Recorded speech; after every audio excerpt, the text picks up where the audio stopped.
always rang empty. I knew right then, sometimes leaving is the only revenge left. My name is Greg Johnson and I am 28 years old. I recently got married again, this time to the same woman. My wife is Katie Johnson, who is also 28. She has been the love of my life since we met 10 years ago when we both started college. We got married when we were 22, divorced at 25, but let me tell you our story from the beginning. The first time I saw Katie was as I walked to the college library. I was struck by how beautiful she was. She's about 5 feet 6 inches tall, with wavy light brown hair. Katie has a fit figure and a lovely tan, and her bright smile lights up her face. I was crossing the path in front of her and two of her friends when she looked up and caught my gaze. It was a surprising moment for me, just from the look in her eyes. She smiled at me as she walked by, and I felt frozen in place, watching her leave. Then, to my surprise, she turned back and smiled again, making me feel like I was glowing inside. Looking back, that was when I knew I had feelings for her. At that moment, I didn't know much about her name, her favorite movies, or anything else that makes someone unique. Yet I was drawn to her in a way I had never experienced before. I am 6 feet tall and have an athletic build. I've been told that I'm good-looking, and I'll take that compliment. Since it was the start of a new semester, every class was another chance to meet new people and hopefully make some friends. The college is near the town where I grew up, so I saw a few familiar faces, but none that I knew well enough to be close friends with. My best friend from childhood was named John. He decided not to go to college and instead chose an apprenticeship in construction. I was majoring in engineering, focusing on subjects that aligned with that path. One of the classes I chose for extra credits was philosophy. I still don't know why I picked it since it didn't really connect with my engineering major. But I was glad I did because when I walked into the lecture room that morning, there she was, Katie, the girl I had thought about the day before. She was sitting alone without her two friends. As soon as she saw me, she gave me a bright smile. I tried my best to walk over to her calmly and confidently. "Do you mind if I sit here?" I asked, pointing to the chair next to her. "No, not at all," she said, moving her bag from the empty seat. "I'm Greg, by the way," I introduced myself. "I'm Katie. Nice to meet you," she replied. Even her voice was nice, soft and warm. I wanted to play it cool during the class. I didn't want to start talking too soon and seem pushy or awkward. "Have you read much about this topic?" Katie whispered to me as the lecturer kept talking about something I wasn't really following. I was too busy thinking about her. I raised my eyebrows as if to ask her a question. "It's been half an hour and you haven't taken any notes," she said with a smile. "I thought maybe you'd summarize it for me after class over coffee," I replied, trying to sound casual while asking her out. Katie laughed quietly and gave me that playful smile again. "You don't waste any time, do you?" she teased. I just smiled back and shrugged. "All right, we can grab a coffee before the next class, but you're buying," she said. We ended up missing our next lecture because we got so into our conversation and learning about each other. Katie was really smart, confident, and had a great sense of humor. Her humor was often dry and sarcastic, but never hurtful, just a bit cheeky. I found myself captivated by her. We talked about movies, games, and music. I mentioned I was on a bit of a 60s and 70s kick on Spotify, especially enjoying the Rolling Stones and CCR. To my surprise, Katie quickly named "Gimme Shelter" and "Up Around the Bend" as two of her favorite songs by them. I was impressed. She asked about my engineering major and seemed genuinely interested. I discovered she was studying law and thinking about contract law, although she wasn't sure which area of law suited her best. When we decided we should get to class, Katie took the lead and asked me out for the following Friday night. As I walked to the next class, I felt a flutter of excitement. It felt like I was falling for her after just an hour of talking. That Friday, we met at the campus bar, which served non-alcoholic drinks, where people could dance and enjoy live music. Katie looked amazing. I hadn't seen her at all that day until I walked into the bar. She came over, took my arm, and led me back to her table. Katie introduced me to two of her friends, Jane and Sky, who I recognized from earlier in the week.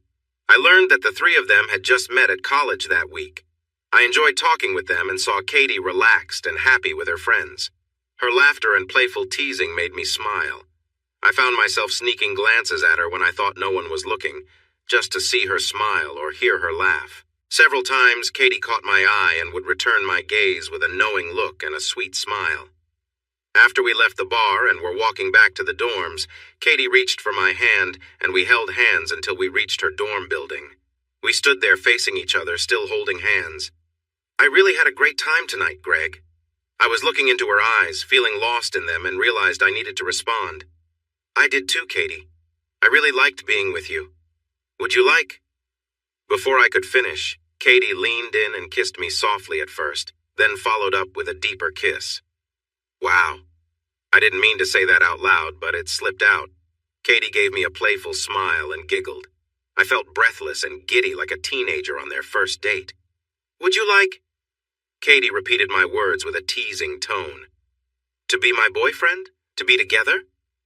"Yes, absolutely. You don't waste any time, do you?" I replied, echoing what she had told me the first time I asked her out for coffee. "Not when I know what I want. By the way, what's your last name?" I started to laugh, realizing we were now boyfriend and girlfriend without knowing each other's last names. We were moving fast. "Johnson, Greg Johnson. Schaffer, Katie Schaffer. Nice to meet you, Mr. Johnson." With that, I leaned in to kiss Katie again, wrapping my arms around her. She smelled really nice. After our first date that Friday, we felt almost inseparable, trying to spend every moment between classes and after to be together. Since we both stayed in dorms on campus, it was a bit tricky at first because there were rules about guests being allowed in rooms at night. But one morning, in our second week as a couple, we decided to skip a class together. Up until that point, my only experiences were with 2 brief relationships in high school. Katie shared that she had also only been with 2 guys in her high school years, so we were definitely on the same page. We met outside her dorm and went into her room together. The room was set up the same way as my old dorm room, 2 single beds, 2 desks, 2 cupboards, and 2 wardrobes. Katie shared her room with a girl she hardly ever saw, and her friends Jane and Sky were right next door. Katie turned to me with a grin. "We don't have a lot of time. Shall we get started?" she asked. I followed her to her side of the room, and we stood facing each other. She leaned in and hugged me tightly, our kiss filled with a sudden energy. It felt more intense than before, as if we both couldn't wait another second. After a while, she took my hand and we looked at each other, our faces lit with excitement and joy. Greg and Katie shared a quiet moment in her room, both of them caught up in the warmth and joy of being close. They looked into each other's eyes, feeling the depth of their connection. Katie smiled, her eyes shining with excitement, and motioned for Greg to sit beside her on the bed. They held hands, laughing softly, each feeling the happiness of being together. Time felt like it slowed as they talked, shared their dreams, and learned more about each other. Greg felt a deep sense of calm and closeness, a quiet happiness as he rested next to her, both feeling grateful for this simple, joyful moment. Katie surprised me by playfully nipping at my lower lip while looking deep into my eyes. Just as I felt an overwhelming rush of emotions, she released my lip and kissed me with a powerful passion that I've never felt before. It was as if her kiss was trying to capture that moment we shared. As I began to relax, her kisses became softer and more tender. She slowly loosened her grip around me, and we lay together for a few minutes, enjoying the warmth and comfort of each other. Then she glanced at the clock. "Oh, no! We'll be late for the next lecture if we don't hurry," she exclaimed. "Honestly, right now I can't think about anything else. I won't be able to focus for the rest of the day," I replied. "Really? What's on your mind then?" "You. This moment. It felt incredible. That was the best experience I've ever had." "I'm glad our first time together was so special for you, Mr. Johnson. Thank you, Katie Schaffer. This truly was something special." As we continued through college, our relationship grew in both intensity and frequency. For the first 2 years, we had to be careful, sneaking in moments of affection whenever we could. Sometimes we found ourselves in public, surrounded by others. In our 3rd year, we moved off campus to share apartments in town. Katie lived with her friends Jane and Sky, while I lived with my friends Billy and Mark. This change allowed us to enjoy more private and meaningful time together, spending long afternoons talking and sharing our closeness, only taking breaks for drinks or to use the bathroom. Early in our fourth and final year at college, at just 21 years old, we got engaged. We couldn't imagine a future without each other. I planned a special proposal, taking Katie to Margaret's, the finest restaurant around. I reserved a cozy table in the back, and while she was looking at the menu, I surprised her by getting down on one knee with the engagement ring. Katie was so moved that she began to cry happy tears and said, "Yes," expressing her deep love for me. By then, I had fallen deeply in love with Katie, too. It felt like we were two halves of the same whole. Our relationship was anything but dull. I always found our talks fun and exciting. Katie's laughter and playful sense of humor were wonderful, but the small, silly things we shared meant the most to me. We had little moments that belonged to just us. One of my favorites was when Katie would sneak up behind me, cover my eyes, and say, "Guess who?" I would give silly guesses, and each time she guessed wrong, Katie would give my head a playful kiss. I would finally ask, "Mrs. Johnson?" Then she would uncover my eyes, smile big, and say, "Correct, Mr. Johnson," before planting a sweet kiss on my lips. Just after finishing college, we got married. We were both 22 and excited to find our own apartment once we started our jobs. For a while, we lived at Katie's mom's house. Katie was her mom's only child since her dad had passed away when she was a baby. We took the bedroom on the opposite side of the house so we could enjoy our time together without worrying. Soon after, we got jobs Katie as a paralegal, and I began as an engineering trainee at the same construction company where my best friend John worked. I mostly worked in the office, not on site with John, who was now a qualified tradesman. Our paychecks weren't much, but we knew we had to start somewhere. A few months later, we got our first apartment. It had 2 bedrooms and was close to Katie's mom's house. This time was special. It was our own space where we could do what we wanted. I loved watching Katie fall asleep on my chest while we watched TV, or waking up to find her wandering around the apartment in search of a clean coffee cup. We had our private times for sure, but what I really cherished were the chats, the laughter, and the playfulness between us. We tried to go out for dinner together a couple of times a week, usually to a nice diner since finer restaurants were still out of our budget. Saturdays became our movie nights, complete with popcorn and sodas at the cinema, while Fridays were spent having fun with our friends. Neither of us drank too much when we went out, so we enjoyed life, even if we were often low on money. Sunday nights were our time to relax on the couch and watch a movie after a home-cooked meal. Afterward, we had our quiet time together, focused more on love than just physical pleasure. On Friday nights, we took turns hanging out with each other's friends. Katie's friends liked to go to clubs, while mine preferred sports bars and old-fashioned pubs. When we went out with Katie's college friends, it usually included Jane and Sky, plus an occasional girlfriend or boyfriend. Simone and Rachel, Katie's best friends from high school, were also often there. When I spent time with my friends, I enjoyed some beers with my best friend John. Other friends like Mark and Billy from college joined us, along with Steve, who was also a work friend of John's. Katie and I had a great relationship, and we were close every day, often meeting several times on weekends. We enjoyed all sorts of affection, and we took our time together. Our moments were passionate, and things always seemed to build up right before the end. I could always please Katie, whether with my hands or my mouth. She often experienced great pleasure, but I wished she could also feel complete satisfaction during our moments together. I tried hard to help her reach that fulfillment, exploring different ways and taking a little longer, but it didn't quite happen as I hoped. We experimented with many different positions, trying to enhance her experiences. I even bought her a special toy, but she could reach her peak that way, rather than during our intimate times together.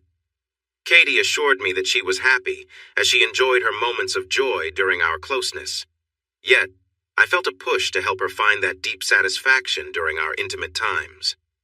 After some time, I learned to let go of that pressure and just enjoy the time we had together without worrying too much about her achieving it. Another concern we faced over the next few months involved her friends on our Friday nights.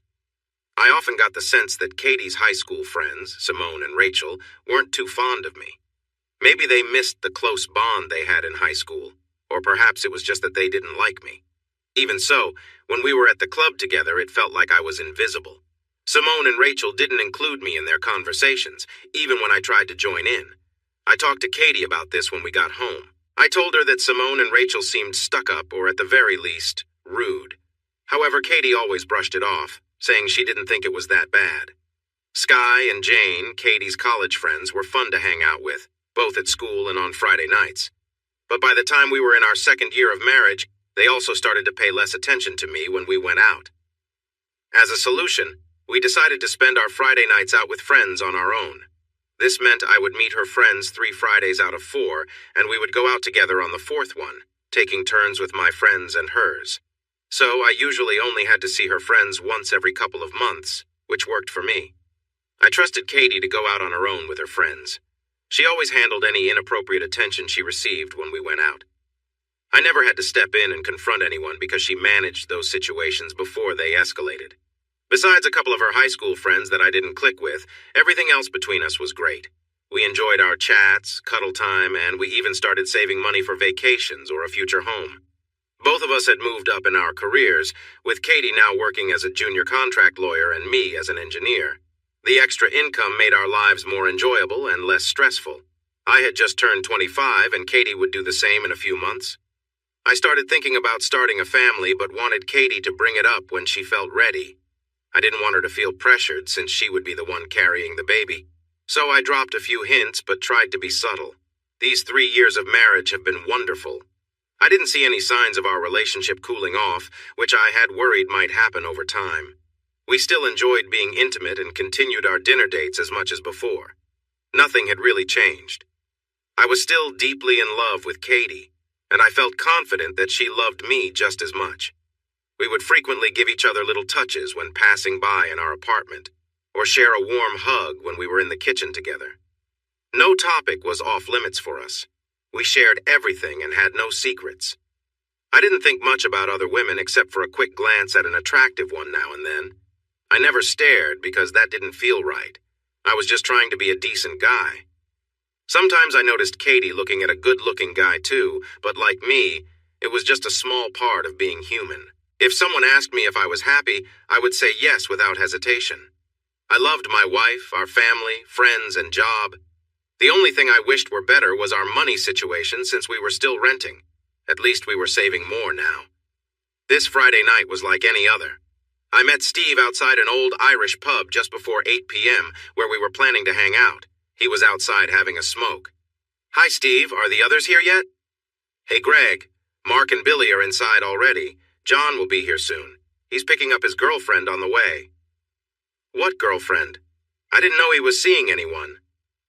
John had dated many women over the years, but always seemed to prefer being single. Most of the time, his relationships didn't last long, and I thought he was always searching for someone new. He'd never brought a girl to our Friday meetups, so maybe this one was different. "Her name is Shawnee. I haven't met her yet, but it seems serious," Steve said as if he shared my thoughts.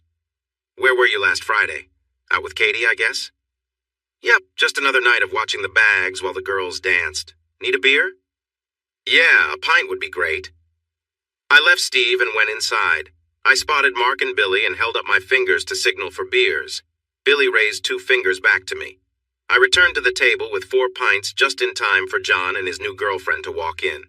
We stood up to greet them as they approached. "Hey guys, this is Shawnee. Shawnee, this is Steve, my work buddy. Greg, my lifelong best friend. And these are Billy and Mark. Watch out for Mark. He tells the worst jokes.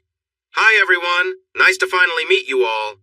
What are you drinking? It's my turn to buy." 2 beers are perfect, Greg."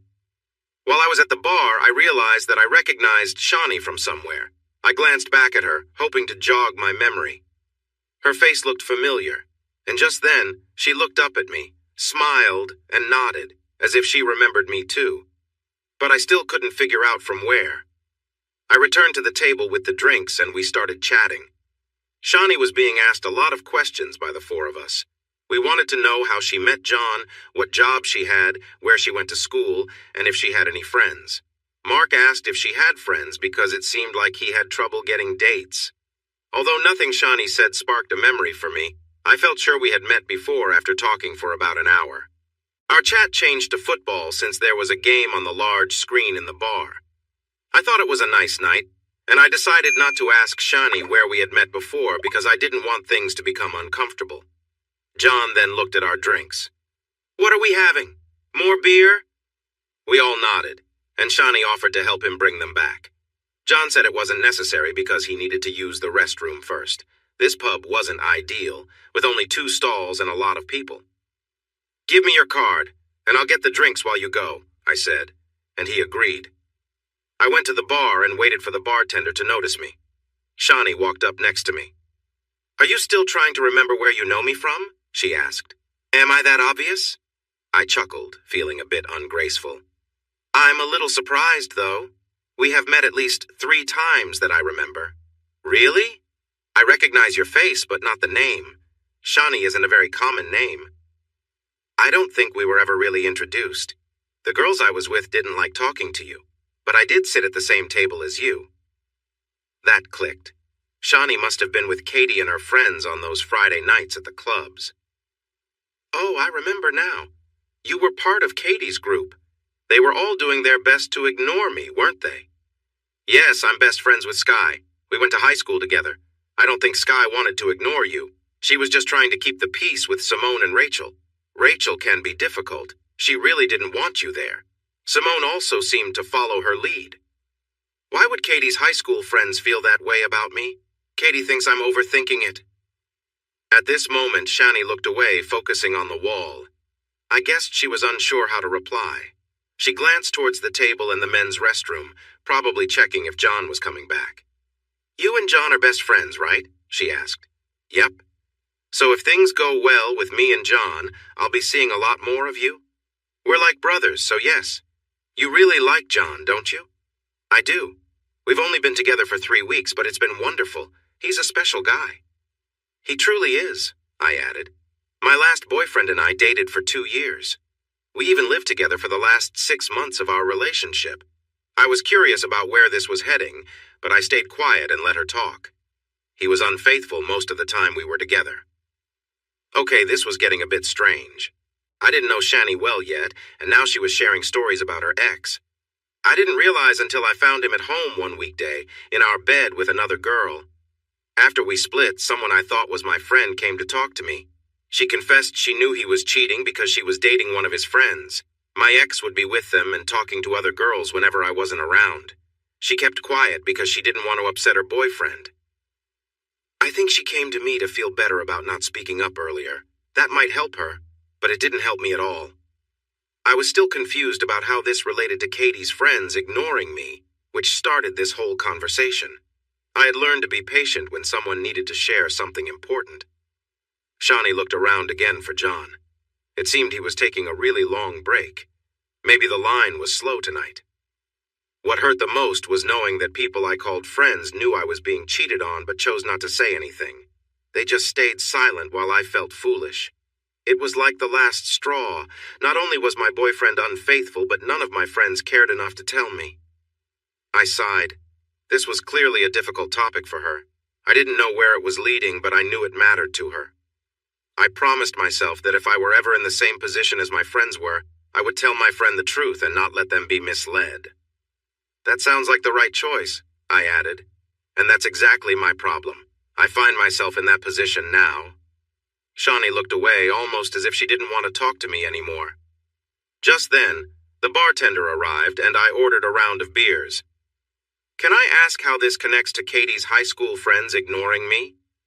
They don't want you around because there's already another person in their group from high school that you probably haven't met yet, who joins them on Fridays.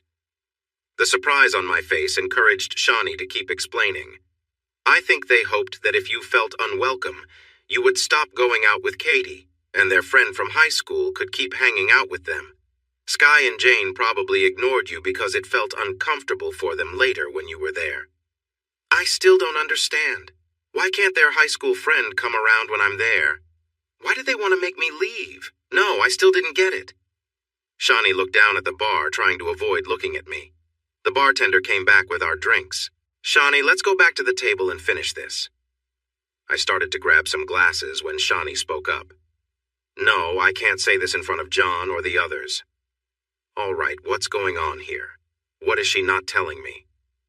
Since we will probably see each other a lot, and I hope we can be friends, I don't want to start off by hiding things from you. There are some serious secrets, Greg. Their other high school friend is named Jake. He used to date Katie. Okay, this just got real. What's going on here? So he will be around when I am not. Why is that? Shawnee looked away again, looking serious. I'm sorry, Greg. It would be easier for me to stay quiet. Then Shawnee looked me in the eye. Jake and Katie are still together. That was the moment everything changed for me. Still together? What does that mean? Just tell me clearly, Shawnee. I won't be upset, I promise. Just tell me. Jake goes to the club every Friday when you're not there. They act like a couple when they are there, dancing, being close. Then they always leave early. Before I met you tonight as John's best friend, I felt sorry for you when I saw you at the club, but it was none of my business. Now that we are going to be friends, things are different. I can't pretend this isn't happening. I stood there like a statue holding 3 drinks, trying to take it all in. How could this be true? I know Katie well enough for this to be hard to believe. I'm so sorry, Greg. Please don't be mad at me for telling you this. I looked into Shawnee's eyes. She seemed honest. Who would make this up? Don't worry, Shawnee. Thanks for telling me. I really appreciate it. She reached out and gave me a gentle pat on the back. How long have they been together? She looked surprised by the question.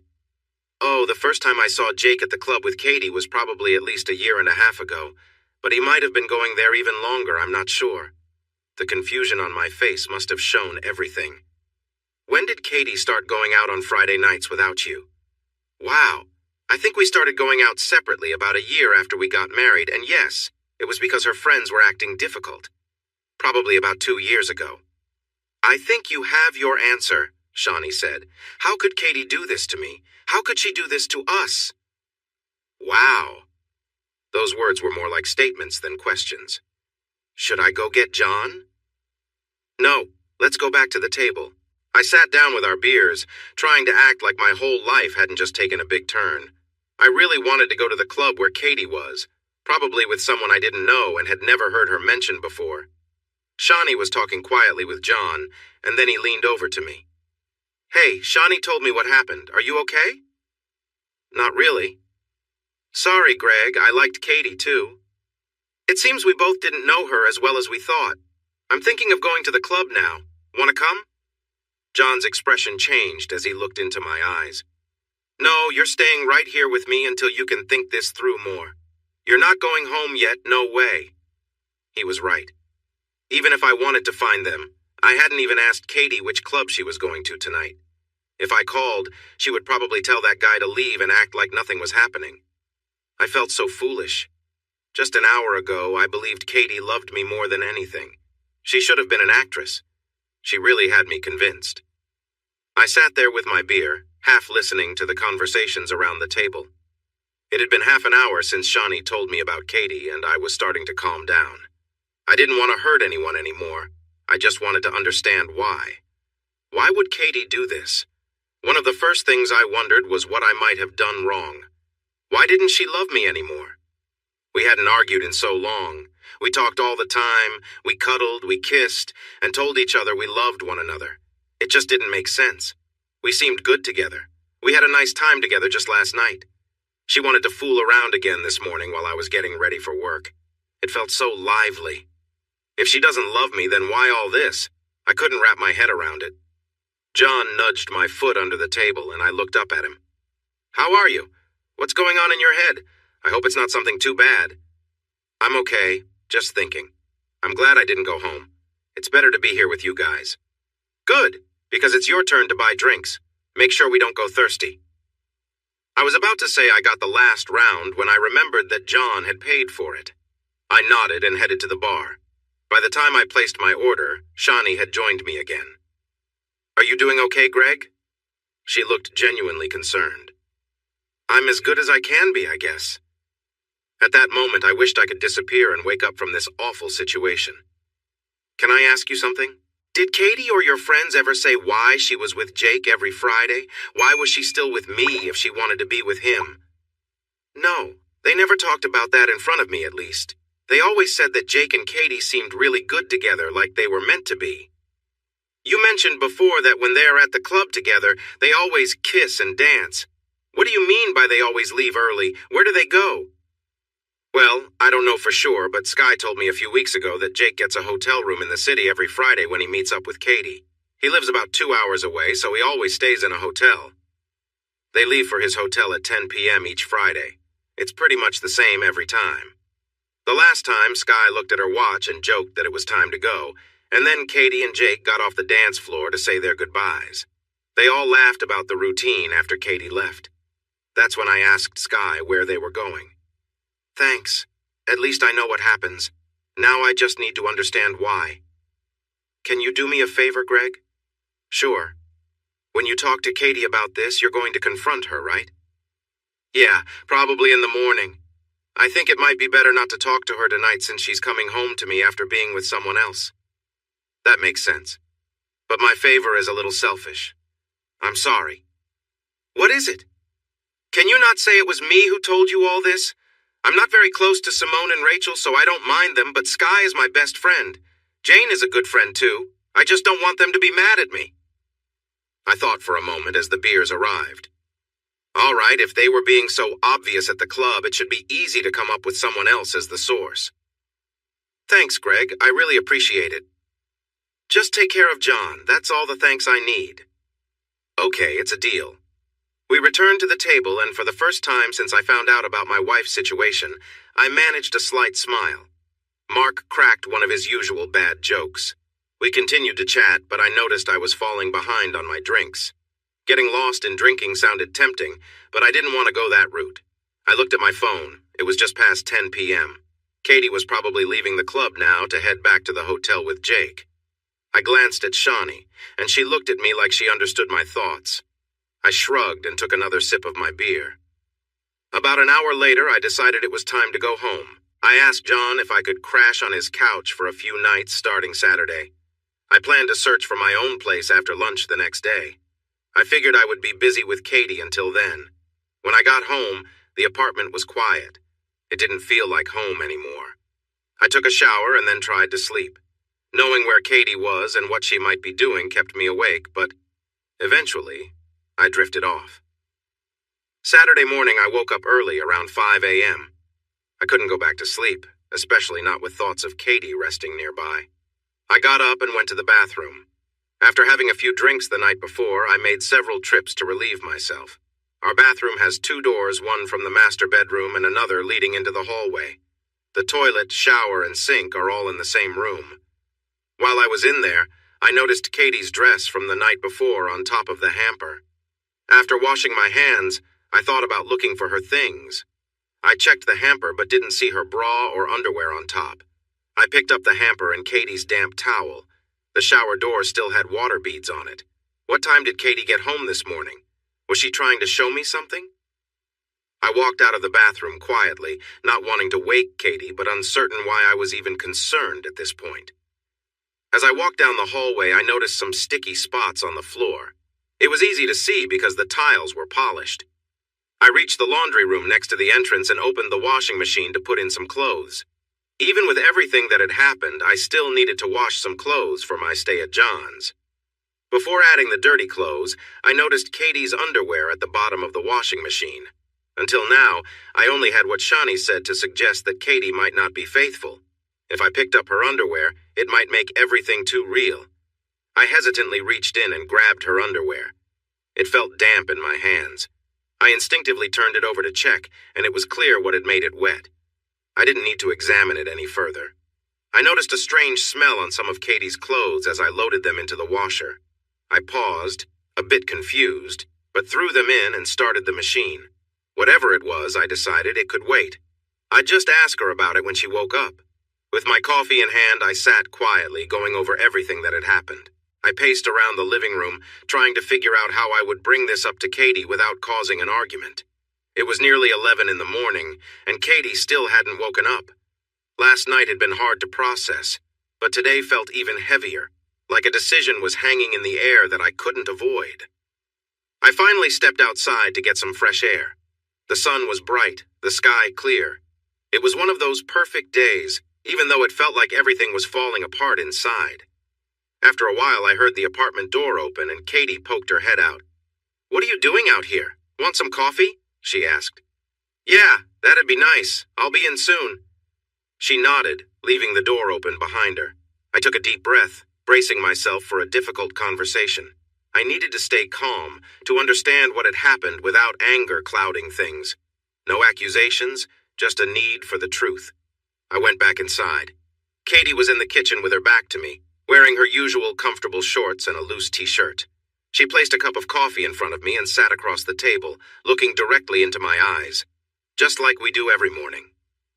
She noticed a frown on my face, sensing that I wasn't my usual cheerful self. I think she picked up on my mood quickly. "What's wrong, honey? Did you stay out too late last night?" she asked. "I got home around 11:30, I replied. I almost asked her what time she got home last night, but I didn't feel like hearing her response. "What do you have planned for today? I see you've already done the laundry. Thanks." "We need to talk," I said. "About what?" "I ran into a college friend last night. I haven't seen him in years." "Oh yeah? Who?" "I don't think you know him. He was always in my engineering classes. We didn't hang out much outside of school. And you're telling me this because... He mentioned he saw me at the club last Friday. I asked why he didn't come over to say hi." "This is getting interesting," Katie said with a playful smile while sipping her coffee. I usually enjoyed her teasing, but not today. "He said he saw me sitting with a group of women and he didn't want to come over and get blamed for causing any trouble." "I don't remember you flirting with anyone," Katie replied, a hint of sarcasm in her voice. We both knew she was the one mentioned. "Anyway, I hope you told him it wasn't true. If I recall, things went well for us later on." I chose to ignore her comment and kept talking. "Yeah, I asked him why he thought I was flirting. He said it was because you were always at the club with another guy, very close and dancing." Katie remained silent and took another sip of her coffee. "I thought he was talking about some other girl, so I asked if he knew who I was with. He mentioned names Jake and Katie. One of his friends knows Jake." I looked into Katie's eyes for her response, calm but searching for answers. I didn't want to feel anger. I just wanted to understand. "He must be wrong," Katie finally said. "No, he described you perfectly," I replied. "He even said you've been going to the club together for a while." I held her gaze, hoping for an admission. I noticed her eyes fill with tears and my heart sank. Katie looked away from me and the tears started to fall. "Jake was my boyfriend from high school," she said, her voice trembling. "We began dating when we were both 16. He was my first boyfriend, and we were together until just before we finished high school, about 3 months before I met you." I sat quietly, taking this in. She dated him for 2 years? She had mentioned being with only 2 people before we met. I had not realized one of those was for such a long time, but it didn't really matter now. "When we started dating, I told you I had only been with 2 girls before you, and you told me the same. Were you being honest then?" "Yes, I had only been with Jake until we broke up near the end of our senior year. He was unfaithful, and I tried to get back at him by being with his best friend." "Did that help you feel better?" "No, it didn't. He talked a lot about how good he was, but it was nothing like I expected. It didn't make me feel better at all." "So, trying to get back at him with someone else didn't work?" "Not really. It just didn't give me the comfort I thought it would." "How did you feel when you found out Jake was cheating on you?" Katie looked at me, possibly surprised I was asking. Why would I care? "Why do you want to know? I just wanted to explain how I know Jake. Please, just tell me." "All right." I felt really bad. He was my first boyfriend, and I had never felt that way for anyone else at that time. I wasn't in love with him, not like I am with you now, but I was really taken with him. Just felt bad? Not angry or betrayed like your world fell apart? Now Katie seemed to understand why I was asking.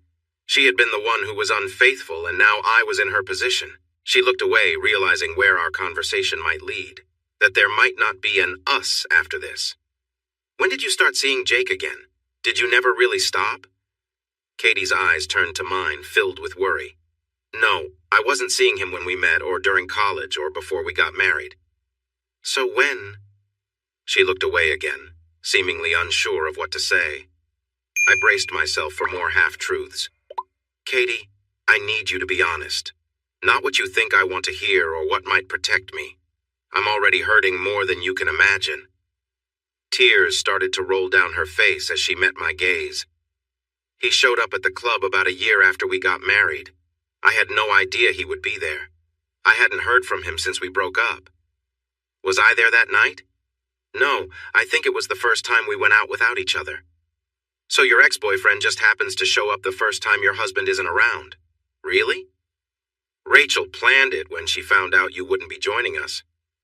Katie and Simone stayed friends with Jake while I was away at college. I didn't know they had made plans together.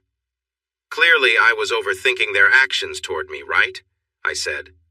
I'm so sorry, Greg. If I could take it all back, I would do it in a second. I'm truly sorry, she said.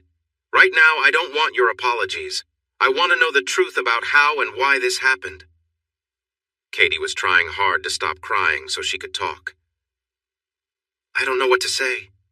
That first night he showed up, everything moved so quickly. One moment we were chatting at our table, and the next, we were kissing. Then he asked me to go back to his hotel room. Katie began crying even more, worse than I had ever seen before. I instinctively wanted to comfort her, hold her tight, and reassure her that everything would be okay. But nothing was okay. I may not have been crying, but I felt like I was falling apart inside. I still didn't understand why. I gave her a moment to regain some control before I asked again. So, how long after you first saw him at the club did you go to his hotel room? Maybe an hour or so? Did you spend the night with him? Yes. Katie broke down again and buried her face in her hands, as if she wanted to disappear from the world, especially from me. At that moment, it would have been easy to walk away since she had already confessed her unfaithfulness. Did you spend the night with him every time you went to the club without me since that night? I asked. She just nodded, still hiding her face. Why? I never received an answer. Katie got up and came over to me, wrapping her arms around me. I didn't push her away. I let her hug me, but I couldn't hug her back. I was still in shock, feeling like my world had just crumbled.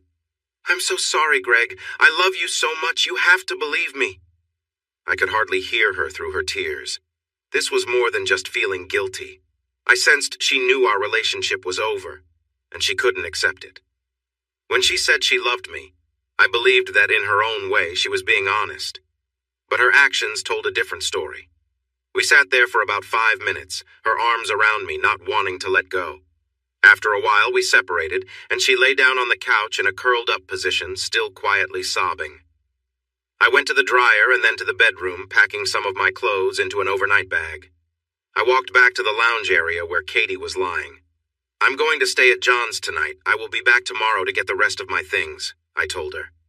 This opened the floodgates of emotion for Katie again as she wrapped her arms around me once more. Don't go, please. I'm begging you, Greg. I've never asked you for anything before. Please don't leave me. I care about you, Greg. Katie looked up at me, her eyes red and tears streaming down her cheeks. Goodbye, Katie. I stepped out the door, closing it softly behind me. I didn't sleep well on John's couch Saturday night. It was difficult to shake off the thoughts of the past day. It was now 7 a.m., and I think I only got about 3 hours of sleep. Morning, Greg. How are you feeling? John walked through the living room and into the kitchen. I'm okay, I guess. My head still hurts. Well, vodka shots can do that to you.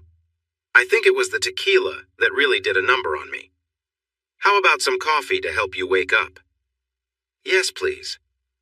After looking for an apartment yesterday, John thought we should have a drink and talk it all out. I vaguely remembered getting upset and saying not honest things about Katie, wondering why she would do this to me. But my most embarrassing memory from last night was near the end, when we were both quite drunk. I kept telling John that Katie was the only woman for me, that I couldn't imagine being in love with anyone else. I felt finished. A knock at the door interrupted my thoughts. That must be Shani. Can you get dressed, Greg, and then come join us for coffee? Sure.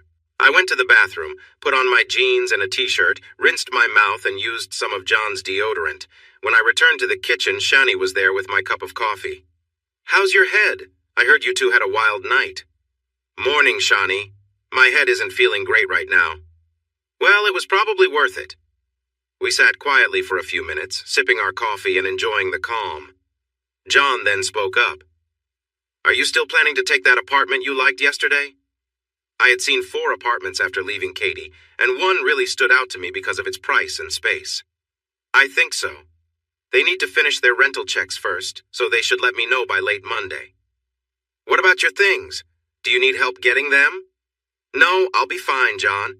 I decided last night to leave her with all the furniture and household items. I'm just taking my clothes and my laptop. What about the car? Katie and I own a Honda Civic, but she drives it everywhere while I usually take the bus. I prefer that. It avoids the unwanted attention she often gets on public transport. She can keep it. It's insured in her name anyway, so I don't think that will be a problem. Do you want to borrow my truck today to pick up your things? What about you? Won't you need it? Shawnee is taking me to the coast in her car. I enjoy being by the beach. Shawnee got up from her chair, pretending to be shocked. I can't believe you just said that. John and Shawnee then started to playfully wrestle, which turned into some friendly hugs and kisses. I finished my coffee and decided to leave the couple to go take a much-needed shower. When I got back to my apartment, I saw Simone's car parked outside. Great. If she or Rachel are here and start lecturing me, I might lose my temper. As I walked up the stairs to our front door, I could hear voices inside. I paused for a moment to listen before entering. Katie sounded like she was talking loudly, almost shouting. She also sounded like she had been crying, as her voice was weary. None of this would have happened if you two had just let me and Greg be. You drove him away and then invited Jake. Why would you do that to me? My life is ruined because you wanted to spend time with Jake instead of Greg.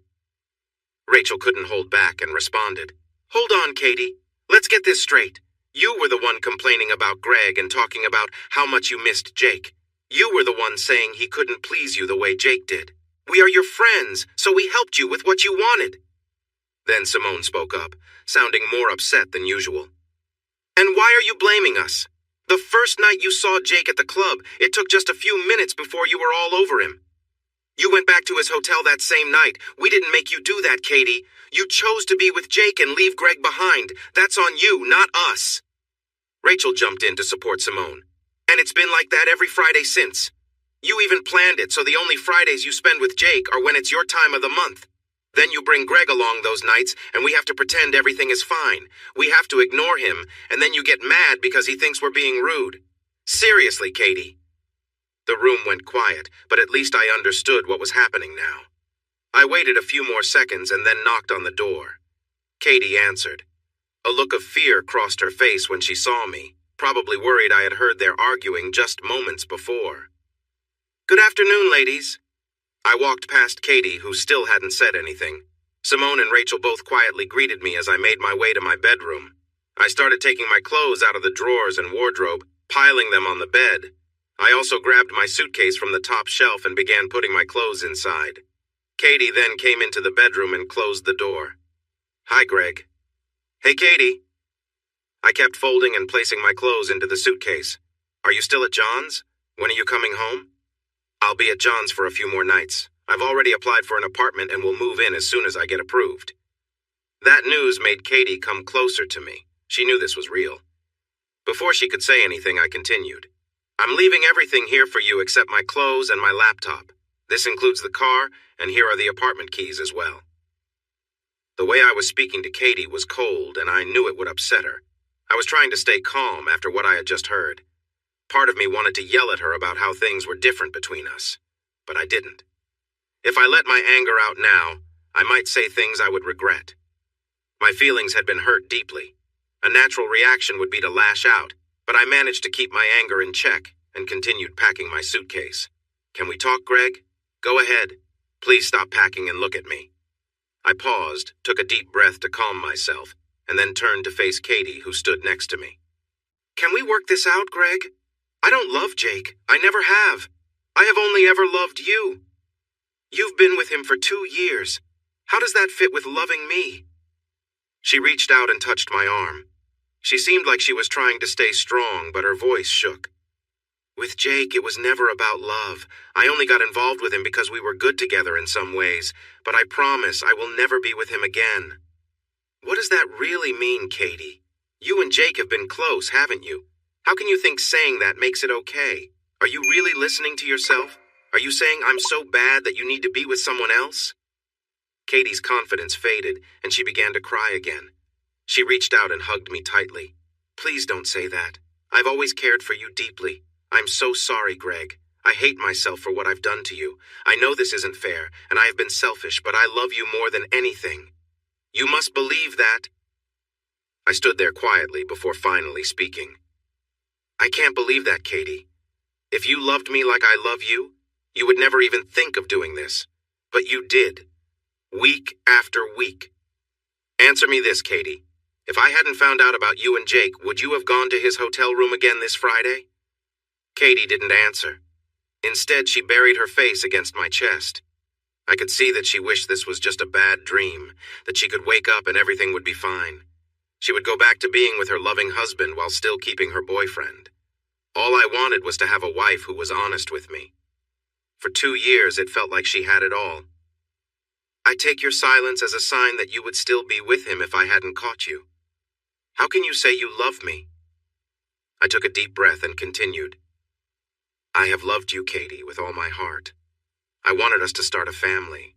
I've been hinting at it for months. But now I wonder if you didn't want kids because it might interfere with your time with him." "You want to have kids? Why didn't you tell me? I've always wanted that with you. Jake has nothing to do with it. Maybe it's for the best we didn't. Having kids would only make this harder. This doesn't have to be hard, Greg. I promise I will never see him again. We can still have our children together. Please, I'll do anything. If you need to be with other women to feel better, I'll accept that. Just don't leave me." "Tell me why, Katie. Why were you with him for 2 years? You still haven't explained. Just saying you had a good connection doesn't make sense. Why would you risk our marriage for someone you claim not to love?" She looked into my eyes and wiped her tears. I wasn't sure if she could share the reasons I had heard earlier. Did she have the courage to say those things out loud, knowing how much it would hurt me? Part of me wanted her to say it so that I could feel okay about leaving her behind. "I can't explain it, Greg. We just have this connection that feels hard to break. It's been like this since high school. I'm not sure what more to say." "You're right, Katie. There's nothing else to say." With that, I returned to packing my suitcase while Katie sat quietly on the edge of the bed. She wasn't crying anymore. She just stared at the floor, looking lost. I think she realized there was nothing she could say to fix things. I walked into the bathroom to gather my toiletries from the cabinet and place them into my suitcase along with my laptop before zipping it up. I glanced at Katie again. She was still sitting there, focused on the ground. I reached out my hand. When she looked up, she took my hand, and I gently pulled her to her feet, standing in front of me. Then I gave her a hug, the first real sign of care since Friday night. But she understood that this was my way of saying goodbye. I leaned down and kissed her softly on the lips, speaking quietly. "Goodbye, Katie Johnson. A part of me will always care for you.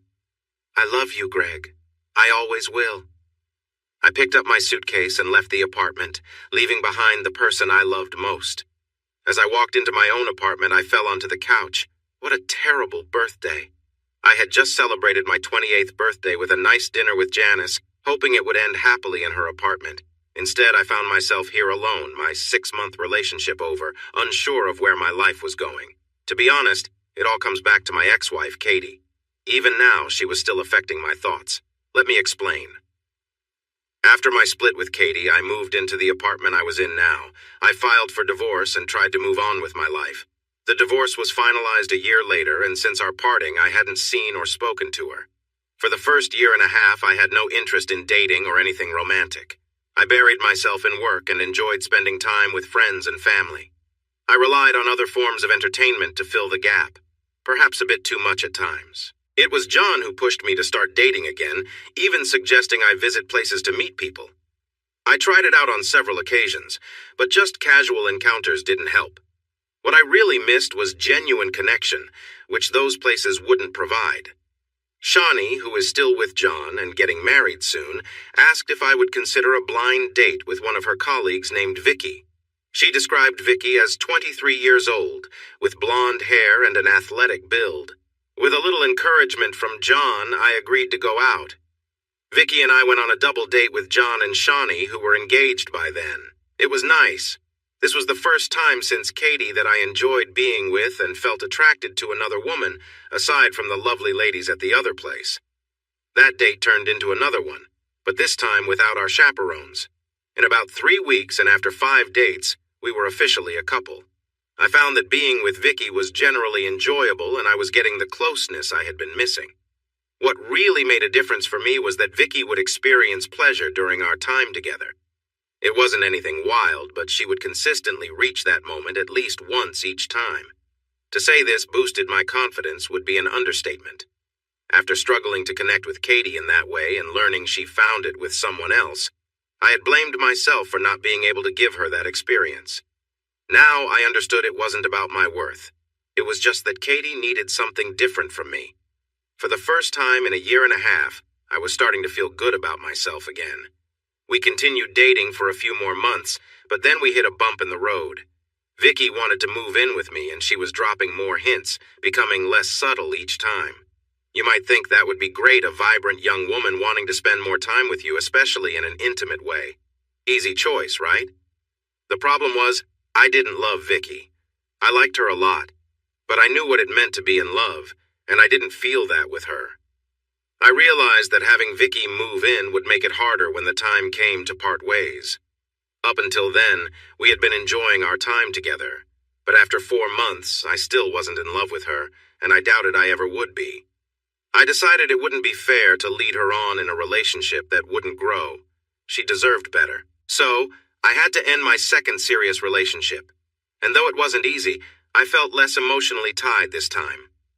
About a month later, John and Shani got married. I was the best man and had to give a speech about how lucky John was to have Shani in his life and how fortunate Shani was to have him, with all his quirks. Mark, Billy, and Steve were there too. The 5 of us had recently celebrated at the bachelor party, laughing and enjoying ourselves. Sky was in Shani's bridal party, and Jane also attended the wedding. This was the first time I had seen any of Katie's friends since we separated, except for Shani, of course. Sky and Jane came over to my table during the wedding, wanting to chat. "Hi, Greg. Great to see you again." "Hi, Sky. You look beautiful in your bridesmaid dress." "You too, Jane." "Thanks. I want to start by saying I'm sorry for how we acted back then," Jane added. "I know it might not matter now, but we weren't happy with how we treated you. We just went along with it to avoid trouble, but it didn't feel right. That's all in the past now. There's no point in bringing it up again. Let's just enjoy Shani's big day." "Thanks, Greg." As Sky and Jane started to walk away, Sky stopped and returned to me. "Can I ask you something, Greg? It's about Katie." I hesitated, wondering if I wanted to go there. "Okay. What is it?" "Have you spoken to her at all in the last 2 years since you split?" "No." Sky seemed unsure if she should continue. "Have you talked to her mom, Beth, since then?" "No, I haven't. Is everything okay with Beth?" I hoped nothing was wrong with her. She had always been very special to me, almost like a second mom. But I felt it wouldn't be right to keep in touch after leaving Katie. "Oh, Beth is fine. I just wanted to know if you had talked to her." "No." "What's this about, Sky?" She looked uncomfortable, her expression showing that this was a sensitive topic. "Sorry, it's okay. Just forget I mentioned it." I nodded, and she turned to catch up with Jane on the dance floor. Great. Now this would weigh on my mind for the rest of the evening. After I finished my glass of champagne, I decided it was time to dance with the bride. I stood up and went around the table to hold out my hand to Shani, bowing slightly. "Would the beautiful bride please honor me with a dance?" John laughed and leaned toward Shani. "Better watch him, they say he can be quite charming." Shani took my hand and stood up, replying, "Maybe I like a little charm now and then." John joked as we walked to the dance floor. "Just keep it friendly out there. She's still my bride." I smiled back at him and stepped onto the dance floor, taking Shani into a warm embrace. While John was like a brother to me, Shani was becoming like a sister, much more than just my best friend's new wife. Shani was someone I could talk to about things that most guys wouldn't share with their friends. Even though I was close to John, it felt easier to discuss relationships with Shani. After my breakup with Katie, my confidence was really low. I couldn't tell John why Katie had cheated on me, but I could talk to Shani. I avoided giving all the details at first, but she helped me slowly feel better. You look great, Shawnee. Today has been wonderful, I said. Thanks, Greg. It has been everything I could have hoped for. I'm so happy right now, she replied. You really do look radiant. Welcome to the family. As we moved slowly around the dance floor, Shawnee rested her head on my shoulder. I noticed you talking to Sky and Jane earlier. Want to share what you discussed? I asked. They just stopped by to say hello and apologize for how they acted before, she said. That's good to hear. Better late than never. Did they say anything else? Like what? She asked, raising an eyebrow. I was curious. Shawnee and Sky were best friends, so if Sky was hiding something, Shani probably knew. After my marriage ended, Shani and I agreed not to discuss anything about Katie's life anymore. I wanted to move on and didn't want to hear about her or who she was with. It was her life, not mine. We agreed on this, remember, Greg? Do you want me to break it or should we just leave it alone? She reminded me. I took a moment to think. It sounded like there was news about Katie, since both Sky and Shani wanted to bring it up. But it could be anything. Maybe she was moving on. Maybe she was engaged. No, I don't need to know what's happening with her. Let's stick to our agreement, I said. Okay. Then I wondered if Shani had been talking about my life with Katie. Was Katie hearing about what I was up to? I hope you haven't been telling Katie about my life, Shani, I said. No, of course not. The agreement works both ways, she assured me. What about Sky and Jane? Could they be telling Katie about my life? I don't know. I talk about you with them sometimes, but why does it matter if Katie hears about it? She asked. You're right. It really doesn't matter. Forget I asked, I said. Honestly, I have hardly seen Katie since you two broke up, and I haven't had a private talk with her since then either, she explained. That's fair. Let's focus on something else. How much should I let John drink? Are you planning to have your first night together tonight? Absolutely. Can I trust you to help him get to the bedroom in a good state? That depends, I replied. Do you just want something quick, or are you looking for more? I definitely want more. I hope he can keep it going, too. I laughed. John was lucky to have Shani. All right, I'll get him on the water right after our dance. I went 6 months without dating after I broke up with Vicky. It wasn't that I didn't want to be in another relationship. Between work and spending time with friends and family, I just wasn't meeting anyone who caught my interest. Thank goodness for movies. Going to clubs wasn't something I wanted to do to meet women. They felt like noisy places with lots of people. Sure, they might be fun for a quick night out, but not a great spot to find someone to have dinner with later. I stayed away from online dating, too. The whole idea seemed odd to me, like picking out a coffee maker. I had been in a serious relationship from a young age, so I hadn't adjusted to finding someone the old-fashioned way, whatever that meant now. For one of my construction projects, I had to meet with a client's consultant to talk about changes we were making. While I waited in the meeting room, Janice walked in. Janice was 29, almost 2 years older than me, and she looked fantastic. She was tall, graceful, and had striking features that could have made her a model. Her dark brown eyes matched her long, nearly black hair, and her fair skin was almost porcelain-like. She greeted me, and we started our meeting. Janice was very smart, observant, and a bit intimidating. As we went over the changes, I was impressed by how knowledgeable she was. She had a way of drawing information out of me that made me worry I might not seem very capable. Janice seemed to sense my concerns. She knew when I was unsure about something and would guide the conversation, helping me find the answers. 2 hours later, we were still only halfway through our list of changes when Janice suggested we take a break for lunch. I offered to take her to a nice cafe near our office, and she said yes. Although it wasn't a formal date, our lunch turned into dinner a few nights later, and then another one after that. I wasn't quite sure if they were just extended work lunches or if they counted as real dates.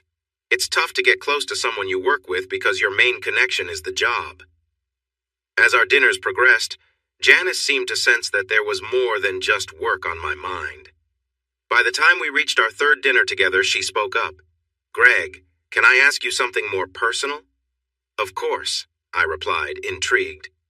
"My work with the client is finishing up this week, so we won't have to meet for project discussions anymore.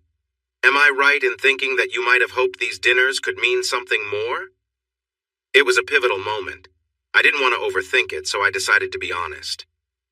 "I've enjoyed these dinners a lot, and maybe if we're not colleagues anymore, we could have a dinner next week just for us. No work talk," she smiled. And what would you hope for from a dinner just for us? I paused, choosing my words carefully. Maybe a second date. And after that? She asked, clearly amused. A third date? She leaned in slightly. Greg, how many dates will it take for you to ask me if I'd like to spend more time with you? She had a playful yet challenging look. I could tell she wasn't one to beat around the bush. As many as it takes, I answered with a grin. She held my gaze for a moment, then replied, 1. It took me a second to catch her meaning. Just one date. So does tonight count?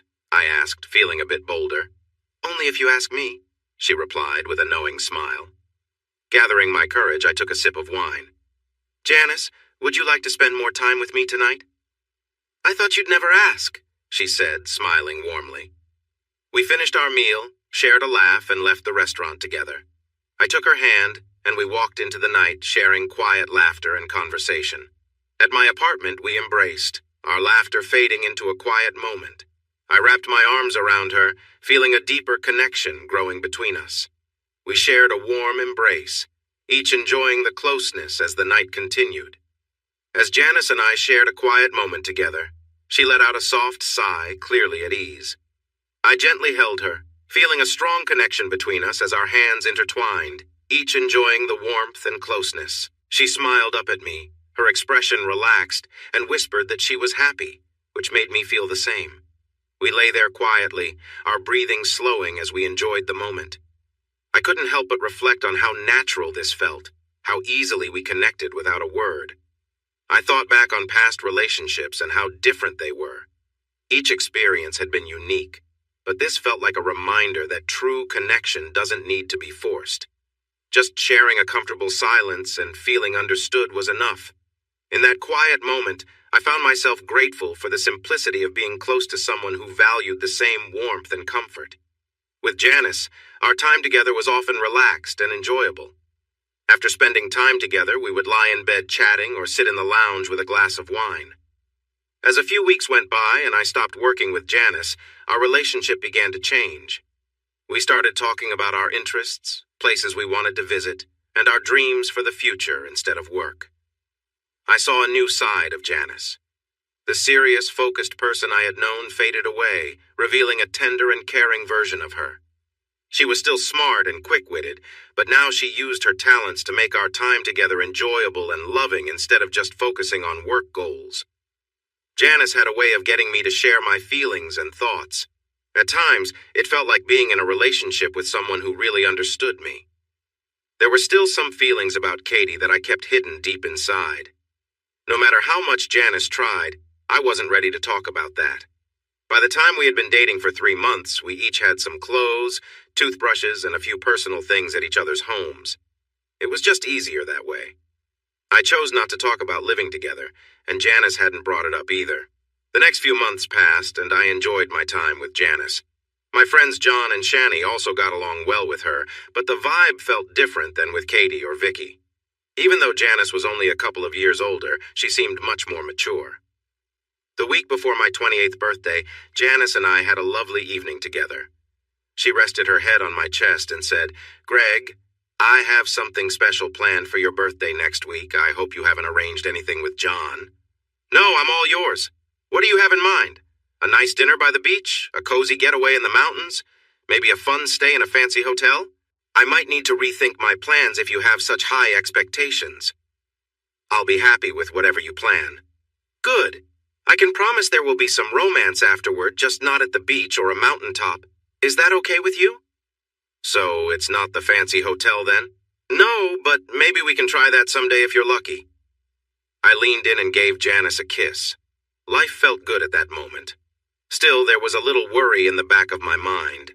I enjoyed being with Janice, spending time with her, and the closeness we shared. But if I was honest about our relationship, I found myself thinking the same way I had with Vicky before. I'm just not in love with Janice. I wish I could be, but wanting and feeling are not the same. So why am I willing to stay with Janice when I felt I had to end things with Vicky? Is it because Vicky wanted to move in together, which made me take action? I've also thought that maybe Janice feels my reluctance to take that step and hasn't pushed it because of that. Or maybe Janice likes our relationship the way it is and doesn't want to change things either. Honestly, I think I'm just being selfish. I'd rather stay with Janice than be alone. How long she'll be okay with that is another question. A part of me feels bad for not being as honest with her as she deserves. A few nights later, I went to Janice's house for dinner. She had made a nice meal. My day at work had been long and frustrating. It was only 8 p.m., but I was tired. The delicious smell from the kitchen helped wake me up a little. Janice served the food and we poured some wine to enjoy with our meal. She noticed I seemed distracted and that I wasn't saying much. "So, had a tough day at work?" she asked. "Yes, just a few issues. It felt like one of those days that sets everything back." "Do you want to talk about it?" "No, I've thought about it enough. Talking won't change anything." She fell quiet after my reply. I knew I needed to talk about something else. "Are we still on for my birthday tomorrow? Can you tell me what you have planned?" I asked. "Yes, it's all ready. You just need to pick me up at 7:30. Please dress nicely and don't be late." "Okay, I will make sure to do that." I figured she must have a reservation at a nice restaurant that requires dressing up. It should be a great evening. "You know my birthday is coming too, Greg. I'll be turning 30, she said. "That's a big deal. I should start planning for you now. There are a few things I'd like for my 30th. "And what would those be?" I asked. Janice took a sip of her wine, making me wait for her response. "I'm not sure we're ready for that talk just yet." "Better not wait too long. You'll be 30 before you know it," I replied. Her look then was not very warm. Oops, I may have brushed off something that is important to Janice. "Look, Janice, whenever you feel ready to talk, I'm here. Just let me know. It's not me who isn't ready to talk about what I want." "Are you saying I'm the one who isn't ready?" "Yes." "Okay, what about your 30th birthday gift? Is it that I am not ready for?" Janice took another sip of her wine. She was hesitating, or maybe she was just anxious. It seemed she was worried about how I would react. What was it that made her feel this way? "Commitment." I kept my eyes on Janice, trying to understand what she just said. This was a big deal for me, and she knew it. "What kind of commitment are you looking for on your birthday?" "There are a few options. I'm hoping you might consider giving me at least one of them." I could see the confusion on my face, trying to figure out what kind of commitment she wanted that I could offer by her birthday. "Greg, the reason I want some commitment is because I'm turning 30. I have plans for my life, and I need a sign from you that you want to be part of it." "What plans do you have, Janice? I can't commit if I don't know what they are." "Oh, come on, Greg. My plans are the same as any woman's. I want to live with the man I love. I want to get married, and I want to have kids. We've been together for 6 months now. Just pick one." I felt stuck. She had challenged me, and now I felt exposed. She was pushing me to be honest, something I had been avoiding. "Can I at least think about it?" "Of course, but I want you to be honest with me, Greg. I don't want you to commit out of obligation. It should be because you love me and want to be with me." "All right. Just give me a few days, okay?" Janice nodded quietly. It was clear she had been holding this in for some time. She had likely hoped I would have shown more commitment by now. What frustrated me was that I hadn't committed to Janice already. She is everything I want in a partner: kind, smart, strong, and funny. So why wasn't I ready to say I loved her? What was holding me back? We sat in silence, finishing our meal. Afterward, I began to clear the dishes. Janice remained deep in thought, unhappy about needing to decide. I walked behind her and gently massaged her neck and shoulders. Her body felt tense. This situation was obviously causing her stress. After a while, I leaned forward and kissed her cheek. "Would you like me to stay tonight?" "Yes."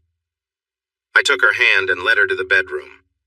The next day at the office, I was surprised to see John there. He was attending one of the company's HR training sessions, so I texted him to see if we could have lunch together. We met at the burger place next door and sat down with our burgers and big sodas. "Happy birthday, old man. Who are you calling old? You're 2 months older than me." "Yeah, but I look younger and that's what matters." "Whatever, how's the course going?" "You know, typical HR stuff. How's married life treating you?" "Good, but my wife is keeping me busy. I thought people were supposed to slow down after getting married." "That must be a lot to handle, huh?" "How's Janice?" John could see me deflate a little with that question.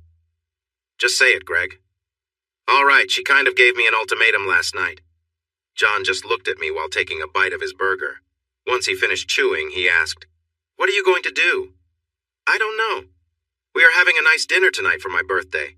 I was hoping to talk to her about it then." "What does she want?" "She wants us to live together, then probably marriage and kids."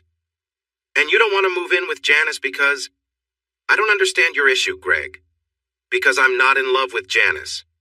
"Really? You could have fooled me." "I mean, I like her a lot. I care for her and I enjoy spending time with her." "What do you consider love, then?" I took a big sip of my soda, thinking about how to answer. "I guess what I had with Katie. I wanted to feel like that again." John sighed and shook his head, then took another bite of his burger. "You know I love Shawnee a lot, right? She means everything to me." "Yeah, of course, John. You two are great together. When we first started dating, we were always doing romantic things. We just couldn't get enough of each other." I took a bite of my burger and listened. "We still do some romantic things, but not as much, and that's okay." John continued as I kept eating. "My point is, I don't think even at the beginning were we as into each other as you and Katie were the whole time you were together. That's a pretty high standard you've set for yourself." I stopped eating and looked over at John. I wasn't sure how to respond to that. "Look, if you're going to end every relationship because they don't live up to what you had with Katie, you're going to be alone for a long time. You think I should move in with Janice even though I don't love her the way I loved Katie?" John took the last bite of his burger and chewed. Then I took a sip of my soda. "You should have talked to Shawnee about this. She would know what to say." "You're right. Look, Greg, I only have one more thing to say, then I'll let it go, okay?" I nodded and finished my burger. "Remember that night at my place? You had just broken up with Katie that day?" "Yeah, I remember there was a lot to drink." "And you spent 20 minutes saying some mean things about Katie?" "Yeah, that was not my best moment. But what stuck with me is when you said you could never love another woman like you loved Katie, that you were finished." I sat there thinking, did I still believe that almost 3 years later? "So, Greg, are you really done? You might only ever love Katie the way you loved her. If you and she aren't getting back together, then you'll keep messing things up with anyone else." Wow, for a big guy, he often knows exactly what I'm thinking, sometimes even before I do. I just nodded at John, accepting what he had said. "Anyway, it's your birthday. I'm sure Janice will let you relax tonight so you both can have a good time. Maybe you should talk to Shawnee about everything tomorrow." "Yeah, sounds good. We better head back." I arrived at Janice's place 5 minutes early to be safe. I buzzed her apartment and she let me in. I was dressed nicely and ready for my birthday dinner. As I stood waiting for the elevator, I thought about what I had been considering all afternoon since lunch with John. Was he right? Was I being foolish comparing my time with Vicky and now Janice to what I had with Katie? Was it unrealistic to think I could love someone as much as I loved Katie? The elevator came, and I stepped inside. The main question I needed to answer was whether I needed to love Janice as much as I loved Katie. If the answer is no, we can move forward and I might find happiness. If yes, then I would just be wasting Janice's time. Deep down, I already knew the answer. Janice met me at her apartment door looking stunning. She leaned in and gave me a warm kiss. "Happy birthday, Greg." "Thanks, Janice. You look amazing." "Thank you. We should get going. We have a reservation at a really nice restaurant at 8 p.m. We went downstairs and got a cab. Janice told the driver where to go. "Which restaurant, or is it a surprise?" "We'll be there in a few minutes. It's a lovely place called Margaret's." "Oh no. That was the same restaurant where I proposed to Katie. It was where we always went for birthdays and anniversaries. This could ruin my whole evening." We arrived and got seated. At least the table wasn't the same one in the back corner that I always shared with Katie. That would have been too much. We started with a bottle of champagne and talked about our day. I told Janice about my lunch with John and she shared details about her new project. After that, we ordered our meals and kept chatting. It was nice. Janice is easy to talk to about anything. Still, I was thinking about when to bring up our relationship and what we really needed to discuss. When our meals came, we began eating. As I went through my meal, I realized I needed to talk to Janice about how I felt. After finishing, we ordered 2 glasses of wine. So far, it had been a pleasant birthday. Your birthday isn't over yet, Greg. I still have a surprise for you back at the apartment. I smiled at Janice, knowing she had something special planned. Can we talk about what we discussed last night? We don't have to bring that up tonight. Tonight is just for you. I know, and I'm really enjoying it. Thank you. The food here is great. I've never been here before, but I think we need to come back. Yes, they always have good meals. Have you come here before? Well, yes. That's part of why I wanted to talk about us. Janice looked at me, curious about what my past had to do with our relationship. See that table in the corner? I pointed to a table that meant something special to me. Janice looked over to see a couple eating. That was the table where I proposed to my ex-wife, Katie. Janice's eyes widened in surprise. Every year we came here for our birthdays, Valentine's Day, and anniversaries and sat at that table. I'm sorry, Greg. I didn't know. It's okay, Janice. I'm not upset about it. We can leave if you want and talk more at my apartment. No, I've been thinking about this since our conversation last night, and I can't keep avoiding it. Janice looked away, probably worried about what I might say next. I like being with you, Janice. You make me feel special and loved. She glanced back at me, sensing that there was more to come. I understand wanting a commitment, wanting to share our lives. A part of me wants to give that to you, but I'm struggling because I can't offer you the love you truly deserve. At that moment, I looked down at the table. Then, drawn to it, I glanced back at the corner table, the one with the memories of Katie. Janice stayed quiet. I'm still in love with Katie, my ex-wife. A tear began to roll down Janice's cheek. This was the first time I had seen her look so upset, and it made me feel terrible. How long have you known? She asked. I looked at her, puzzled by the question. How long have you known that you still love Katie? Only this afternoon. I guess I always knew deep down. I just didn't want to face it. Janice nodded slowly. I sensed there was something keeping you from fully committing to us. I hoped it was just fear of getting hurt again, so I tried to be patient. I thought I could move on with time being with you, but after 6 months, that hasn't happened. It's unfair to you to keep hoping. Janice called the waiter for the bill. Let me pay for this, Janice. It's the least I can do. No, it's okay. It's your birthday. We stepped outside the restaurant. She turned to me and gave me a hug. I'm sorry things didn't work out, but I appreciate your honesty. I'm sorry too, Janice. I really hope you find someone who loves you as you should be loved. Can I ask you one last favor, Greg? You need to speak with your ex-wife. You need to face this or you'll stay unhappy. You're the second person to tell me that today. I promise I will. Goodbye, Greg. Goodbye, Janice. I opened the door to my apartment and flopped down on the couch. What a tough birthday. It was Saturday morning. Last night I broke up with Janice on my birthday. I wandered into the kitchen after my shower to make coffee when my phone rang. Hello? Hey, sleepyhead, can you let me in? Hi, Shawnee, what are you doing here at this early hour? Just let me in, it's chilly out. Since my apartment doesn't have a remote buzzer, I quickly threw on a t-shirt and jeans and went down to let Shawnee in. Back in the warmth of my apartment, we headed to the kitchen while she took off her coat. I'm making coffee. Want some? Oh yes, please. I put the mugs on the counter and took a sip before looking at Shawnee. So, John said you needed to talk. He mentioned you were having problems with Janice. It's 7 a.m., Shawnee. I don't need to talk that much. Shawnee laughed. What? You think I came here at 7 a.m. just for you? I'm picking up my parents at 8 a.m. and they live close by. I thought I could help on my way. Well, you didn't need to. I already handled things with Janice. Really? John said she wanted you to move in together. Yeah, but that's not happening. We broke up last night. Oh, I'm sorry to hear that, especially on your birthday. Happy birthday, by the way. Yeah, thanks. I had to tell her the truth. I told her I'm in love with my best friend's wife. I winked at Shawnee. Shawnee laughed at me. You're joking. At least you haven't lost your sense of humor. I shook my head and chuckled to myself. I hope you were kind to her. She seems really nice. As kind as I can be while admitting I'm in love with someone else? Come on, Greg, I'm serious. So am I, except I meant Katie. Shawnee's face showed surprise.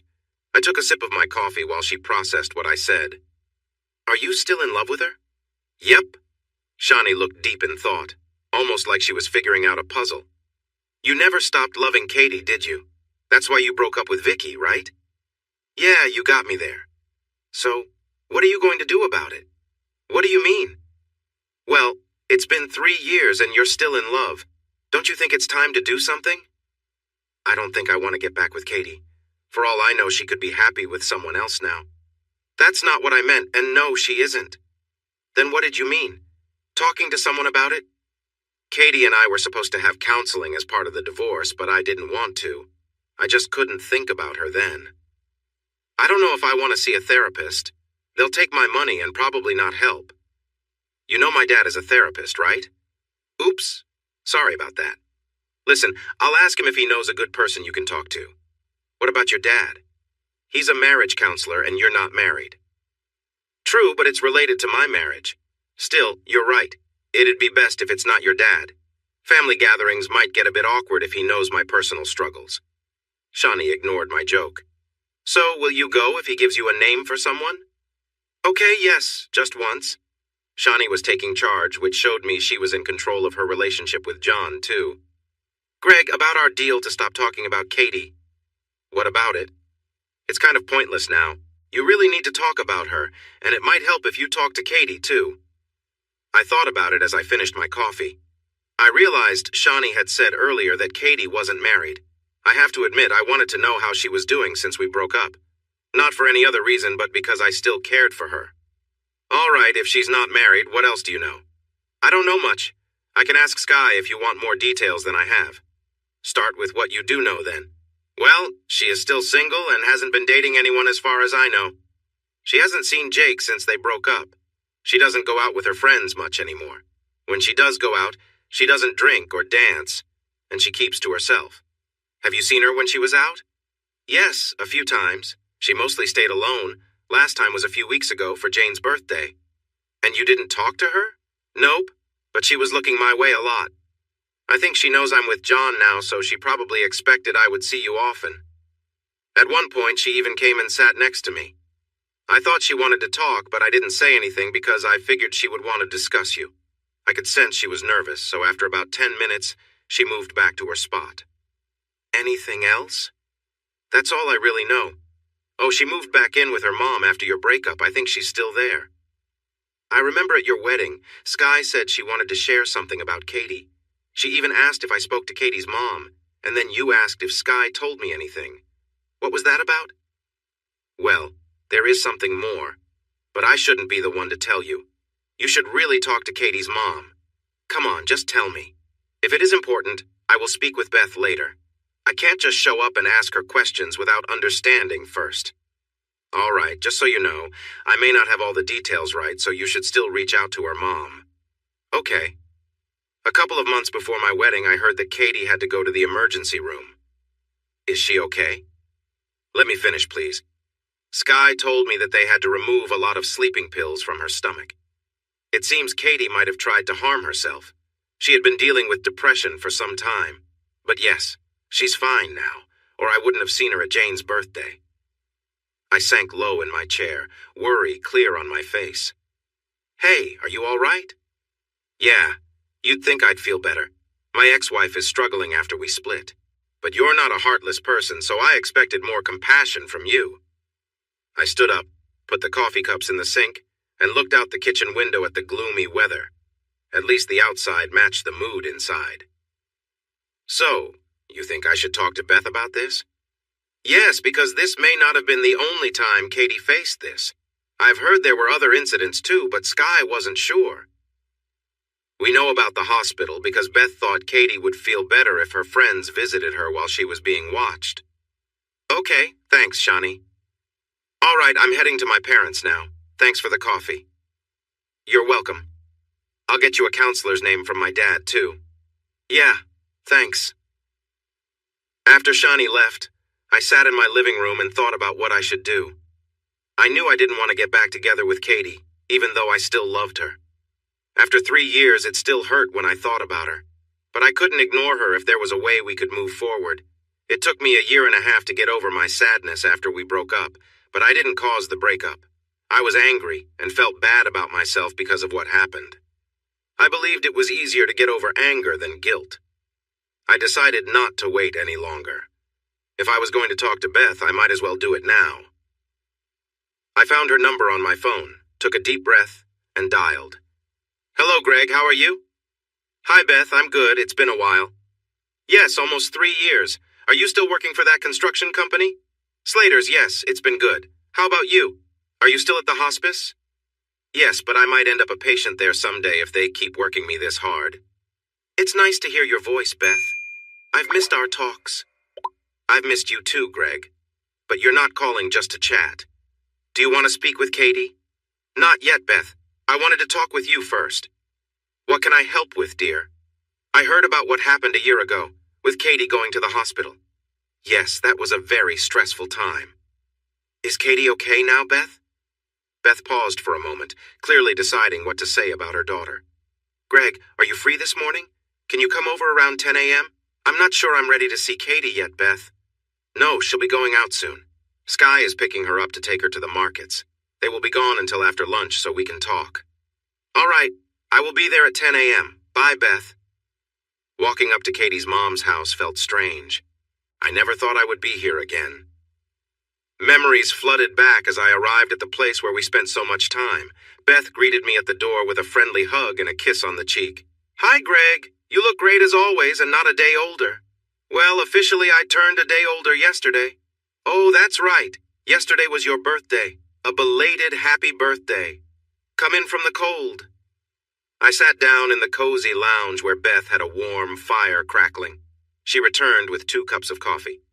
So, where do we begin, Greg? I'm not sure. Maybe just tell me how she is doing. She's doing okay, but there are times when she feels down. I nodded, hoping Beth would explain more. When I say okay, I mean not like you might remember. I haven't seen the happy Katie since before your marriage. She had a hard time with the breakup. It took her a long while to want to be around others. Now, when she does, she is quite reserved. Sometimes she goes through days where she seems sad and doesn't want to interact at all. During those tough weeks, I try to keep her busy so she doesn't focus too much on her feelings. She also has some medicine for those times. What about her job? Is this affecting her work at the law firm? She had to reduce her hours. It was hard for her to manage the work while also taking medication. I leaned back in my chair, staring at the flames and thinking about how much this has impacted Katie's life. She used to be the happiest person, full of confidence. Now, 3 years later, she still struggles and has her career on hold. Are you okay, Greg? I looked at Beth and nodded, then took a sip of my coffee. Can you tell me what happened with the sleeping pills? Well, that was just one incident. There were 2 other times she tried something similar. Did she go to the hospital? No, the first time was about 2 years ago. She didn't take enough and ended up feeling unwell. After that, I had to keep a closer eye on her. 2 years ago? Around the time of the divorce? Yes, she did it the night she received the finalized divorce letter. Oh no, I'm sorry for my language, Beth. That's fine. I've heard much worse at the hospice. And she tried again? What happened? It was about 6 or 7 months later when she did need to go to the hospital. Do you know why? Greg, please don't feel responsible for any of this. You need to understand that her choices were not your fault. I get it. But why do you care about me? Katie found out that you were in a relationship and that affected her. Oh no, I was with Vicky. I ended it because I still love Katie, but now Katie is struggling because I was seeing someone else. What a mess. Oh no, I just told Beth I still love her daughter. I guess her 3rd try was about 6 months ago when I started dating Janice. About that time, she came home one night after being out with friends, really upset and angry at you. An hour later, I heard a noise from her room and found her on the floor. She had fallen off the bed after taking some pills. I was able to help her right away. A few days later, she said it was because you were with someone else. This must have been tough for you, Beth. It has been hard, always worrying about my daughter and when she might try to hurt herself again. If I don't hear her fall or don't find the pills she has hidden, it's even worse when I'm at work and she's alone at home with time on her hands. But most of the time she seems okay, even happy sometimes. It's just those moments when she feels down or something makes her sad. I always have to stay alert. It's exhausting. I'm sorry, Beth. You shouldn't have to go through all this. I'm her mom. That's just part of my job. We sat quietly for a few minutes, listening to the fire crackle. You mentioned earlier that you still love Katie. Is that true, Greg? Are you still in love with her? Yes, I never stopped loving her. I've tried to move on, really, but I don't know how. Are you still with your girlfriend? No. Funny enough, we broke up last night at my birthday dinner. Janice wanted me to make a commitment to live together, get married, and start a family. I'm sorry to hear that, Greg. The reason I couldn't commit was because I still love Katie. I didn't want to hurt Janice. She deserves better. Beth nodded in agreement.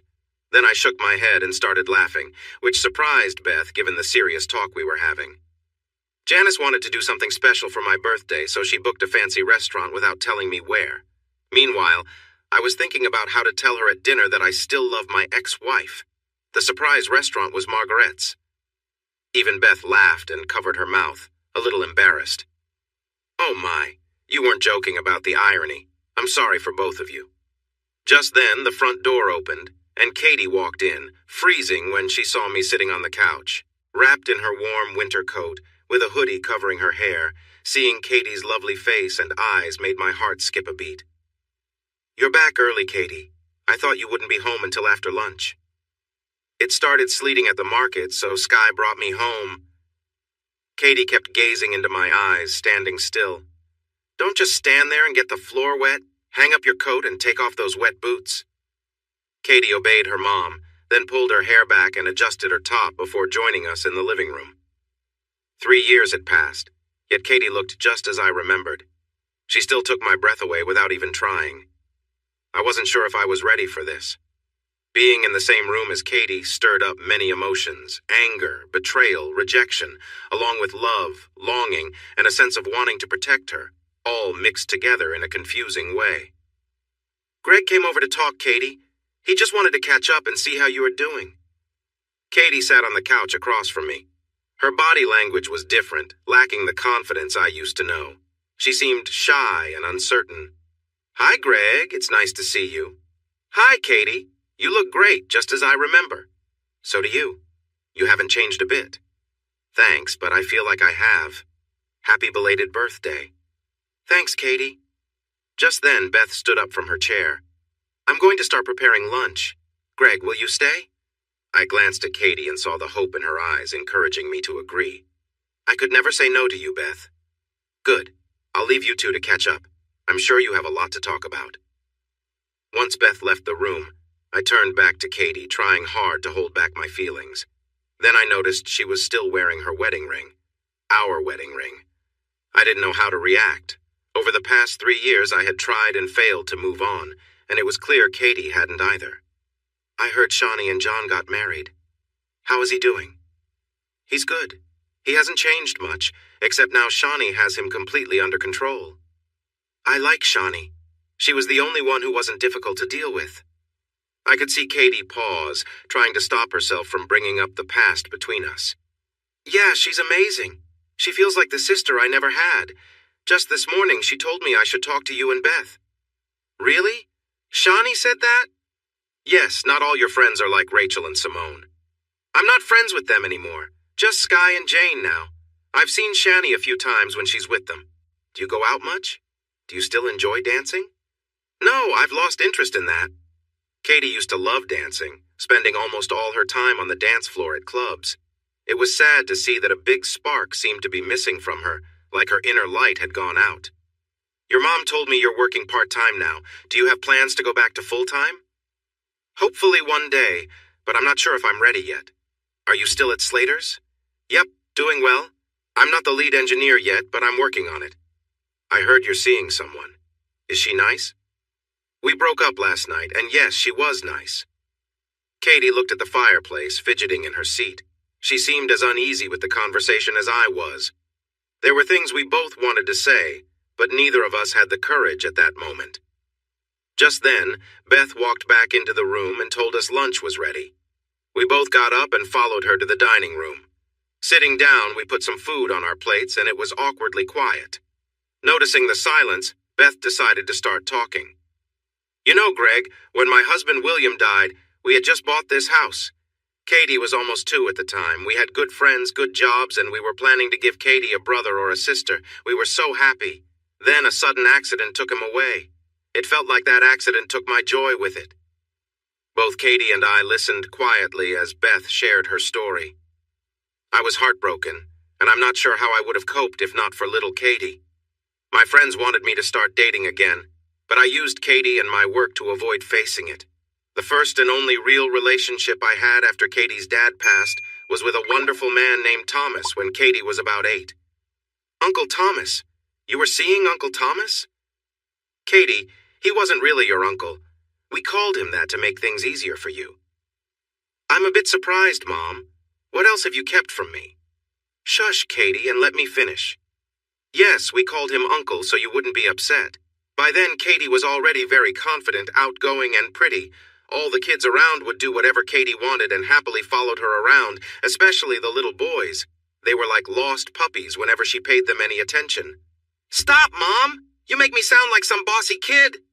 Katie giggled and smiled, revealing the dimples I loved so much. Boys still act like lost puppies around you, Katie. I know I did. Katie looked at me and smiled. It was hard to stay mad with a smile that made me feel all warm inside. Anyway, back to my story. I dated Thomas for over 3 years. He wanted us to live together and become a family.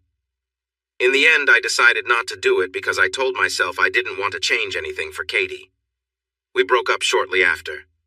Mom, you should have told me. I'm sure I could have gotten used to having him around. He was always so nice to me. I know I should have. I was scared. It's the one thing in my life I regret. Sometimes you only get one chance at real happiness. If you're lucky like me, you get 2. Don't waste them. Do you hear me, you two? Katie stood up and walked over to her mom, and they shared a warm hug. We continued our lunch, but the mood in the room felt lighter after Beth told her story. We chatted easily, almost like we were back in the days when Katie and I were newly married and lived with Beth. We would all sit at this same table for our meals. After lunch, I said I should be going, but Katie looked at me with eyes full of hope, as if asking me to stay. Wait, Greg, I have something for you. Do you have a few minutes? Yeah, of course. Come on, let me show you. Katie didn't wait for my answer. She walked toward her bedroom, the same one we had shared when we were first married. I glanced at Beth with a curious look, and she encouraged me with a nod. So I got up and followed Katie into what used to be our room. When I walked in, Katie was reaching for a box on the tall shelf above her wardrobe and was having a hard time. I quickly stepped in behind her. Here, let me help. Katie was right in front of me, and I could sense her closeness. Thanks. She moved aside so I could pull the box down. I placed the large box on the bed, and Katie began to open it. Greg, these are your things that were still in the apartment when I moved back here. I wanted to keep them safe for you, and it felt nice having something of yours with me. I leaned in to see what was inside the box. It held an assortment of clothes, trophies, keepsakes, DVDs, and some framed photos. Each item reminded me of my time with Katie. You kept all of this? Of course, I couldn't throw it away. I was hoping you would come back for it someday. I looked into Katie's shining gray eyes, and my resolve to keep my distance was fading fast. It seemed like Katie felt it too. She gently reached out to touch my hand, and that moment changed everything. I stepped closer to her, and we shared a long, warm kiss. Her hands found my face as we kissed, and it felt like time stood still. It lasted for what seemed like forever. All the stress, feelings, and wishes we had all came together in that one kiss. When we finally pulled away, we stood close, hugging each other with our heads resting on each other's shoulders. After a moment, I stepped back. Katie, we need to talk about some things. She didn't say anything but nodded. Can I put the box back now? Don't you want your things? I do, but I can get them later, okay? That's fine. After putting the box back, I invited Katie to sit on the bed beside me to talk. First, about what just happened. I need to take things slowly. I'm not sure where this is heading or if it will work at all. I just don't know. Katie took my hand and squeezed it gently. Can I ask you something, Greg? Sure. Do you still care about me? Do I still care about you? Yes, I do. I wanted to stop, but I couldn't. I haven't stopped caring for you, Katie, not for a single day. Katie smiled warmly at me. Then I will take it slow too. I'll give you all the time you need. I'll do anything you ask. With that, she leaned against me. Katie, you are one of the smartest people I know, so it's hard for me to understand the way you've been feeling. You are really worrying your mom, Katie. Surely you realize what you would have done to her if things had gone differently. Katie leaned forward, putting her head in her hands. It's hard to talk about. I've thought about these times so much. I think the only thing that kept me going through my sadness was the hope that maybe you still loved me, that you would somehow come back. So when you got the final divorce letter, I felt all my hope was gone. Without the chance of you coming back, I lost hope for myself too. I let my guilt and sadness take over. Did you feel that way during the other times as well? Yes. When I heard you were dating someone else, it felt like I was losing you even more. I knew you would find someone eventually, but facing that was really hard for me. Okay. Can you promise me something right now? No matter what happens between us from now on, that you will never try to hurt yourself again? I would love to say yes, but it's not something I planned or thought through. What if we take away the reasons for it then? You said you felt guilt, self-hatred, and sadness about losing me. I'd give you a degree in psychology because I tried talking to 2 doctors about this and it didn't go well. Yes, but you weren't with me when I was going through that, were you? Katie sat up and looked at me. No, you weren't. Are you really ready to hear about all the mistakes I made? I don't know, Katie, but I want to try. Katie rested her head on my shoulder again. I could hear her begin to cry. I really messed this up, Greg. I messed this up so much. Hey, let's stop that. I want you to promise me one thing you can keep, okay? What is it? That we will be completely honest with ourselves from now on. If we talk to someone about this, we can't hold anything back. Can you promise me that? Okay, yes, I can promise that. I just wonder if you will still love me when we are done. Oh, I think I will. I might not like everything we discover, but I don't think I have a choice. When do you want to start? Shani's dad is a marriage counselor. Today, Shani is getting a name of someone good who can help us. It was meant to help me figure out why I struggled in relationships because of you. But now we can do it together. I'm sorry I caused trouble in your relationships. Actually, not really, but I am sorry. I know, and right now I'm not that sorry either, so let's forget about that and focus on us, okay? Deal. We walked back into the living room, still holding hands. Beth nearly fainted when she saw us. Later that evening, I was in my apartment cooking pasta when my phone rang. It was Shani. Hi, Shani. Hi, Greg. Did you get a chance to talk with Beth? Yeah, I went over to see her. Really? Was Katie there? Not at first. She was out with Sky but came home early because of the weather. Oh, did you talk? Yeah. Beth told me about what happened with the sleeping pills and then Katie walked in. How did you feel? Geez, you are curious, Shani. She looked great, just as I remembered. I didn't ask how she looked. I asked how you felt about seeing her. I'll be honest, I felt a bit emotional, but it was nice to see her. Did you stay long? Did you 2 talk alone? I stayed for lunch and a bit of the afternoon. Yes, we went to her room and talked for a while. That's great. I'm glad you're working through this, Greg. Yeah, well, that's not all. We kissed too. Wow, okay. I didn't see that coming. She agreed that we would both see someone to work through everything. Good. Oh yes, the reason for my call, sorry for getting sidetracked. My dad recommended Dr. Anna Forsyth. Dad said she is one of the best in her field and a close friend, so he should be able to set it up. She has written books and gives lectures, so she knows her stuff. That sounds good. Can you send me the details when you have them? Also, let your dad know that it's for both Katie and me. Sure, I will. I need to go now. Bye, Greg. Bye, Shani. Katie and I walked into the lobby of Dr. Forsyth's office. We checked in at the reception and took a seat. Soon, a woman who looked to be around 60 years old came out of her office and called our names. Mr. and Mrs. Johnson. We stood up, and she led us into her office where we sat down. Hi, Katie and Greg. I'm Dr. Anna Forsyth, but you can just call me Anna. Hi, Anna. Nice to meet you. Just to clarify, we're not actually married. We're divorced. I thought it was best to clear that up right away. Anna then looked at her notes. I see. You mentioned Katie Schaefer when you called, but her insurance shows her name as Katie Johnson. Is that correct, Katie? Yes. I never changed my name back. I was surprised, so Katie was still Katie Johnson. All right, let's get started. I wanted to have both of you here today to talk about your relationship, what has happened, and what you both hope to achieve from these sessions. After this, I will likely see you one at a time before meeting again as a group to work towards a resolution.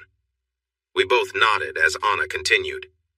First, let me share a few guidelines before we start. 1. You need to be honest with me and with yourselves. Sometimes that means being very straightforward, or you might leave here without any benefit. 2. No insults or name-calling, and while you can voice your concerns, keep it respectful. You're here to work on your issues, not create new ones. And 3. Feel free to ask questions at any time if you don't understand why I'm asking something.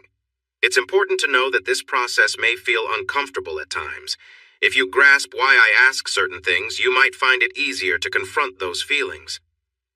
Are we all set? Again, we both nodded. All right, you were married and then divorced.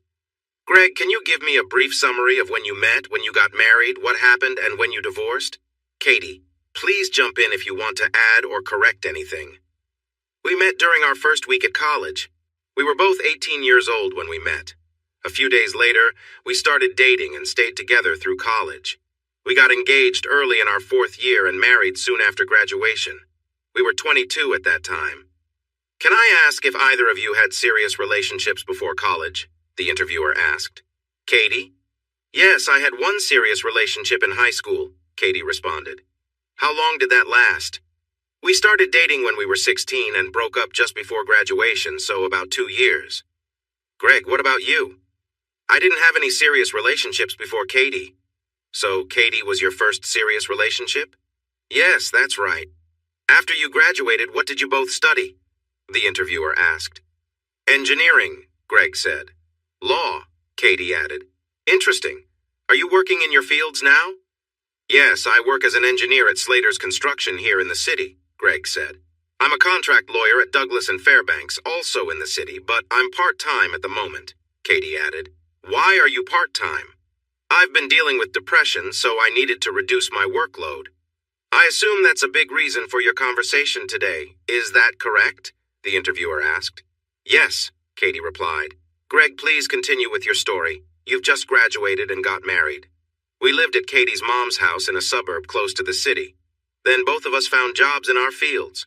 After about 6 months of marriage, we got our own apartment. Then... Is this where things started to go wrong? The interviewer asked Greg. Yes, about a year after we got married is when the issues began. Was this a one-time situation or was it ongoing? It was ongoing, Greg admitted. Was it an affair? The interviewer inquired. Greg wasn't sure how to answer, so he looked at Katie. That's hard to explain, Katie said. Was it you, Katie, who had connections outside the marriage? The interviewer asked. Yes. You mentioned it was hard to explain. Why is that? Well, he was my ex-boyfriend from high school. We had some history, but the interactions were more than friendship, Katie explained. Dr. Forsythe leaned back in her chair, processing the information. This does sound complicated. You don't have to answer if you're uncomfortable, she said. Okay. Did these interactions continue until Greg found out? The interviewer asked Katie. Yes, she confirmed. Did he confront you? Did that lead to your separation and divorce? Yes, that's correct. When was your divorce finalized? About a year after Greg and I separated, which was 2 years ago.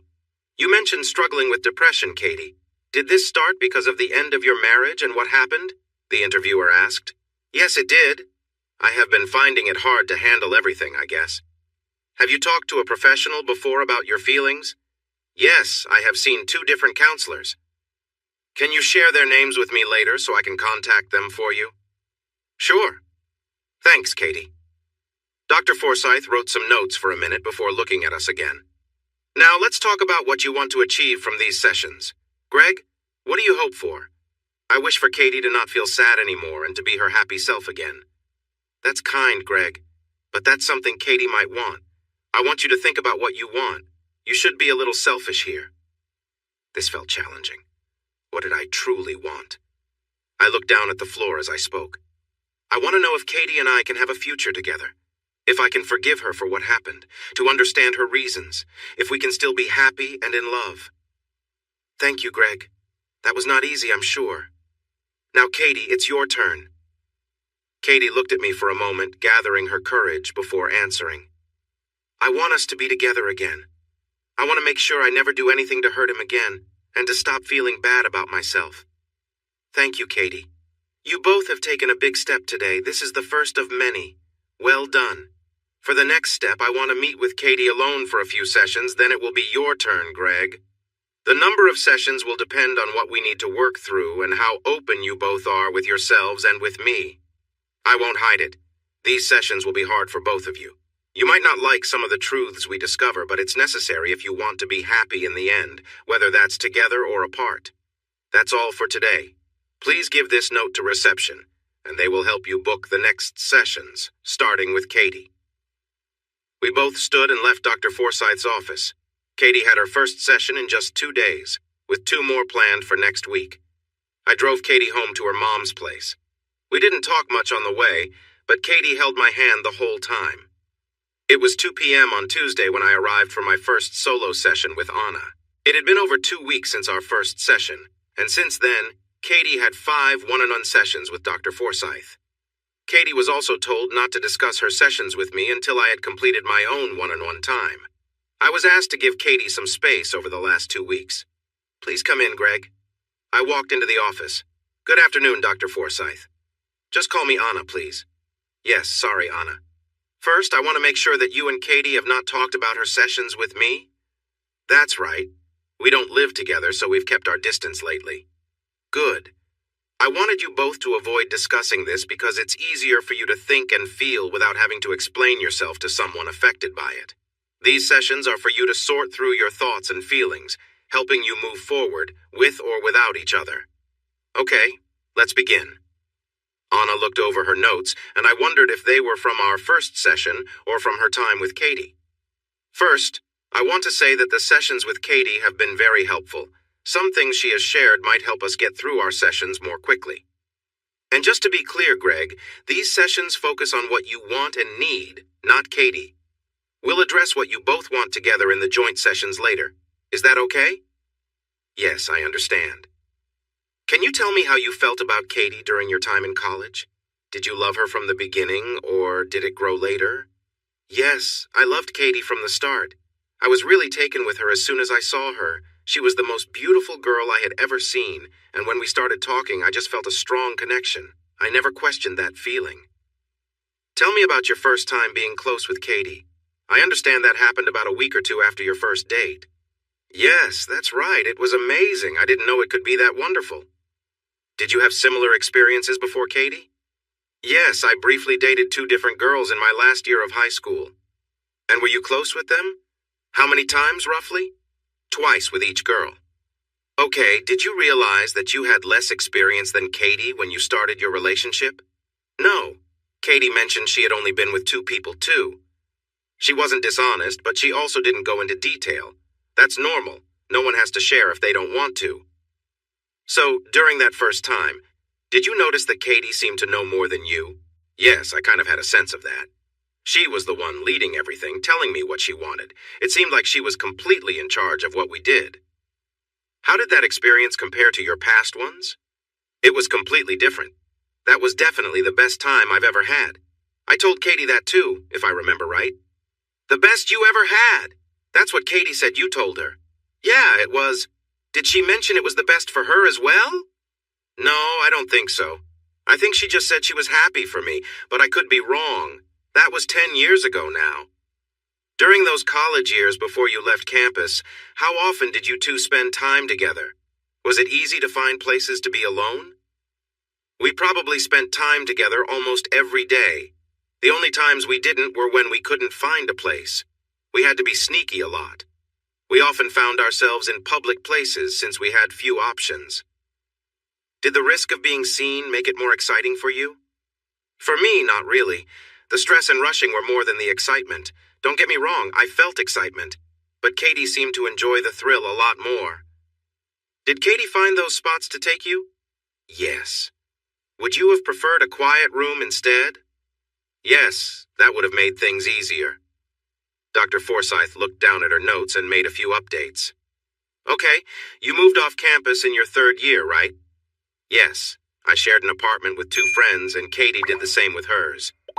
Did that arrangement work better for spending time with Katie compared to the risky places? Yes, those 2 years were great. We could take our time and be together almost whenever we wanted. After moving into the apartment, did you have any risky encounters? No, not that I remember. Did Katie ever ask to sneak off somewhere again? Maybe a few times at the beginning, but we had her room or mine to use, so I told her there was no need to take that risk. Did you ever think that Katie might enjoy the thrill and you didn't want to provide that for her? I paused and thought about that question. Honestly, I don't think I considered it that much. I was around 20 or 21 and didn't really understand Katie's feelings then. I wish I had known. If I had, I would have tried to give her what she wanted. Don't be too hard on yourself. Understanding a woman's feelings can be tough, even after many years of being together. Just ask my first husband. Anna smiled at me. This was the first time I saw her relaxed and a bit more personal. I nodded and smiled back. To share a bit of my past, Greg, I was also cheated on in my first marriage. We could never fix things, but I was lucky to meet my wonderful husband. We have been together for over 30 years and have 3 great kids. So, Greg, sometimes when a marriage has problems, it might not always be best to save it. I'm not saying that's the case for you and Katie, but keep that in mind. Don't just focus on getting back together. First, ask yourself if you should. I agreed as Dr. Forsyth took a few notes before continuing. I want to move ahead to about a year after you got married when Katie started seeing her ex-boyfriend again. You didn't know about these meetings at the time, but did you notice any change in Katie around then? How she acted on the days she met him or the day after? No, I've thought a lot about this since I found out. I couldn't think of anything that hinted it might happen. She seemed the same to me every day. We had a good relationship and did everything together. We were still very close, even on the day before or after she met him. Since Katie isn't here, let's be clear about what she was doing, Greg. She was meeting her ex-boyfriend. We should stop calling him her ex at this point. We can call him by his name. What do you prefer? His name is Jake. Okay, so for 2 years, Katie was seeing Jake almost every Friday. I understand that you and Katie spent your Friday nights with your friends, and Katie made it clear that her friends from high school were trying to make you unavailable so they could spend time with Jake instead. Is that how you see it? Yes, they succeeded, but I wonder if Katie wanted their help in that. Do you think Katie planned this? I don't think she helped plan it before she saw Jake the first time, but after that, I believe she did. I think she wanted to meet him every Friday and made sure that happened. What makes you think she didn't plan to meet him the first time? I overheard Katie talking with her 2 high school friends about it the day I left her. Dr. Forsyth looked at her notes again. That would be Rachel and Simone, right? Yes. Katie was upset with them for setting up that first meeting with Jake. She was upset with them, blaming them for her marriage problems, saying it was their fault for bringing Jake to the club that night. How did you hear this conversation? I was at our apartment door, just there to pick up the rest of my things. I could hear them talking inside, or more like yelling. Was this the next day, Saturday? No, I went back to the apartment on Friday night after a friend told me about Katie and Jake. I stayed there that night and woke up with Katie beside me. I confronted her that morning, then spent that night at a friend's place. Sunday morning, I came back to collect my stuff. I saw her friend's car outside, and when I reached the door, I could hear them arguing inside. I listened for a bit before going in. So, Katie blamed them for bringing Jake to the club. Did you overhear anything else before you stepped in? Yeah, quite a bit. All right, just so you know, Katie has explained her side about why her friends arranged for her to meet Jake and what she told them before it happened. Did their conversation help explain any of this for you? Yes, in a pretty straightforward way. Oh? How so? Well, Rachel and Simone didn't appreciate being blamed for what Katie chose to do, and they made that clear to her. All right. Do you remember what they said to her? Yes, I remember it all too well. It used to replay in my head when I was first dealing with everything. Would you mind sharing? I'd like to understand if it aligns with what Katie said her reasons were. I looked down, taking a breath. It was tough to say aloud, a hit to my pride. "Remember, Greg," Dr. Forsyth said gently, "I warned you this could be uncomfortable." I looked up at her reassuring face, encouraging me to go on. For one thing, they told Katie that they didn't force her into anything. They said it was her choice, not theirs. Dr. Forsyth nodded, letting me continue at my own pace. They told her she had always made her own choices, and even went as far as to remind her of times when she had made sure our nights out wouldn't interfere with any plans she had with Jake.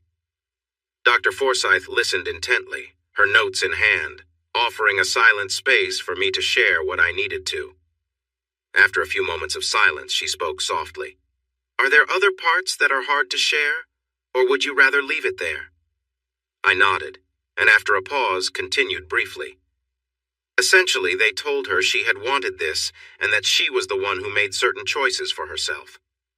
Dr. Forsyth gave a gentle nod, understanding the weight of the words.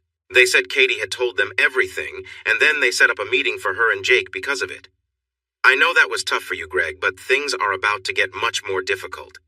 Now we are at the core of the issues you need to face to move on. Isn't this something Katie should deal with too? Yes, she's been through her sessions, but Katie has her own set of challenges that you won't have to face. Like what? The guilt she must feel? Yes, among other things. Okay, are you ready? This will be hard for you, but it's important to answer honestly and thoughtfully. Take your time with each question. Dr. Forsyth looked down at her notes. First, Katie said you could not please her as well as Jake could. Do you think that is true? I assume so. Why else would she have bothered with all this? How did that make you feel, knowing another man could please the woman you love better? I felt hurt and betrayed. It seemed like she valued our relationship so little that it came down to who was better with her. It was painful to think she would risk what we had for someone else. Dr. Forsyth wrote some notes and then looked back at me. I should tell you that this took a lot of time to work through with Katie. However, there seems to be a misunderstanding between what you think Katie felt and what she actually felt. Both you and Katie have told me before that you enjoyed being intimate often. I use the word enjoyed, Greg, because do you really believe Katie would choose to be with you so much if she didn't enjoy it? I never understood why we were intimate so much if she wanted someone else. I thought maybe her guilt played a role, but we were intimate just as often before she met him. I honestly don't know. To ease your mind, Katie did enjoy being with you very much. We will discuss why Katie wanted to be with Jake and why she shared that with her friends. I took a deep breath. This was getting harder. The next question is whether you could provide her with the same joy that he could. Were you able to help Katie experience joy in that way? Not during intercourse. That bothered me for a long time.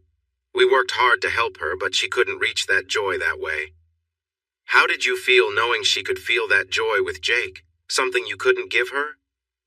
For a long time, I felt like I wasn't good enough, that it was my fault. I struggled with my self-confidence for a long time. What changed that? When I started a new relationship, I was able to make her very happy. It felt like a huge relief. It wasn't that I couldn't make Katie happy. She just needed something different from me. You have thought about this a lot, haven't you? Unfortunately, yes. All right, Greg, you are doing well. One more question. Katie mentioned that you were not as well endowed as her previous partner. How did that make you feel being compared to him? I felt inadequate and smaller in spirit. It hurt to know that Katie thought I wasn't enough for her. Did Katie use the word small to describe you, or is that how you feel she sees you? I think it's how she sees me. I heard from her friends that she wasn't happy with how I measured up. Not happy with it, or just that it was smaller. Why would she talk about it if she was happy with it? I will address that in a moment. Let's move on. Okay, how did you feel when Katie shared her thoughts about you with her friends? Did that hurt because it was someone you loved and trusted? Yes, I felt like she was making fun of me. It was painful to realize she didn't respect me enough to keep those thoughts private. It hurt to know she was so disappointed that she talked about it with others. Great job, Greg. Take a moment to collect your thoughts. Dr. Forsyth took notes for a few minutes before speaking again. Greg, In my sessions with Katie, we focused a lot on helping her be honest with herself about why she was with someone else. This will help explain why she expressed her frustrations to her friends. First off, did Katie ever tell you why she was with someone outside of your relationship? No, not really. She just said they got along well and that she couldn't resist. That makes sense. I don't think Katie truly understood her own reasons when she shared those thoughts with you. I don't think she realized why she felt the way she did, just that she felt something. It took Katie almost 2 full sessions to understand her relationship with Jake. She learned how it changed since they first began being intimate and why she started to desire that again during your marriage. I hope this helps explain things for you. First, according to Katie, Jake is quite well endowed. I'm not saying this to hurt you, Greg, just hear me out. Katie mentioned that when they first became intimate, it was very painful for her. She felt inexperienced and thought she was disappointing Jake because it was hard for her to be open to him. Katie then discovered that she could relax and allow more of him to come closer. She said that to do this, she had to accept her desire for him. She explained that when she let herself embrace that feeling, it brought her a lot more joy. She talked about needing to be in a certain mindset to truly enjoy the experience.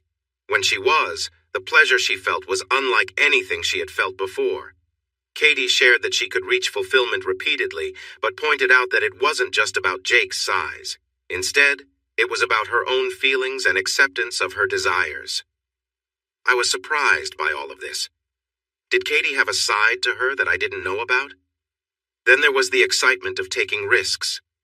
Katie shared that she enjoyed the thrill of being a little daring with you when you both lived in the dorms. She said she learned to crave that feeling and would choose spots that had a higher chance of being discovered. When you both moved into apartments, she mentioned that you didn't want to take those risks anymore. She tried to encourage you to continue, but she sensed that you didn't feel the same way, so she stopped. When Jake appeared at the club, along with her desire to connect with him, she also felt the excitement of risking being caught again. Maybe now you can understand why Katie found it hard to explain her actions. There wasn't just one reason, it was a mix of feelings she didn't fully grasp at the time. Once she felt pleasure, she often wanted more. Not all the time, but sometimes, and that was something you weren't able to give her. Part of it came from the fact that it wasn't you who was providing that for her. I want to remind you again, Katie insisted that this didn't mean she enjoyed being with you any less. She mentioned that being with you was wonderful because it was with the person she loved. She desired being with you much more than she did with Jake. But the fact that she sometimes wanted to be with Jake and couldn't control that is a big part of her sadness. She felt bad every time she did it, and even more so, she hated herself for wanting it. She felt weak for not being able to stop, especially knowing how much it hurt you. I sat quietly, then slowly rubbed my face. After all this time, I was starting to understand why everything happened, why she was unfaithful to me. So, when she talked to her friends about Jake being better than me, are you saying she was frustrated because she wasn't just missing being with Jake, but also the thrill of being with him and the risks she took with me? That is one way to put it, yes. You've expressed it quite well. Again, I looked out the window, thinking about how long it took to reach this understanding. If Katie had been able to explain this when we were together, maybe things could have turned out differently. Okay, Greg, we need to get back to working through your feelings about all this. Understanding the reasons behind it doesn't mean the feelings will go away. We still need to work through them, all right? I looked back at Dr. Forsyth and nodded, ready to continue. Greg, when describing how you felt about why Katie was unfaithful, you used words like hurt, betrayed, low self-confidence, feeling inadequate, and disappointed. Do you agree with those? And would you like to add any other words to describe your feelings about why Katie was unfaithful? No, nothing more. I could add many emotional words to explain my reactions when Katie was unfaithful, but I'm not sure that would help right now. Words like anger or resentment. Those feelings are perfectly normal. We all react emotionally when we're hurt. While those emotions can help us cope in the moment, simply reliving them won't help you move forward. Tell me, Greg, do you still feel the same way now, 3 years later? My confidence and self-esteem aren't low anymore. The 2 relationships I've had since then have really helped me feel better about myself. As for feeling inadequate, I guess that's different for everyone. I probably wouldn't feel that way compared to most men, but maybe to some who are different. Still, there's nothing I can do about that. And about feeling mocked or belittled by her friends. That doesn't bother me anymore. The two friends are not Katie's friends now, and I really don't care what they think. What still troubles me is the lack of respect Katie showed. Her actions broke the trust between us, which connects back to that disrespect. I also feel like she thought less of me, even if she never said that directly. Those are the main feelings I have. Good job, Greg. Today hasn't been easy for you, but we made some great progress. We focused on your breakup and your feelings, working to find out what matters to you. In the next session, we'll work on those two concerns to see if you can handle them alone or if you need Katie's help. I want to schedule another session for you later this week. Can you come again so soon? I think you'll just need one more. Yes, my work hours are flexible, so I can adjust my schedule. Please take this note to the reception and see what they can do for you. See you later this week, Greg. Thanks, Anna. That evening, I got home from work when Katie called. Hi, Greg. How did your first session with Anna go? It went okay, Katie, but I'm not sure we should talk about it just yet since I have another session on Thursday. Oh, I just wanted to check if you're okay, not the details. Yeah, I'm good. It's tough facing everything, though. And that was just one session. I hope you're managing well after 5. Yeah, it's been hard, but I've learned some things about myself in those sessions. Is it different from the sessions you had with the 2 therapists before? Oh, yes, very different. They sort of ignored my relationship with you. They treated breakups as something to just get over. They focused on my sadness without understanding why I felt that way. They just gave me medication and sent me home. This time I'm working through the reasons for my sadness, one step at a time. And that has taken 5 sessions? That's a lot to cover. We could have done it in maybe 3 sessions, if I'm honest. I spent a lot of time avoiding the truth with Anna, not wanting to face things about myself or our relationship. It's been really hard, but I eventually got through it. That's good to hear. Anna thinks I'll only need 1 more session before we finish our joint sessions next week. Great. The main reason I'm calling is to see what you're doing on Saturday night. Would you like to go see a movie with me? I was quiet. This would be our first real outing since we got divorced. Katie must have noticed how I felt. It doesn't have to be a date, Greg. We can just go as friends like we used to. It's fine, Katie. If you want it to be a date, it can be. I'll pick you up at 7 p.m., and we can share a big popcorn and soda like before. Thanks, Greg. I would love that. I'll see you Saturday then. Bye, Katie. Bye, Greg. I sat down in Dr. Forsyth's office for my second session. Anna was looking over her notes before we started talking. Today, Greg, we will work on the main issues you need to address so you can move forward, whether with Katie or without her. There are 2 main points. First, you felt a lack of respect from Katie, which also relates to the trust that was broken in your relationship. We can consider these as one issue. The second point is that you feel you cannot meet Katie's emotional needs. You think you aren't enough for her. Hearing Anna say that was tough. Okay, Greg. You're smart, and I know you have thought a lot about your breakup with Katie. Can you tell me if you figured out why Katie showed you such little respect by being with someone else? I think her desire for companionship was stronger than the risk of losing me. It felt like she didn't love me as much as I loved her. But those are 2 different ideas. Do you still believe that Katie's love for you was less than your love for her? I thought for a moment, recalling how we were together and everything Katie has been through since our breakup. It became clear that she always loved me just as I loved her. No, I believe she does love me. I think it was easier for me to cope with what happened if I convinced myself that her love wasn't as strong. Do you want to change your second idea then? Yes, I want to remove it. So now we are left with you feeling that she prioritized her own needs over your relationship. Would you agree? Yes. Anna looked back at her notes, writing a bit more, then glanced at me. Now you see that our 2 points are really one? Yes, I understand. So, what we need to work on, Greg, is how you can overcome your feelings of not being enough for Katie and her need for emotional support that you believe you cannot provide. And I want to make it clear, Greg, this isn't about whether you are actually good or not at meeting those needs. Both Katie and your friends believe you can make someone happy in a relationship. This part is about your worry that you might not be good enough for Katie, and learning how to move past that feeling. I don't know if I can make Katie happy like Jake did, so I'm not sure how we can get beyond this. Does that mean you think you can't have a relationship with Katie if you can't make her happy in that way, like Jake did? This was something I hadn't considered until now. I looked out of Dr. Forsyth's office window, taking a moment to think before I answered. My pride tells me this could end our relationship. If we were together, I might feel like I'm not enough, and that could ruin what we have. Dr. Forsyth waited for me to continue. I'm sure Katie would promise not to look elsewhere, to put our relationship first, but I would still worry about her happiness. I feel selfish wanting her to be loyal while she might not be completely fulfilled. That's a thoughtful way to look at it, Greg. I know this is tough. Yes, it really is. So, the main obstacles to enjoying a relationship with Katie seem to be your worries about not being enough for her and feeling like you're denying her happiness. Is that how you see it? Yes, that sounds right. Remember in our first session I told you it's important to think about whether being with Katie is truly right for you, not just how to fix things. Yes, I remember.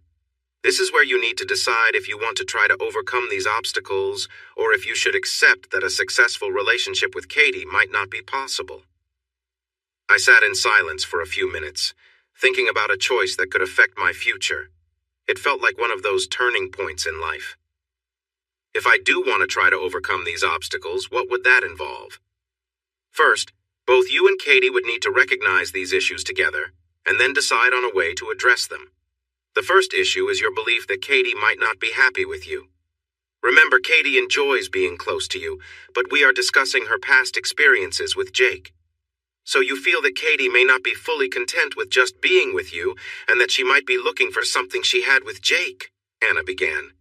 There are a few ways we can explore how to address this, and we'll find one that's right for both of you.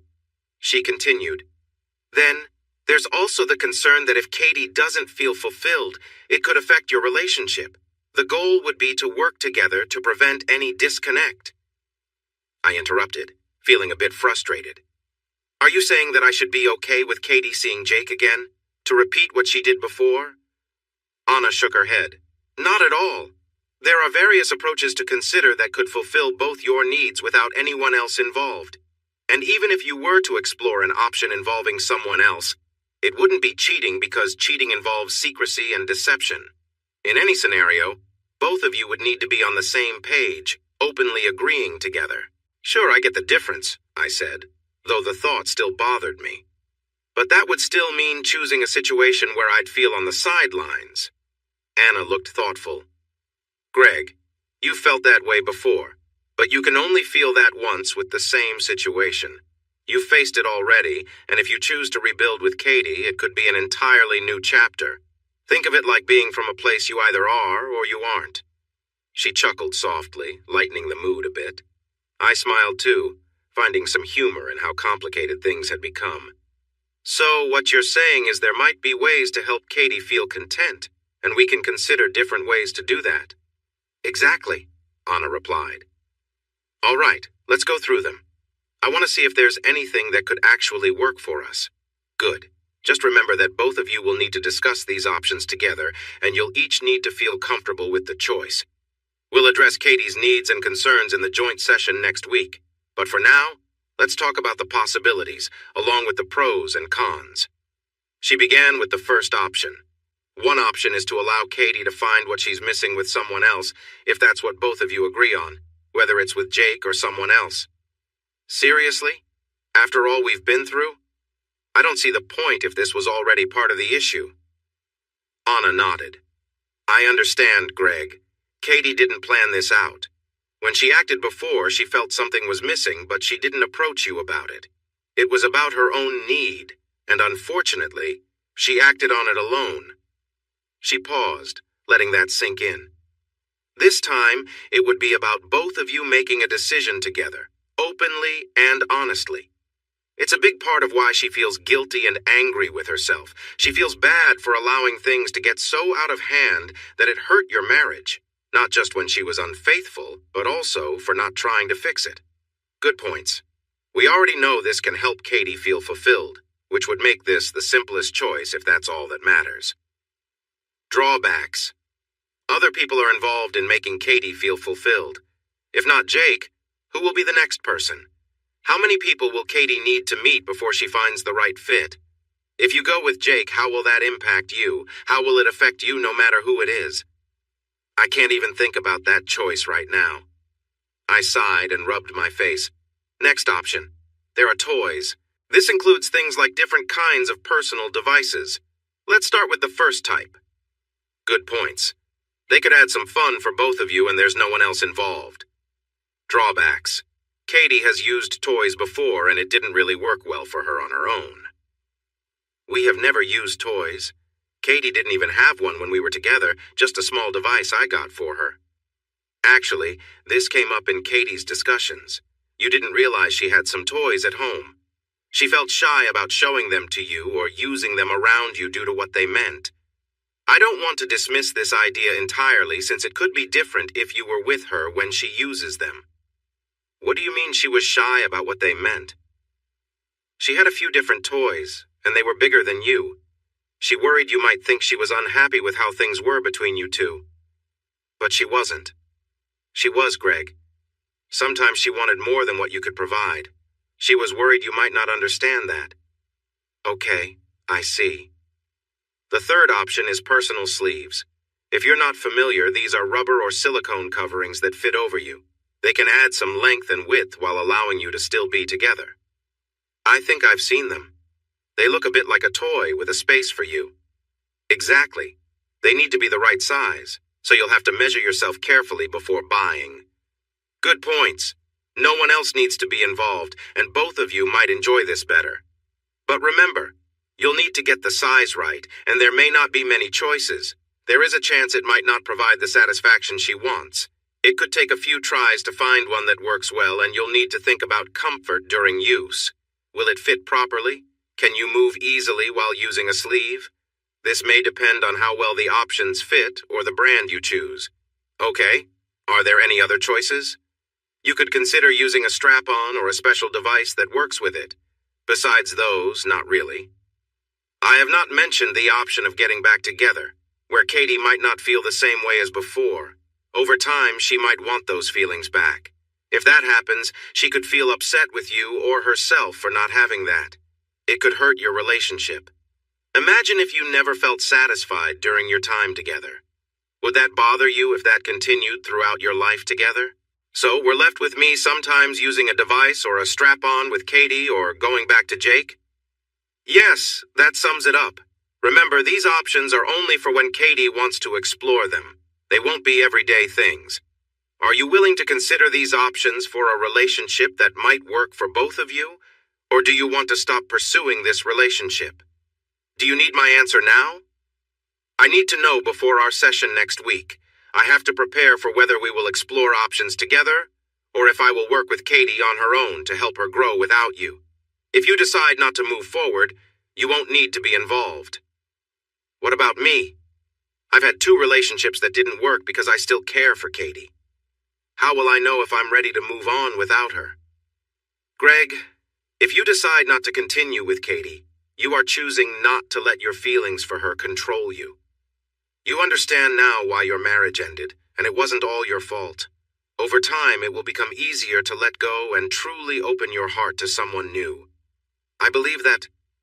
So, if I choose to walk away, you're saying I should be able to move on? Yes.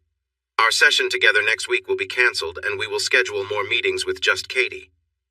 So you think Katie will need more sessions if I decide to leave because of the aftermath? Greg, you shouldn't base your decision on what might be best for Katie. You need to focus on what is best for you. But yes, I think Katie will need more help if she knows you won't be there with her. Okay, thanks. All right then. Greg, see you next week. Please let me know as soon as you can if you won't be coming. No, I've already made up my mind. I just wanted to be sure of everything. What's your decision then? I will see you next week. And your choice? You're going to try the toys, right? Yes, I'll try that option first while I look for the other items. Anna nodded at me with a kind smile as she walked me to the door. I knocked on the door at Katie's mom's house and Beth answered. Katie, your date is here, Beth called out before smiling at me. Come in out of the cold, Greg. Thanks, Beth. How are you? Doing well. Work is keeping me busy as usual.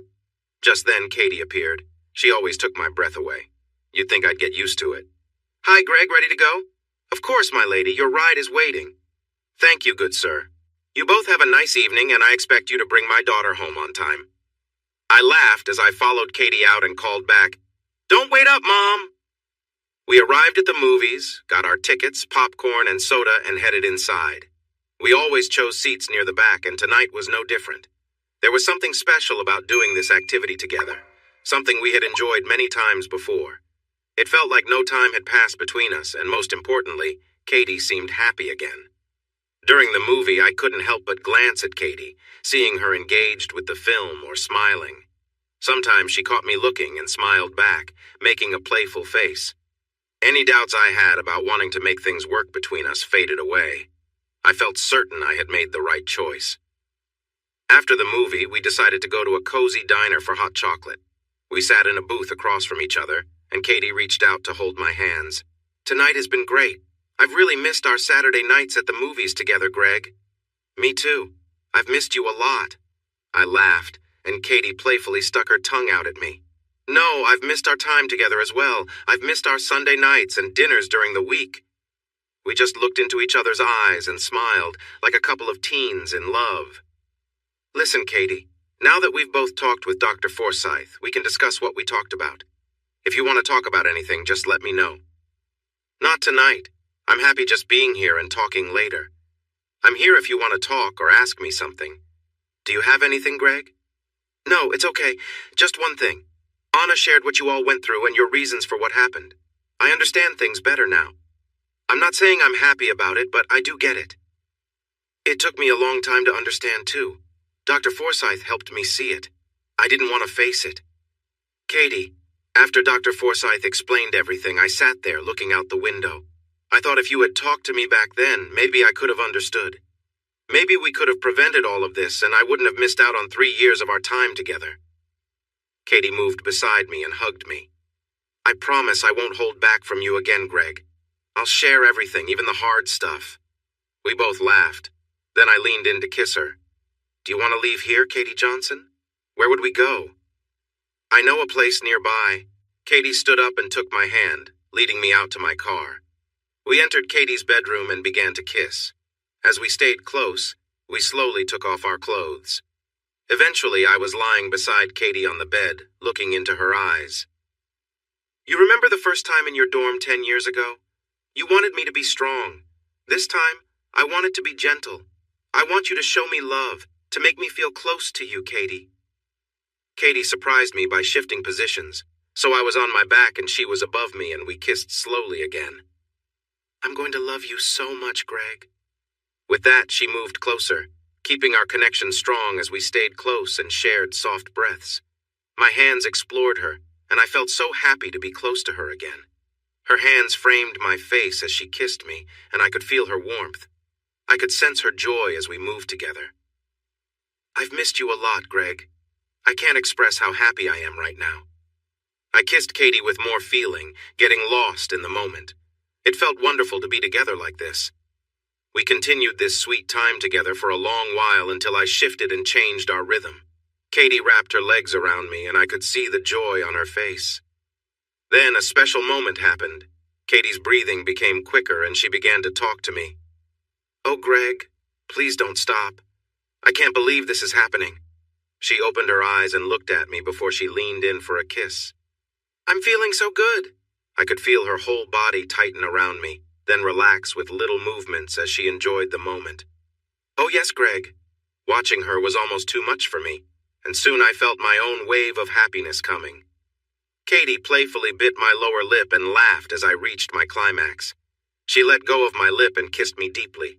As I caught my breath, I continued to kiss Katie gently while looking into her eyes. I can't believe it. This was the most special moment of my life, Greg. I can't believe how amazing that felt. Right? We should have moments like this more often. Absolutely. I love you, Greg. I really do. I love you too, Katie. I always have. We shared another kiss, wanting to savor this moment together. It was Tuesday at 10 a.m. when we walked into Dr. Forsyth's office, holding hands and took our seats. Anna noticed us and smiled over her glasses. "Is there something I should know? Have you two been doing some extra work on your relationship?" "You could say that. Is being close part of the healing process? It's a wonderful kind of healing, Katie." Then she got down to business. "All right, you two. We're here today to wrap up our sessions. I want to start by saying how proud I am of both of you. The honesty and effort you're putting into this, along with facing tough feelings, is inspiring. Seeing you both happy together makes my work worthwhile, so thank you." We looked at each other and nodded. I believe a lot of the work for today's session has already been done. It was meant to help you reconnect and start loving each other again. It looks like you've already made that progress. Now we should discuss the important issues you both need to address together. This will help your relationship have the best chance of success moving forward. For each topic, there were choices for you to make. Let's go over those together today. If either of you has questions or concerns about the choices made by the other, please speak up. This is your time to express yourselves. Agreed? Once more, we nodded in agreement. However, please remember this. It's very important. If you feel that the choice you've made isn't helping you, it's okay to try another option until you find one that works. The main goal is to solve the problem. The options just represent different ways to do that. Can I start with you, Katie? Yes, that's okay with me. We found 4 things that need to be worked on so you can move forward with Greg. Let's begin. The first point is that Katie needs to rebuild trust with Greg by sharing what she is feeling. She needs to express her emotions, thoughts, and any worries she has. This way, Greg can understand and trust what Katie is going through. We suggested a few ways for Katie to communicate this. She could talk to Greg each day, keep a daily video blog, or write in a journal that Greg can read whenever he wants. Katie decided to use the journal. Can you explain why you chose that, Katie? Sure. I think I can express my feelings more clearly by writing them down. It helps me say exactly what I mean. While I might struggle to be as clear with the other choices, it also feels more personal. Greg, are you okay with that choice? Dr. Forsyth asked. Yes, but if the video blog was a bit more casual. Greg, come on! Katie playfully nudged Greg while laughing. Now, one thing Katie must do starting today is share her unlocked phone with you, Greg. You can check it anytime you want, and Katie will do this willingly. All right, let's move to Katie's second point. This is about showing respect for Greg and their relationship. Katie needs to put Greg's feelings and concerns first. There are no options for this point. Katie must always respect Greg's feelings and concerns, never dismissing them and looking for ways to ease any worries he has. Greg, if you ever feel that Katie isn't taking your feelings seriously or is ignoring them, you need to speak up. Remind her of her promise to respect your feelings and your relationship. The next point is about Katie's adventurous side. While she may have a tendency to seek excitement, this is more about finding healthy ways to enjoy herself. The goal here is to help Katie find safe and healthy ways to manage these urges. Anna continued, explaining, the options for Katie included finding a private way to challenge herself once a week. Katie could choose between different approaches, each meant to bring a sense of thrill while keeping things discreet. Katie chose one option that she felt connected her and Greg. She glanced at him and explained, I chose this option because it's something that gives me a positive thrill, and I want to share that feeling with Greg. Anna nodded, then turned to Greg. Greg, would you feel comfortable participating in this, or would you prefer Katie to manage this herself? Greg smiled and replied, I'm okay with it if it's something she enjoys and if it brings us closer. Katie returned his smile, feeling reassured. Anna then moved on to the next item. Now there's one more point, perhaps the hardest for Katie. This is about being able to openly communicate any needs she has so they don't go unaddressed or cause strain. Katie explained, I decided that if I ever feel a need to talk about these feelings, I'd do it in a private setting, like when we're at home together, so it's safe to discuss. Greg nodded, understanding her choice. That sounds fine to me. Great, Anna replied. Well done, Katie. Now, Greg, we'll address the area you brought up. She looked at Katie and explained, Greg has only one main point, but it has two parts. The first is non-negotiable, similar to Katie's approach of open communication. It ties into your last item, Katie expressing any needs openly so they can be addressed together. Anna continued. The first part means that when Katie brings these feelings up, Greg will do his best to support and meet those needs in a way they both feel comfortable with. Katie seemed thoughtful, then nodded, though she looked slightly uncertain. Anna then introduced the second part. The second part offers options for you, Greg. When Katie shares her needs, there are ways to respond. For instance, you could choose to explore ways that bring connection and understanding, creating shared moments that meet those needs. Greg had a couple of options, and one was to use a special accessory. The other option was to invite someone into the bedroom, whether it be Jake or another person. Wait! Katie couldn't hold back anymore. She was too concerned. I can't consider that second option, she said. That's perfectly fine, Katie. Greg has chosen the accessory option as his first choice, someone explained. What's that exactly? She asked. Greg will explain it to you later when you are together. He'll need your help for it anyway. Katie's expression was a mix of confusion and surprise. Greg, could you please explain your choice to Katie? Someone asked. Sure. It seemed easiest since Katie already has a variety of accessories ready to use, and I wasn't comfortable with the second option either, Greg said. I can't believe you told him about my things, Katie responded, a bit shocked. Katie, remember our agreement about no secrets? How could he use them if he didn't know about them? Okay, you have a point. It could actually be fun to try it with Greg. Katie, we can also explore some ideas in public if you want to push your comfort zone, Greg said playfully. Don't joke. Greg or I might actually want to do that. She laughed. We all shared smiles together.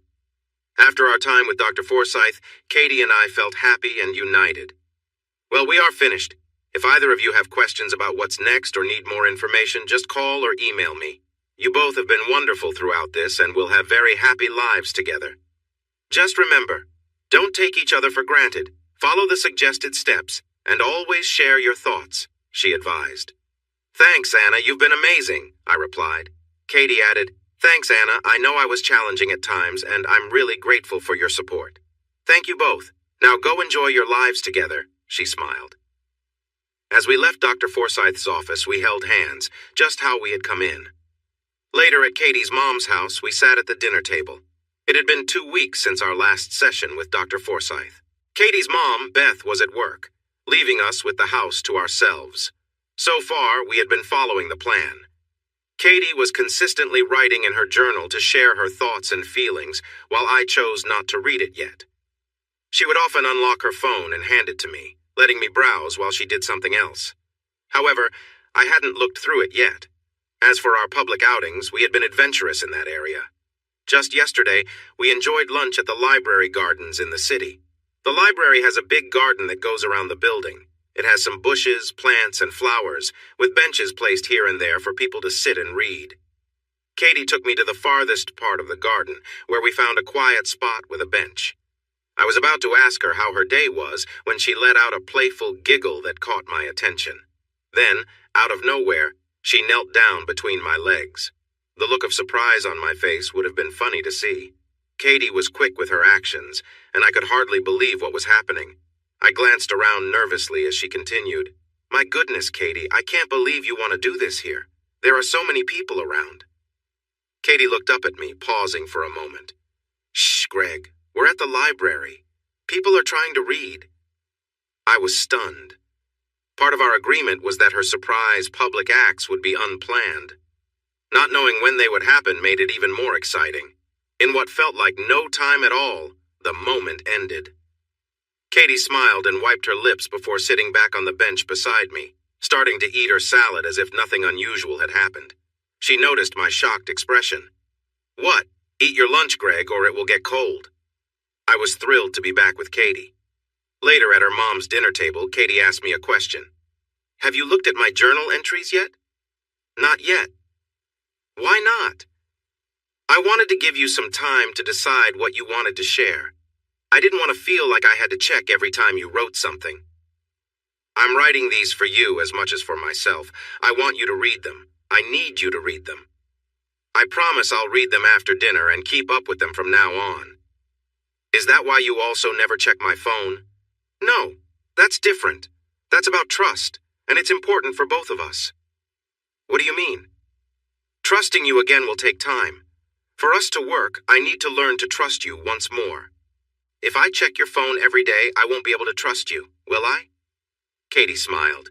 You know, Greg, Dr. Forsyth told me that when I give you my phone, it's my way of letting you trust me. But if you look through it, that shows you're not ready to trust me yet. I need to work harder for your trust.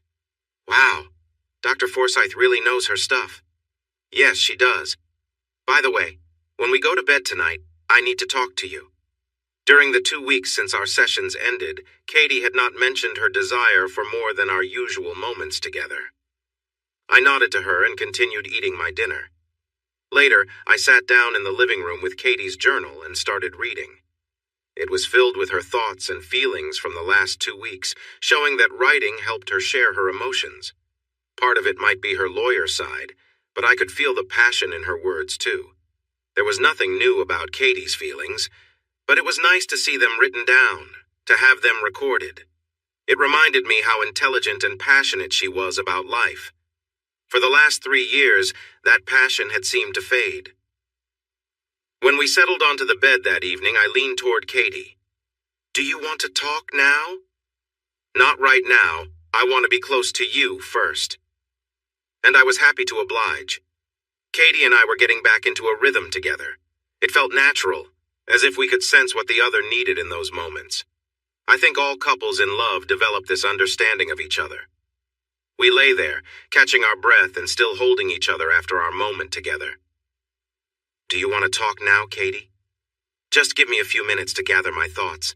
I can't think clearly right now. With that, Katie got up and went to the bathroom. I wondered what she would say. Would she want to share her feelings about our connection? I thought of our first time together since our divorce when she experienced something new. She hadn't had that same response in the time since. Was this making her want to talk? Katie returned to bed, resting her arm across my chest and her head on my shoulder. Tell me, Greg, please be honest. Are you worried about what I might ask? Worried? No, I understand why you might think I'm hesitant. You're probably thinking that when you ask for more than I'm giving you, I might feel bad about my ability, right? Yeah, something like that. I realized before we started seeing Dr. Forsyth that it wasn't my ability you were missing. You needed something different from what I could give. You figured that out yourself? Hey, I'm an engineer, that's what I do. Tonight, I'm not going to ask you for more, Greg. I want to talk about it with you, really talk, about why I wanted Jake. Okay. Should I be ready for anything? Maybe. This might not be easy, but if I can talk about who he is and what he meant to me, maybe that will help explain things. Then we can move on and be open with each other. I reached up and gently touched Katie's face, brushing some hair away from her eyes. All right, let me start back in high school when I was dating Jake. We really didn't talk much.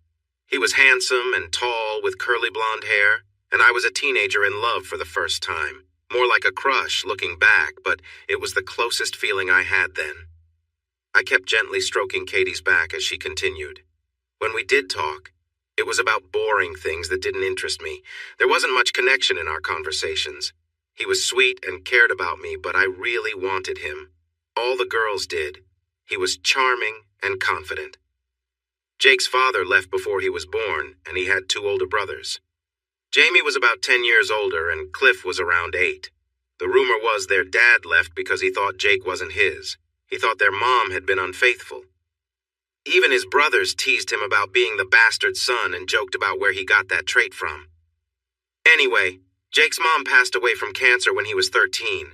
I think he struggled to trust anyone, really, except maybe his brothers and a little bit me. He never seemed to want a close relationship. I think he was afraid of getting attached and losing someone again. He never let me know what he was thinking or feeling. That might be why our relationship was mostly physical. It's how we connected without getting too close. During the 5 years after high school, I heard he had a few short-term relationships, but nothing serious. He preferred a casual friendship where we enjoyed each other's company without any serious commitment, and I think that's what we began again after reconnecting. He was happy with this arrangement. He didn't want anything more serious, and I knew I couldn't offer that either. He worked during the week and spent time with his brothers, then would enjoy our time together when he was free. So, are you saying he never wanted to take you away from me? That he didn't want a real or romantic relationship with you? Yep. In my mind, he was no threat to what we had. It made it easier for me to accept even though I knew it wasn't right. I understood that it could ruin our relationship if you ever found out. I started to dislike myself for not being able to end it and for not wanting to stop long before you knew. I had a hard time understanding why I wanted the kind of closeness we had. Sure, I enjoyed it, but why would I risk my marriage? Despite everything in my mind telling me to stop, I didn't want to. I knew I was being selfish and unkind. The fear of losing you only added to the excitement I felt when sneaking away with him. It's hard to explain. I tried not to think about it, but the stress of doing so was overwhelming. I reached out and brushed some hair from Katie's eyes, gently stroking her cheek. I had heard much of this from Dr. Forsyth during discussions about Katie's sessions, but it felt more real to hear it from her. It was difficult to absorb, knowing that she fully understood the impact on me and our relationship, yet still couldn't or wouldn't stop. After Jake's mom passed away, his brother Jamie was in charge of him, though Jamie wasn't the most responsible person. The three of them lived in their mom's house together. So it was the three brothers living together without parents. Yep. When I was at Jake's place, we could do pretty much anything we wanted. I had my first drink there and tried marijuana for the first time. Dr. Forsyth mentioned you found it hard to be close with him at first. Yeah, it was really uncomfortable at the beginning. I thought it might be impossible. For the first few times, it didn't go well. It was painful, and I could only manage to be a little comfortable. I could tell Jake was getting frustrated, too. Did you try anything to help? Of course I tried everything I could to make it easier. Katie shifted in her seat, looking thoughtful. The main issue was that I just felt tense, like I couldn't fully relax. Anna nodded understandingly. That makes sense, especially when you're new to something and feeling uncertain. Katie looked up and apologized. Sorry, Greg, if I'm oversharing here. It's just part of the context. Greg gave a reassuring smile. No worries, Katie. We're just trying to understand. Go ahead. Katie continued. Well, I even looked up ways to handle the discomfort, like breathing exercises, being in control of things, and staying relaxed. I read tips on how to mentally prepare and stay calm, but it wasn't as easy as they made it sound. Greg listened, nodding. Katie, sounds like a lot of what you tried to do to relax we already do together. Katie smiled. Exactly, like taking breaks if needed, or sometimes just using those moments to regroup. They shared a small laugh, lightening the mood as they went through the details of what Katie had tried to make things easier. She talked about her efforts to use deep breaths and staying calm, though it hadn't always worked as planned. Honestly, Katie admitted, I thought it would be simple, just about breathing and relaxing, but it ended up being more about trusting the process and letting go of the stress around it all. Once I did that, things got a bit easier. Greg leaned back, understanding her experience better now. It sounds like patience was key, along with figuring out what worked for you mentally. Katie nodded, grateful for his understanding. Exactly. It took a lot of time, and honestly, just accepting things step by step made a huge difference for me. I don't want to upset you, Greg, when I talk about this, but if you want me to be honest, I will keep going. Keep going. They were the doctor's orders, remember? Yes, I remember. So the first time I was more comfortable, I felt overwhelmed in a good way. I was aware of every little sensation, and it felt like I was really accepting what was happening. It was an amazing moment for me. Then as Jake continued slowly, it felt so nice that I experienced joy again, like a weight had been lifted off me and all my built-up feelings were released. I think I felt that kind of joy at least 4 or 5 times before Jake finished, and that was my first real time being intimate. 4 or 5 times, that's impressive. You set a high standard. I know. Do you want me to talk more about it? Katie asked this while gently touching my arm and looked into my eyes. I nodded yes back to Katie. Well, being close after that became a bit easier and much more enjoyable. I learned to relax and prepare myself, and he was able to be more enthusiastic.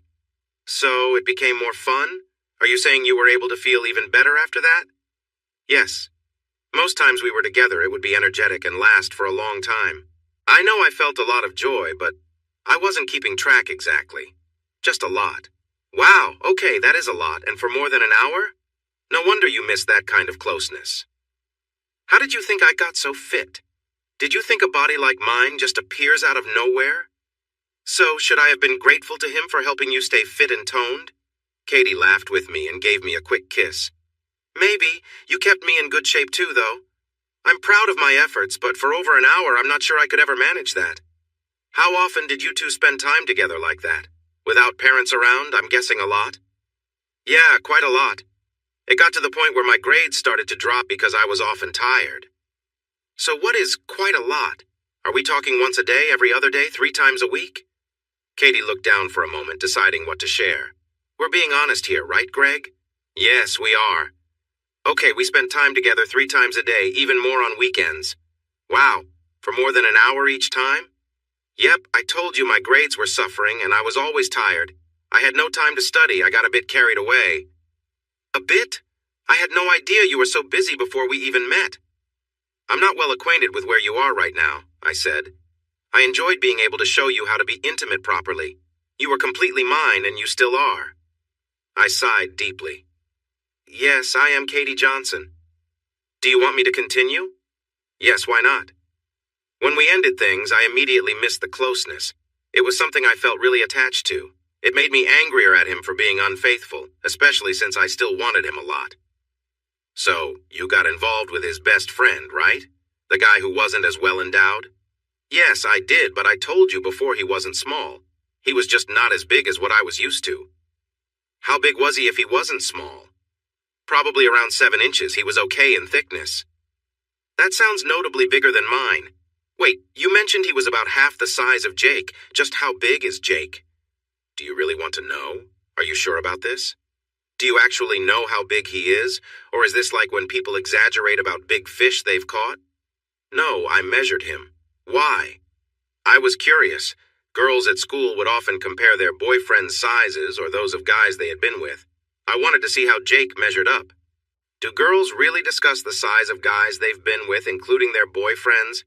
You better believe it. That's how most women find the guys they prefer. Those guys don't even have to try. Women just notice them. I started laughing. So while we regular guys are trying hard to charm the girls, they already have their eyes on others who stand out. Meanwhile, the guys who have it all just walk in, and the girls are drawn to them. Not entirely like that. We care about your personalities, while you guys often focus solely on our appearances. Did you have any idea what to expect when we first met? No. How could I? I didn't attend your school or know any girls there. When we were both exposed for the first time, were you surprised? No, you looked great. I loved how you looked. I was very pleased. I wasn't just talking about my looks. Were you satisfied overall after being with Jake? Yes, I was. Katie, please be honest. Katie took a deep breath and paused for a moment. Okay, I was hoping for a little more. Not because I didn't care for you or find it enjoyable, I did. I just wanted to like everything about you more than I liked anything about Jake. I wanted to forget him completely. And in that moment, standing in front of you, you knew you would miss Jake's presence because I was different. Greg, I wasn't thinking about Jake then, but yes, after we were intimate, I realized I would still miss him. I'm sorry, Greg. I feel awkward saying that to you. You don't sound awkward. You sound honest. How many wives out there think about their old boyfriends and wish their husbands could meet those needs too? They keep secrets, while their husbands are unaware that they desire someone else. So, it makes you happy that I told you this? No, it makes me feel good that we share everything. I wish I was the best you ever had, but I know that's not true. That depends on what you mean by best. I'm just asking about the physical part. Who was better for you, me or Jake? Katie looked up and gently touched my face. I can't believe you're making me say this. I really don't want to. Then maybe that answers the question. Why is it hard to say? We both know the truth. If Jake didn't please you, we wouldn't even be having this talk. Yeah, you're right. It still doesn't feel good to me. I didn't want to miss what I had with Jake. I only wanted you. I understand. Anyway, we were talking about something else. Oh, right, you measuring Jake. How did you do that? Did you use a ruler? No, I took my mom's sewing tape to Jake's place one day. So you actually planned to measure him? You were curious, weren't you? I was. Just a second. Katie jumped up and left the room. A minute later, she came back with the sewing tape and a pencil. What? Do you want to measure me now? If I remember correctly, Dr. Forsyth said we need to measure for some things, right? Yes, but I've already done that and ordered a few. You did this without me? Sorry, I didn't think you'd care about the measurements. No, I mean ordering those items. If it's for my enjoyment, don't you think I should be included? Okay, maybe I should have. With that, Katie playfully tapped my arm. Hey, be gentle, it wasn't his fault. Katie smiled at me. I just need you to get ready. Well, maybe try a different approach to help with that. You know I measured Jake with this same tape. How can you be sure? Your mom might have gotten another one. No, this is the one. I marked it when I measured him, and the marks are still there. Do you think your mom knows what those marks are for every time she's used it since? Katie giggled. Katie, are you going to tell me or keep me guessing? Greg asked, smiling to lighten the mood. Katie replied with a grin. All right, I was just thinking, well, I wanted to measure you first. Are you trying to give me another complex? Greg joked, easing the tension. Oh no, I didn't mean it that way, Katie responded quickly, looking a bit concerned. Greg chuckled. Relax, Katie, I was just kidding, it's fine. Katie gave a small laugh and leaned in, giving him a warm, lingering kiss. Then she whispered softly, But can I still measure, just for fun? Sure, Greg replied with a playful smile. Katie took out a measuring tape, gently aligning it and noting the numbers with care. All right, here's the measurement, she said, jotting it down thoughtfully. They both shared a light-hearted moment, laughing at the innocent fun of it all. Greg looked at Katie, amused. This was a bit unexpected, but thanks for making it entertaining, he said. Katie smiled back, relieved they could keep the conversation light-hearted and open. I appreciate it too, Greg. Thanks for being such a good sport. Katie and Greg continued their conversation, laughing as they tried to keep things light-hearted. Wow, Greg said, shaking his head. I'm impressed you managed with all of that. That sounds intense. Katie nodded, chuckling. Yeah, it was. But honestly, those years apart made me realize a lot. I didn't go out with anyone or even think about relationships for a while. It gave me a lot of time to reflect. Greg looked at her, surprised. Really? Not even a casual date or anything like that? Nope. I just stayed focused on myself. I did what I needed to do to take care of things on my own, she said with a smile. Well, Greg replied, I have to say when we got back together it felt like it all clicked. I think maybe the time apart brought us closer, oddly enough. Katie agreed. I think it did. It wasn't just about being with someone, it was about being with you again. Those feelings I had wanting to reconnect and make things feel right were what really mattered. Greg gave her a thoughtful look. You know, maybe it's not just about the physical side, but the connection, being open and understanding what we each need. Katie smiled warmly. Exactly. Sometimes that connection is all you really need to feel fulfilled. They both felt a renewed sense of closeness as they talked, realizing that, ultimately, it was their shared understanding and mutual respect that truly made their relationship meaningful. Should I tie you up or something? That's not the kind of submission I mean. It's about me fully expressing my feelings and wanting to be close to him in that moment. Isn't that what they call having a preference? I don't know, maybe I do. That sounds kind of fun, Katie the preference queen. Not great if he doesn't meet your expectations. Katie sighed, sounding a bit bored with our talk. How many times do I need to show you how much I care for you, Greg? I leaned in and gave Katie a gentle kiss on the forehead.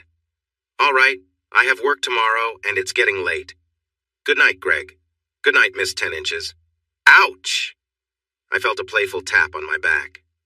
A few weeks passed, and Katie and I were now spending every night together at her mom's or my apartment. It was hard to say when I truly felt in love with Katie again, not just that I cared for her. I think part of it was that I had to clear my mind and be okay with what happened between her and Jake. I decided to ask Katie to move in with me. I wanted us to really be a couple again. She said yes, and we moved her things in during the week. I told her she could arrange everything in the apartment to make it our home. She spent a lot of time moving furniture and decorating. It was Friday when John called to tell me where we would meet for drinks. I told him I'd be bringing someone with me. He replied, "About time." I hadn't told Katie yet. I worried she might feel uneasy about seeing my friends again, especially knowing what had happened before. I was surprised when she happily agreed to join me for drinks. We arrived at the sports bar around 7:30 and quickly found the table where everyone was sitting. The only ones who didn't know Katie were Billy's wife, Vanessa, and Steve's girlfriend, Joe. Mark was still single. "Hi, everyone. You all know my girlfriend, Katie. Katie, this is Billy's wife, Vanessa, and Steve's girlfriend, Joe." After our introductions and getting drinks for Katie and me, the fun conversation began. Vanessa then kindly asked Katie a question. "So since you know everyone, did you used to date Greg?" Over the last 2 years, while Vanessa and Billy were dating and later got married, Katie had not been around, and we never mentioned her name in our group. However, Vanessa and Joe understood that I had been married and divorced before. "Oh, we were married. We were together during college and for a few years after that. I'm sorry, I didn't know you were Greg's wife. They didn't say anything." Vanessa then shot a look at Billy for not mentioning that Katie had been my wife. "It's fine. No one likes to talk about their exes after a divorce. I'm sure I wasn't someone people wanted to discuss." Shani then joined the conversation with Vanessa and Joe. "You know my friends, Sky and Jane? They were Katie's best friends in college. It was difficult to talk about Katie with Greg around, so we just didn't mention her when we all got together. Oh, and by the way, Katie, when John told me you would be here tonight, I made a few calls. Sky and Jane should arrive soon." Katie smiled and glanced at Mark, the only single guy in our group. "Two lovely single girls, Mark, and you being the only single guy, what do you think of your chances? If they still look as good as they did in college, I'd be a lucky guy." We all laughed, and right on cue, Sky and Jane entered, although Sky was holding hands with someone new. Sky introduced her new boyfriend, Rick, and asked us all to be nice since it was only their 3rd date. Shani cleverly arranged for Jane to sit next to Mark when we added extra chairs. I smiled at Shani and shook my head. Sky then turned to Katie. "So, is it true? Have you two moved in together again?" "How did you know? I hadn't told anyone yet." "I stopped by your mom's place this afternoon to see what you were doing tonight, and Beth mentioned you weren't living at home anymore. You had just moved in with Greg again. I can't believe you didn't tell me. I was quite upset." "Is that why you didn't call me tonight?" "Nah, Shani had already called and told me we were all meeting here, so I thought I would tease you in front of everyone and then congratulate you and Greg, of course. It's about time for you two." John then chimed in with "Cheers!" and raised his glass, which we all mirrored. I added to the toast. "And to Sky and Rick, may your 3rd date turn into a 4th and 5th, and to Jane and Mark, may you find each other in the dark." Jane looked surprised, but we all cheered and laughed. The conversation, like the drinks, flowed for the rest of the evening. It felt great to be with friends all together, relaxed and enjoying the moment. Jane and Mark were seen holding hands later that evening and sharing a sweet kiss or two. It was a lovely night. On Saturday night, we went back to the cinema. When we got home, I poured some wine and we sat on the couch together. "I'm so happy right now, Greg. Just 2 months ago, I never thought I could be this happy so quickly." "Me too. It's surprising, isn't it?" "Yes, everything has happened so fast." "You know your birthday is on Tuesday, right? I've made some plans for that evening." "Oh, really, Greg? Are you going to tell me, or is it a surprise?" "Not everything is a surprise, but I can tell you that I've booked a table at a nice restaurant for us." "Really? I haven't been there since it would have been our anniversary dinner a few years ago." "I'm really looking forward to it, Greg. I can't think of a better way to spend my birthday than with you. For Tuesday night, I want you to get a new dress and matching shoes. I want you to look amazing when we walk into that restaurant. And I'll take care of everything, so go all out, okay? Just the best for your special day." Katie leaned over and gave me a gentle kiss. On Sunday night, we had our first home-cooked meal together. Katie spent hours in the kitchen, wanting to make sure it was memorable. It was delicious. We had candles, wine, and everything felt so romantic. Afterwards, we enjoyed a cozy evening together that lasted a long time. I think it turned out to be quite special. When Tuesday night arrived, Katie walked into the living room ready to go, and she took my breath away. She looked stunning. Her hair was styled beautifully, and the emerald green dress she wore complemented her skin tone and sparkling eyes perfectly. I was dressed in my best tuxedo, freshly shaven, and wearing my favorite cologne. I offered my arm and led Katie to the car. As we entered Margaret's restaurant, it felt like all eyes were on us, like we were a celebrity couple. I hoped it made Katie feel special. We settled into a cozy table in the back corner and were offered the wine menu. After we chose our wine, we began to chat. "You look amazing right now. Everyone here must admire you. This is my best birthday ever, Greg. I'm so thankful. The whole day has been wonderful shopping, getting my nails done, everything. And now here with you? It's been really special. But it's not over yet. You still have one last birthday present." I thought the dress and dinner were my gifts. If you knew how much I spent today on your card, you shouldn't be spending any more on me. I smiled to myself, knowing she didn't realize what I had planned or how much I had spent for the evening. "No, there is one more gift that I think you'll really enjoy. I'll give it to you after our meal." We ordered our food and talked some more. When our meals came, I felt a knot of nerves in my stomach. We ate quietly, looking up at each other and smiling at times. Once we finished our plates and ordered another glass of wine, I took Katie's hands across the table. I gently rubbed her fingers, then touched her wedding ring before carefully sliding it off her left hand. Katie looked at me with a hint of worry. She hadn't taken that ring off since our wedding. I examined it closely as if I were a jeweler. Then I took her right hand and slipped the ring onto her ring finger. "That's my right hand, Greg. I still want it on my left." I looked up at Katie with a kind smile and moved around the table to kneel beside her. But where would I put this? I opened a small box from my pocket, revealing a beautiful diamond ring. "Katie Johnson, will you marry me again?" "Oh my gosh, yes!" Katie covered her face with her hands, tears starting to form in her eyes. I took her left hand from her face and slid the ring onto her wedding finger. She leaned forward and kissed me. Her smile reminded me of why I fell in love with her 10 years ago. "Happy birthday, Katie. I love you." She hugged me tightly and said it was the best day of her life. It had been a few weeks since Katie and I got engaged for the second time, and our lives and relationship were going well. Katie had started working full-time again, getting her career back on track. Katie even talked about us starting a family, and we agreed to wait a year before taking that step. We planned to be married by then.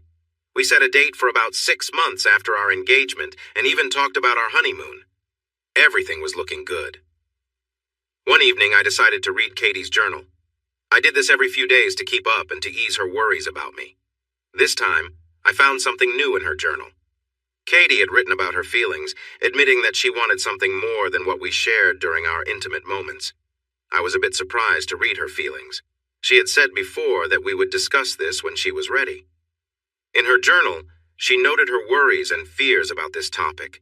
She worried that I might feel hurt because it reminded her that she had a hard time finding pleasure with me. She feared that if we tried using larger toys, she might not feel satisfied, or perhaps the opposite, that she might find it too easy. Katie went to bed early, just after 9 p.m., and I knew it was time to switch off the TV and join her. When I entered the bedroom, I was surprised to see her lying there, and there was a shoebox beside her. I decided to get comfortable too, and joined her on the bed. "I read your journal about wanting to feel better, and I thought we agreed to talk about that here." "Feel better? Is that what we're calling it?" "Well, yeah, I thought that fit." "Okay, feel better it is. I just thought about it and decided to write down my feelings before talking to you. I get that you care about me, but I'm not upset by your wishes." "Well, we haven't tried it yet, so I'll hold my thoughts until later." "That's fair, but I don't understand your worry about not feeling pleasure or feeling it too easily. Isn't the goal to help you feel satisfied?" "My worry is, what if I can't find that satisfaction using the toys? Do we just keep trying if it doesn't work for me?" "It seems early to be concerned about that. We haven't even given it a chance yet." "I have before a lot of times. I felt something using them, but it was never the same as what I felt with Jake. That's what scares me." "And what about your worry about feeling it too quickly?" "Oh, I just worry you might think I'm only interested in bigger things." Katie laughed a little at herself. "I'd rather that than have you still wanting more." Oh, I'll always want more. And that's what I don't think you understand. Once you start wanting something, it's hard to stop. So, it's been bottled up for over 3 years now? Yes. So would you like to help me? I promise it won't be too much trouble. I smiled at Katie and gently touched her back. So, what's in the box? Katie grinned and opened a box on her nightstand, revealing a few items she had tucked away. Some of them fit in here, she said, laughing. The others are too big for this box. Greg raised an eyebrow, surprised. Mind if I take a look? Of course not, Katie replied with a smile. You'll be the one using them, so go ahead. Greg opened the box and saw a few items of different sizes and shapes. They both shared a laugh, the playful atmosphere lightening any awkwardness. Greg picked one up, examining it with curiosity. So, which one do you want to try? Katie asked with a mischievous grin. Why choose just one? Greg joked, trying to keep things fun. Katie chuckled, her confidence keeping the mood relaxed. All right, you're in charge. Just tell me what to do. Greg reached for some lotion on her bedside table and gently took her hand, sharing a warm moment as they both laughed softly. As they chatted, they focused on keeping the atmosphere light, each enjoying the shared trust and connection.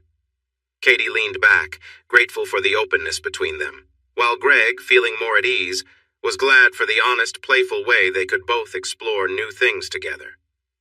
Greg observed Katie with admiration as she confidently managed the challenge before her, surprised by her determination and strength. He was genuinely impressed by her focus and energy. As Katie continued, her breaths grew heavier, clearly caught up in the rhythm and the shared moment. Greg noticed her dedication and how she was fully immersed in what she was doing, moving with ease and focus. He encouraged her, letting her know he appreciated her enthusiasm and the effort she was putting into this experience. Katie's excitement built, her expressions becoming more intense as she focused. Greg offered supportive words, keeping the tone light and playful, and watching as she reached a sense of calm and relief, pausing to catch her breath and smile. When the moment eased, they shared a warm laugh together, grateful for the light-hearted fun and the trust they had shared in this open and relaxed experience. They felt closer, both appreciating the sense of understanding and connection that came from simply being themselves around each other. Katie leaned back with a tired smile, catching her breath. She took a sip of water, clearly pleased. Wow, that felt amazing, she said, her voice full of satisfaction. Greg smiled, amused by her enthusiasm. Ready for more, or do you need a break? He asked playfully. Katie nodded, still catching her breath, and took another sip of water. Greg chuckled, realizing the effort involved. Where are those other ones you mentioned? He asked, curious. She pointed to the closet, in a bag in the wardrobe. Greg found the bag and brought it back. As he tipped it out, a couple of larger items rolled onto the bed. He raised his eyebrows in surprise. Wow, these are big. Didn't know you had these back when we were married. Katie laughed. They were easy to keep out of sight. You never looked in there, did you? Greg shook his head, and they both shared a laugh at the hidden surprises. He picked one up and asked, How big is this one? That one's about 10 inches long, she replied with a grin. They both laughed at the size, and Greg, smiling, prepared for the next round with light-hearted humor. Katie took another sip of water, readying herself as they shared in the fun. The playfulness and trust between them brought a new sense of closeness, turning the moment into one of shared joy and connection. Greg was impressed with Katie's enthusiasm and her ability to embrace the moment with such ease. Her confidence and openness made their connection feel stronger, and he appreciated the trust between them. Are you ready? He asked with a smile, enjoying the playful atmosphere. Katie nodded, looking equally amused and focused. Greg continued with gentle patience, making sure she was comfortable. Her expressions showed that she was fully engaged and enjoying their time together. They shared a few laughs as they adjusted, keeping the energy light and positive. Her reactions reflected a sense of joy and comfort, and Greg found himself appreciating her spirited nature even more. After a few minutes, Katie's excitement built, and she showed her enthusiasm in small, joyful movements. Greg offered encouraging words, making her laugh. As they continued, Katie's expressions softened, and she finally relaxed, letting herself simply enjoy the closeness and the moment they had created together. As the evening wound down, Greg eased back, and they both laughed at how much energy they had shared. Katie took a deep breath, smiling with contentment, and Greg couldn't help but feel grateful for the easygoing, playful trust between them. They both knew that this openness, laughter, and mutual respect were what made their connection so fulfilling and genuine. Greg and Katie lay together, laughing in exhaustion from their playful time. Katie smiled, catching her breath. "Thank you, Greg. That was a great workout," she said, grinning. Greg chuckled. "Glad you enjoyed it. I was starting to think I'd have to keep cheering you on until my arms gave out." Katie laughed. "I don't think I've ever heard you be so vocal," she teased. "Whatever it took, right?" he replied with a wink. Katie pulled him close and kissed him. "Well, I think it's your turn now. Let's put everything away and just enjoy some quiet time." Greg agreed, quickly tidying up and then rejoining her, appreciating the easy, light-hearted moments they shared. They both felt grateful for the openness, knowing that these shared laughs and genuine moments were what made their connection feel so real. The two of them settled in, enjoying the comfort of simply being together. It was a moment of closeness and shared laughter, the simple warmth of their bond filling the room as they relaxed side by side, feeling grateful for each other's company. Greg and Katie shared a quiet, joyful moment, both catching their breath and feeling content. They lay together, laughing softly, grateful for the closeness they shared. After a while, Greg suggested they take a shower. They both got up and, in a playful, light-hearted way, took turns rinsing each other off under the warm water, sharing small, gentle gestures. As they stood together under the shower, Katie smiled and thanked Greg. "This was definitely better than going solo," she laughed, her eyes shining. "And a lot less tiring." Greg chuckled in agreement. "I had no idea it'd be such a workout either. My arms are going to feel it tomorrow." They both laughed and exchanged a few more playful words before stepping out and drying off. Greg mentioned some accessories he'd bought earlier that week, which they could try together in the future if Katie was interested. She nodded, smiling warmly, and agreed they'd give them a go sometime. As they got ready for bed, Greg reflected on how open and connected they'd become. Despite the complexities of the past, he felt at peace, grateful to understand Katie more deeply and share these genuine, comfortable moments. In the weeks that followed, they found themselves trying new things, always keeping the focus on mutual trust and respect, and sharing the joy of each other's company. The honesty between them made their connection feel deeper and more resilient. The sleeve kept slipping off when we tried to use it. It was annoying because the idea was great for what we needed, but the reality wasn't the same. So, when we worked on Katie's needs, I went back to the toys we had, mainly using the large one that was the same width as Jake. Katie had some success with it, able to reach pleasure a few times, which was better than the sleeve, but still not as good as when she was with Jake. I noticed Katie was hiding her feelings about it. She always told me she was happy with the toys and satisfied, but I wondered if her journal held different truths. However, there was no sign of her true thoughts there either. Maybe I was wrong and she really was okay with our time together, but I doubted that. I then looked into some machines designed for adult purposes, similar to those seen in films. The good thing was I could get attachments in different sizes for Katie. It was costly, but I thought it would be worth it if it made her happier. A week later, the machine and attachments arrived, and I set it up, hiding it in my wardrobe for the next time we would need it. One Saturday morning, Katie called out to me from the bedroom. "Greg, what is this?" I went to the bedroom, already knowing what she meant. "I hope you're not going through my wardrobe, Katie."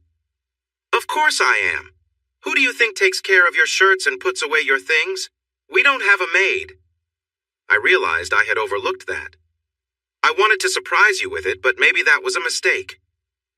Katie looked at me with a frustrated expression. "I never asked for this. I thought it could help us." Katie sat up, resting her head in her hands. "What's wrong?" "I'm just tired of all this. I'm worn out from thinking about how many times I should feel pleasure. I don't want this to come between us, but right now, I feel like it is. I just want to let go of it all." "I understand, Katie." I sat beside her and held one of her hands gently. "But tell me, can you just turn off those feelings and never have them again?" She looked at me, clearly upset. I managed for 3 years before. I can do it again. Were you happy during those 3 years, Katie? But that was different. I missed you, not Jake. I nodded, understanding that Katie had just admitted she missed Jake, whether she meant to or not. Katie could tell that I understood what she meant. I didn't say I need Jake. That's not what I meant. I know, Katie. You want us to be together and just enjoy being close without all this other stuff, I understand. But I thought we were being honest with ourselves about what you learned in your sessions. You said you needed this, and ignoring it could hurt our relationship. But why should my feelings affect our relationship so much? You worry that if I ignore it, it could harm us. But what if facing it also ruins things? Have you thought of that? What are you afraid of, Katie? Just tell me. I'm here for you and I'm not going anywhere. Please be honest with me. For goodness sake, Greg, don't you see where this is going? I sat there quietly, looking at Katie. No, I didn't know where this was heading. It's not just about the size of those toys. The reason I enjoyed being close with Jake was because he really connected with me. He made me feel amazing. Those toys, that machine, they can't connect with me like he did. They're not real. They're not him. Do you understand now? If we keep going down this road, it could mean I might end up with Jake again. Do you really get that? With that, Katie ran out of the room crying. I sat there for a few moments trying to gather my thoughts. What was I going to do? I didn't want Katie to be with Jake again, even though I knew she would always be mine. The truth was, I would feel jealous, and my pride would be hurt. Could I get past my jealousy and pride? I wasn't sure, but right now, it wasn't something I was ready to think about. I went into the living room and found Katie on the couch, still crying. I sat down next to her, put my arm around her, and kissed her forehead. Hey, it's okay. Let's take a break from this for a while, all right? I don't want you to stress about it. Let's just agree to talk about it soon, but for now, let's not worry, okay? Katie leaned her head against my chest and nodded yes. With only a few months until our second wedding, Katie spent her free time focusing on the preparations, the reception, and the honeymoon. I knew part of it was to avoid the conversation we had put off, and I was okay with that. Our work lives were also busy, with Katie fully back into her job and trying to make up for lost time. I was also caught up in a demanding project that was stressful, so neither of us wanted to add more stress to our lives. For our second wedding, we kept it simple, inviting about 50 people, just close family and friends. The day arrived, and I felt just as nervous as the first time. John straightened my collar as we were about to step into the wedding hall. "You nervous, big guy?" he asked. "A bit, John. I'm not sure why, though." "You'll be fine. Just think about the fun and dancing after the ceremony." "Yeah, thanks for everything, John. You and Shawnee really helped with all the preparations." "No problem. I just took care of the drinks and the DJ. Shawnee spent a lot of time with Katie and Sky getting everything ready. Women really love this sort of thing." "That's true. Katie loves it so much that we are doing it twice." "Okay, are you ready? Let's go." As John and I waited at the front of the hall with the officiant, Shawnee and Sky stood across from us. The doors opened, and in walked Katie, escorted by my father. She looked amazing, and I felt so lucky that she was my partner. My father let go of her hand as she reached me and gave me a nod before taking his seat with my mother and Katie's mom, Beth. I couldn't take my eyes off Katie. She was glowing. After we exchanged our vows, it was time for the kiss that marked us as husband and wife. When I looked at her afterward, Katie had the biggest smile on her face, and I had never seen her so happy. The rest of the night was perfect. The following week, we enjoyed a trip to the Caribbean. We relaxed in the sun, sipped cocktails, danced, and enjoyed each other's company. When we returned to work, it was a sudden change. We jumped right back into our busy lives. Yet we still made time for the occasional dinner out, some Friday nights with friends, or a movie on Saturdays. But for the 2 months after our wedding, we often felt too worn out to enjoy our time together like we used to.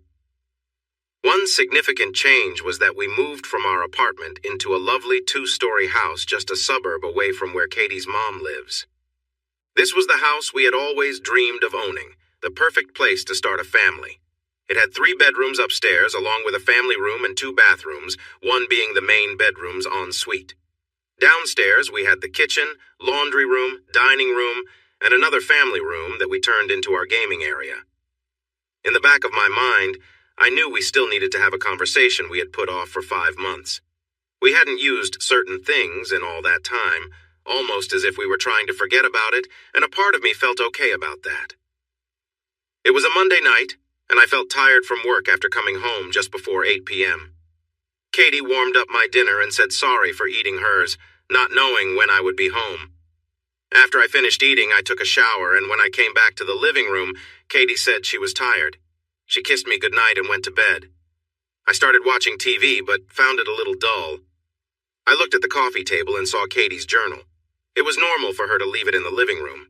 It had been a few days since I last read it, so I picked it up and turned to the page from a few days ago. Thursday's entry had Katie's usual thoughts, but Friday's entry stood out. Katie wrote that she had reached out to Dr. Forsyth and asked for a meeting, possibly just to catch up. She had an appointment for Monday afternoon, but she didn't say why she wanted to see her again. I read through the weekend entries, but did not find anything that interested me. Then I turned to Monday's entry. Katie wrote, "Today, I met Dr. Forsyth again. I needed to talk about what Greg and I had been avoiding for the past few months. I needed reassurance that I would be okay and wouldn't be giving in to my worries about where this path might lead us." The session did not go as I hoped, and that's putting it lightly. Dr. Forsyth asked me to share my fears and discuss what they meant for Greg and our relationship. I explained that the choices we made weren't working, that I wasn't getting what I used to have with Jake. I would rather hold back than put Greg in a situation like that again, even if he was willing. Dr. Forsyth made it clear that if I kept denying myself, it could lead to resentment towards Greg and even make me feel bad about myself again, which might lead me to depression if I continued to hide my feelings. She asked if I trusted Greg with my life, and I said yes. She asked if I loved him more than anything else, and I said yes. She asked if I trusted Greg with my thoughts and feelings, and I said yes. She also asked if there were needs that Greg had that I could not meet. Would I deny him those? And I said no, I would not. She asked if Greg had needs that I could not satisfy. Would I hold back? And I said no, I would not. Then she asked how far I would go to allow him to be satisfied. Would I be okay with him being with other women? This was a difficult question, but I answered yes. Dr. Forsyth then asked why I couldn't allow Greg to do the same for me. I answered that I didn't want to hurt him again, and that I wouldn't want to do that. Then Dr. Forsyth asked if my fear was not only about hurting Greg, but also about possibly losing him again. I wasn't sure if our relationship could handle me being with Jake. I agreed that it wasn't a risk I was willing to take. Dr. Forsyth then pointed out that I was already risking our relationship by not acting. She said I needed to trust Greg more and give him the chance to decide what we should do together. This wasn't a choice for me alone. I felt stuck. I knew Greg would read this, and maybe it was wrong of me to write it down, hoping it would help him decide for both of us. I messed up our life together once before, and I couldn't bear to do it again. I couldn't lose Greg again. I closed Katie's journal and took a deep breath. The discussion we had been avoiding was right in front of me.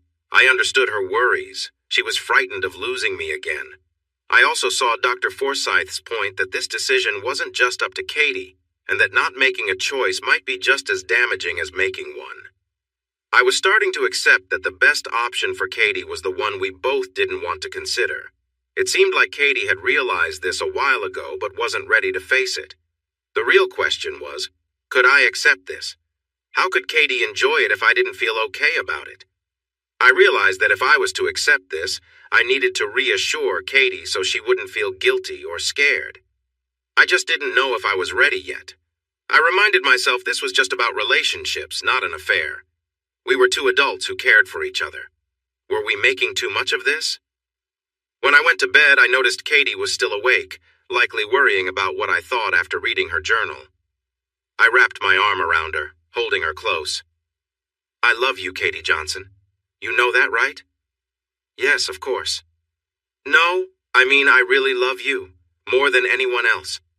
That's how I feel about you." "Good. Dr. Forsyth was right. You need to trust us and remember this isn't just your choice to make." "I know, but I'm scared, Greg. All this just for me to feel more fulfilled. How is this fair to you? Why should I put you through this?" "It's not about fair or unfair, Katie. And yes, it is about what you need. But maybe we have been worrying too much.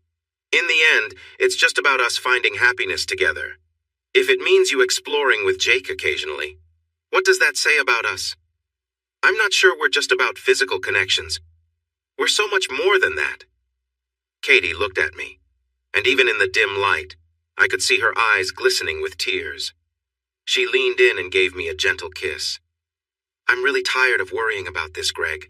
I want to stop thinking about it. If we're going to move forward, we need to make a choice and stick to it. I just want to move on, with or without Jake being part of this. Okay, let's treat this like we would anything else. We can try it once and see how it goes. If we decide it's not for us, that's fine. At least we would have given it a shot and shown that we trust each other. Are you sure, Greg? Once we decide, we can't go back. I can't change what has happened. It's already a part of our story, and look at us now. We love each other more than ever. This time we'd both be choosing it. No blame, no regret, just a little extra fun, all right? How can you be so relaxed about this? Because I love you and want you to be happy. If part of that means involving Jake sometimes, I'm okay with it. This isn't a game and you two aren't a team. Maybe I'm just joking about wanting a little fun with both my girls. I playfully tickled Katie's sides, making her laugh and squirm. Please stop, Greg. I finally stopped, and Katie turned to face me. If this happens, do you want to be there? Do you want to watch or take part? I think Jake would be fine with it. No, I don't want to watch or join in, especially not the first time. I'd want it to be here, not at a hotel. If we're doing this, I want to be part of it too. But I don't want to meet Jake or become friends. No high fives or anything. I won't dislike him, though. Okay, we can figure those details out. We don't have to rush into anything. We might be imagining that Jake will want to join us. He could say no. Don't worry, he won't say no to me. Someone is pretty sure of themselves. It's just how it is. Even if he were with someone else, he would still agree if I asked. All right, I believe you. Just let me know when you're ready to talk more about it. There's no hurry, okay? Okay, good night, Greg. Good night, my love. A couple of weeks have passed since we talked about inviting Jake to join Katie and me. Neither of us has brought it up since then, likely because we both felt nervous about what would come next. It was a Tuesday night, and I had planned to meet Katie after work at a small restaurant close to our jobs in the city. I walked into the restaurant around 7 p.m. Katie was already at a table and had started on a glass of wine. I ordered 2 more glasses and sat down with her. Have you ordered the food yet? I asked. Not yet. I should have texted you for your choice since it takes a while here. That's okay. How was your day? I hope it was better than yesterday. Yeah, it was much better. I hope my work will be easier over the next week or two. That sounds good. I picked up the menu, and we placed our order a few minutes later. Hey, Greg, about what we talked about 2 weeks ago with Jake. Yes. Did you talk to him? Well, yes. Were you expecting me not to? I figured you would have to call him for this to work.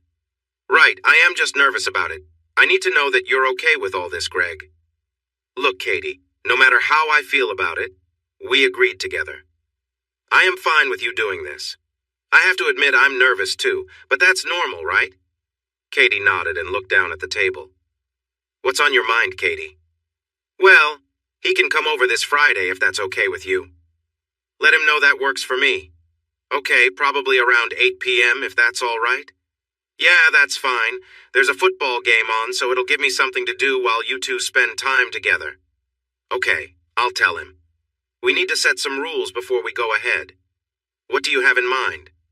I thought of a couple of things and you can suggest more. All right, but I'm not sure I have any. My first rule is that he should not stay over. He can come Friday and then go back to his hotel afterward. Okay, I agree. Second, no hanging around afterward. No staying for dinner or chatting. Are you fine with that? Of course, we didn't do that before, so it won't change. Can he take a quick shower when he's done? Yes, that's fine. Anything else? Jake needs to get tested and show he is healthy. I'll message him tonight to see if he can do it before Friday. Also, can you ask Jake not to tell anyone about this? Keep it private, please. Yes, I already mentioned that when I spoke to him today. I told him if anyone finds out, I won't meet with him again. He said he would keep it a secret. What about you? Do you have any rules or questions? You wanted us to use the house. Which room should I use? Is our bedroom okay? Yes, that's fine. Just remember to change the sheets when you're done. I can do that. Anything else? How long will he be here while we're doing this? How long did you usually take at the hotel? About 2 hours. We would take a short break after the first time and then go again. Is that what you want to do this time? Only if you're okay with it. Yeah, I guess I will be. Anything else? Not that I can think of right now, Greg. Then we are all set for Friday. I was pretty distracted at work on Friday. It's not every day you know your wife, the woman you love, will be spending time with another man later that night. I finally left work and headed home. After I took a shower, Katie arrived about 30 minutes later. We had time for a light meal and a glass of wine before Jake was to arrive at 8 p.m. Are you still nervous, Katie? A little, and I'm a bit excited too. Don't tell me he's already got you feeling this way, and he's not even here yet. Oh, come on, Greg. Katie looked into my eyes with an intense gaze. Are you sure you're okay with this, Greg? You can still cancel and we can forget all about it. No, I will be fine. You just focus on having fun. I don't want you to think about me once you get started. Katie sighed. I could tell she was nervous, even if she didn't show it. I love you so much for letting me do this, Greg. If there is anything you need from me in the future, you have to tell me, okay? I will. I think this will give me some time out with the guys without worrying about anything. You know what I mean, Greg. I know what you're doing for me, and I want you to understand how much that means to me. I'm doing this for us too, Katie. Remember that. This isn't just for you. Katie nodded while finishing her salad. I'll go watch football downstairs while you two are upstairs. That should keep me busy. You will need to come down and let him in when he gets here, though. I don't really want to meet him right before he goes upstairs. All right. I better go get ready then. By the way, did Jake get tested? Is he all clear for tonight? Yes, I told him to bring the results to show me. Katie got up from the table and headed upstairs to get ready. Come down and see me before he arrives, okay? Sure, no problem. I cleared the plates and loaded the dishwasher, then made my way to the gaming room. The house has a cozy second living room downstairs, set up with comfortable couches, a small fridge, a big screen TV, an Xbox, and surround sound speakers. When you walk in, there's an entrance area with stairs that go up to the second floor right in front of you. To the right, an open archway leads to the gaming room. If you turn left from the entrance, you'll find the dining room with the kitchen, laundry room, and bathroom located behind it. As you go up the stairs, the master bedroom, along with a walk-in closet and an attached bathroom, fills the whole right side of the upper floor. At the top of the stairs, there's a bathroom, and to the left, there are 2 bedrooms and an upstairs lounge. I turned on the big screen and began watching the pre-game show. I was glad the game would keep me busy and help me not think too much. I wanted to be here mainly to show Katie that I was okay with this situation, so she wouldn't feel guilty as if they were sneaking around. No secrets, I thought. It was almost 8 o'clock when Katie came down to see me. She was wearing a simple summer dress that looked nice without needing too much makeup. You look nice. Can I have a taste? I said. You can have whatever you like, Mr. Johnson. I gave Katie a warm hug and a sweet kiss. This is your last chance before he arrives, I reminded her. I'm good, Katie. Enjoy yourself. Act as if I'm not downstairs, all right? Okay, I'll see you in about 2 hours. I love you, Greg. Only you forever. I love you too, Katie. I playfully tapped her on the back as she walked away, just as the doorbell rang. I grabbed a beer from the fridge and settled back to watch TV. I could hear Katie talking with Jake at the entrance. Then the front door closed, and everything fell silent as Katie likely led him upstairs. I felt a mix of anxiety and anticipation about what was happening. I didn't know how I truly felt. Part of me was relieved because if this worked out well for us, maybe I wouldn't have to worry about meeting Katie's needs all the time. It felt like I was passing that responsibility to Jake. On the other hand, I worried about what if she enjoyed it too much. What if she started needing Jake more and more? I also thought about how Katie might act with Jake. Would she be different with him? Would she enjoy things more and want them more often? I was about to find out, I guess. The game had just started. It was only 20 minutes since Katie had taken Jake upstairs when I suddenly heard what sounded like yelling coming from above. Curiosity got the better of me, so I muted the TV. There it was, I could hear Katie quite clearly. She was making noises that were much louder than what I was used to. It was surprising and a bit unsettling. She calmed down after a while, but I could still hear sounds that suggested they were really enjoying themselves. I decided to unmute the TV and focused on the game again. About 5 minutes later, I heard Katie yelling again. Once more, I muted the TV. Yes, she was definitely expressing herself again. I could still hear the rhythmic sounds from above, and I wondered how they were maintaining that energy. Katie had mentioned they used to spend a long time together, but hearing it was different than just talking about it. I returned to watching the game, but yet again, about 5 minutes later, I heard Katie's loud noises again. Could this go on all night? Would she be reacting like this every few minutes? What was Jake doing to get such a response from her? At this point, my curiosity was really getting to me, and I thought about sneaking up the stairs to take a look. I hesitated, though, unsure why I couldn't bring myself to do it. This was my house, after all. If I wanted to, I could go stand in the doorway and see for myself. I decided to focus back on the game. About 10 minutes later, I heard the familiar sounds coming from Katie upstairs again. It seemed they had been going for a while now, and I had heard her express herself at least 4 times. I had to give them credit. They were putting in a lot of effort, and the energy was impressive. Another 10 minutes went by, and I heard Katie again raising her voice. What was happening up there? It crossed my mind to check again, but I decided not to. Instead, I grabbed another drink from the fridge and settled back to watch the game, which was now close to halftime. Greg tried to focus on anything else, flipping through channels on mute. During halftime, he noticed silence from upstairs, assuming they'd taken a break. He thought to himself, well, I made it through half the game without losing its small victories. As the silence lingered, he heard Katie laughing faintly, followed shortly by a soft, rhythmic sound from upstairs. Realizing they had resumed, he felt conflicted, unsure whether to turn the volume up or leave it muted. Part of him wanted to block out the sounds, but his curiosity got the best of him. Sitting alone in the quiet downstairs, Greg felt drawn toward the staircase, almost unconsciously finding himself near the entryway, where the sounds from upstairs grew clearer. Each step closer allowed him to hear her voice and laughter more distinctly, their energy filling the quiet house. As he climbed a few more steps, he could hear snippets of conversation and laughter, the liveliness radiating from the room above. Pausing midway, he looked up toward the bedroom door, feeling a mixture of surprise and resignation.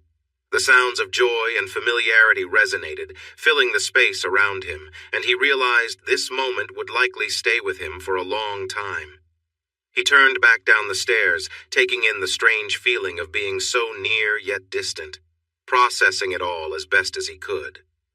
It was a strange and overwhelming feeling to see Katie, the woman I loved, so connected to someone else. Conflicted was probably the best word to describe my emotions caught between disbelief and fascination. What really struck me was Katie's energy and intensity.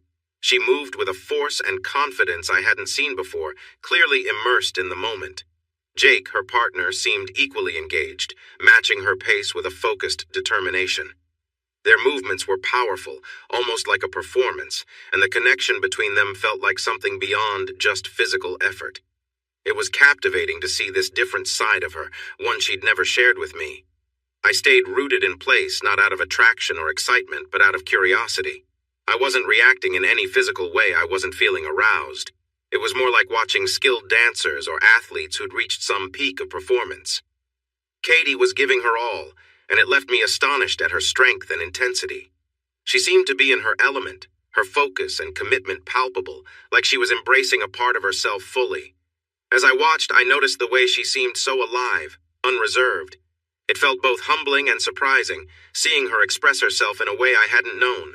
I realized she was exploring something new, finding a depth within herself. It was a powerful sight, one I hadn't expected, and I found myself deeply reflective, seeing her this way. I turned back downstairs, feeling a complex mixture of emotions, awareness, curiosity, and a profound sense of change within our relationship. Watching from the stairs, I felt like I was seeing a different world, one I had never known Katie was part of. Her energy and laughter filled the room, and it was clear that she was fully in her element, enjoying herself without holding back. I couldn't believe what I was witnessing, and in a way it was almost surreal, like watching a high-level performance. After a few moments, I decided it was time to head back downstairs and leave them to their moment. I returned to my seat, turned the TV volume back up, and tried to focus on the game, though I could still faintly hear sounds from upstairs. My mind drifted to when I first started dating Katie. Back then, I had been so eager to impress her, to show her that I could be everything she needed. But sitting there, I realized just how much I hadn't understood.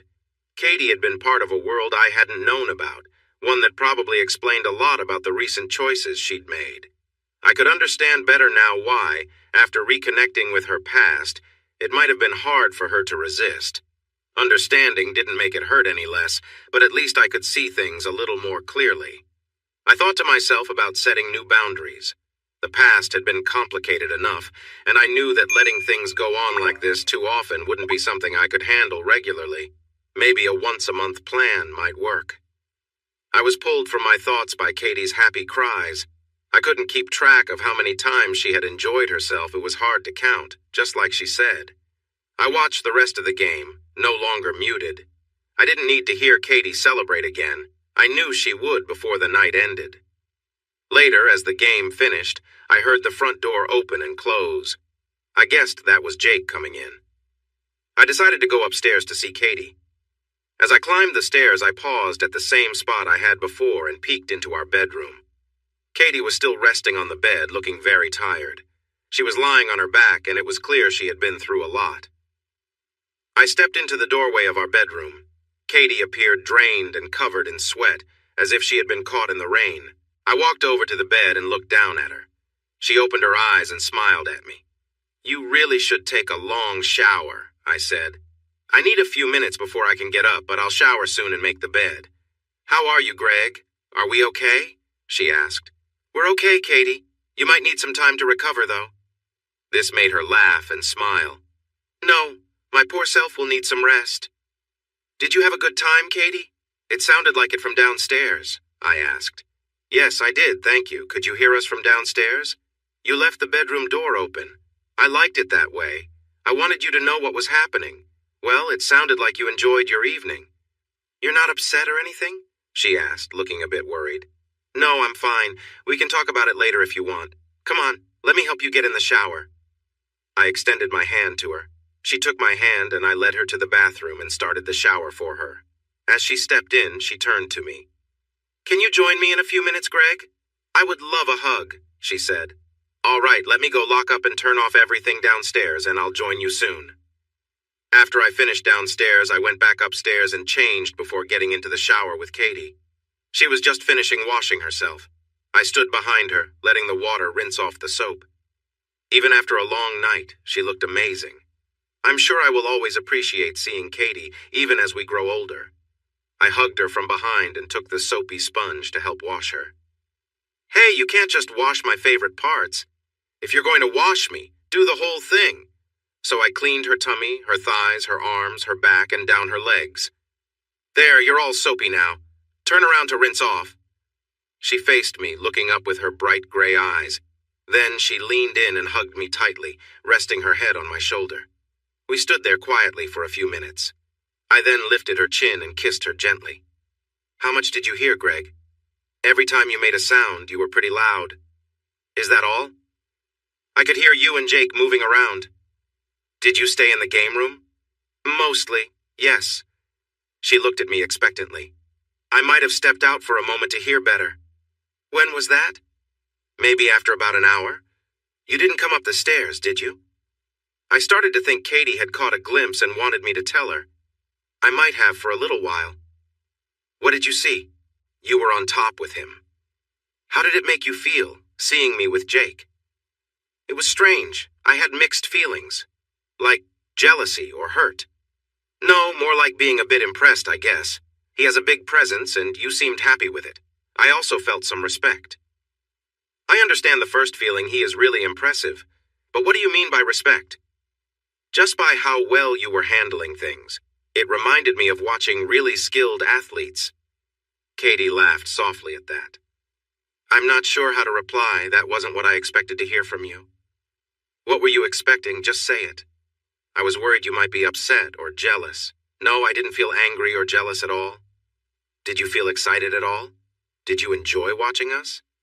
Not in the way you might think. I didn't feel that way. I was more amazed to see how well you two were together. That didn't bother you, seeing how happy I was?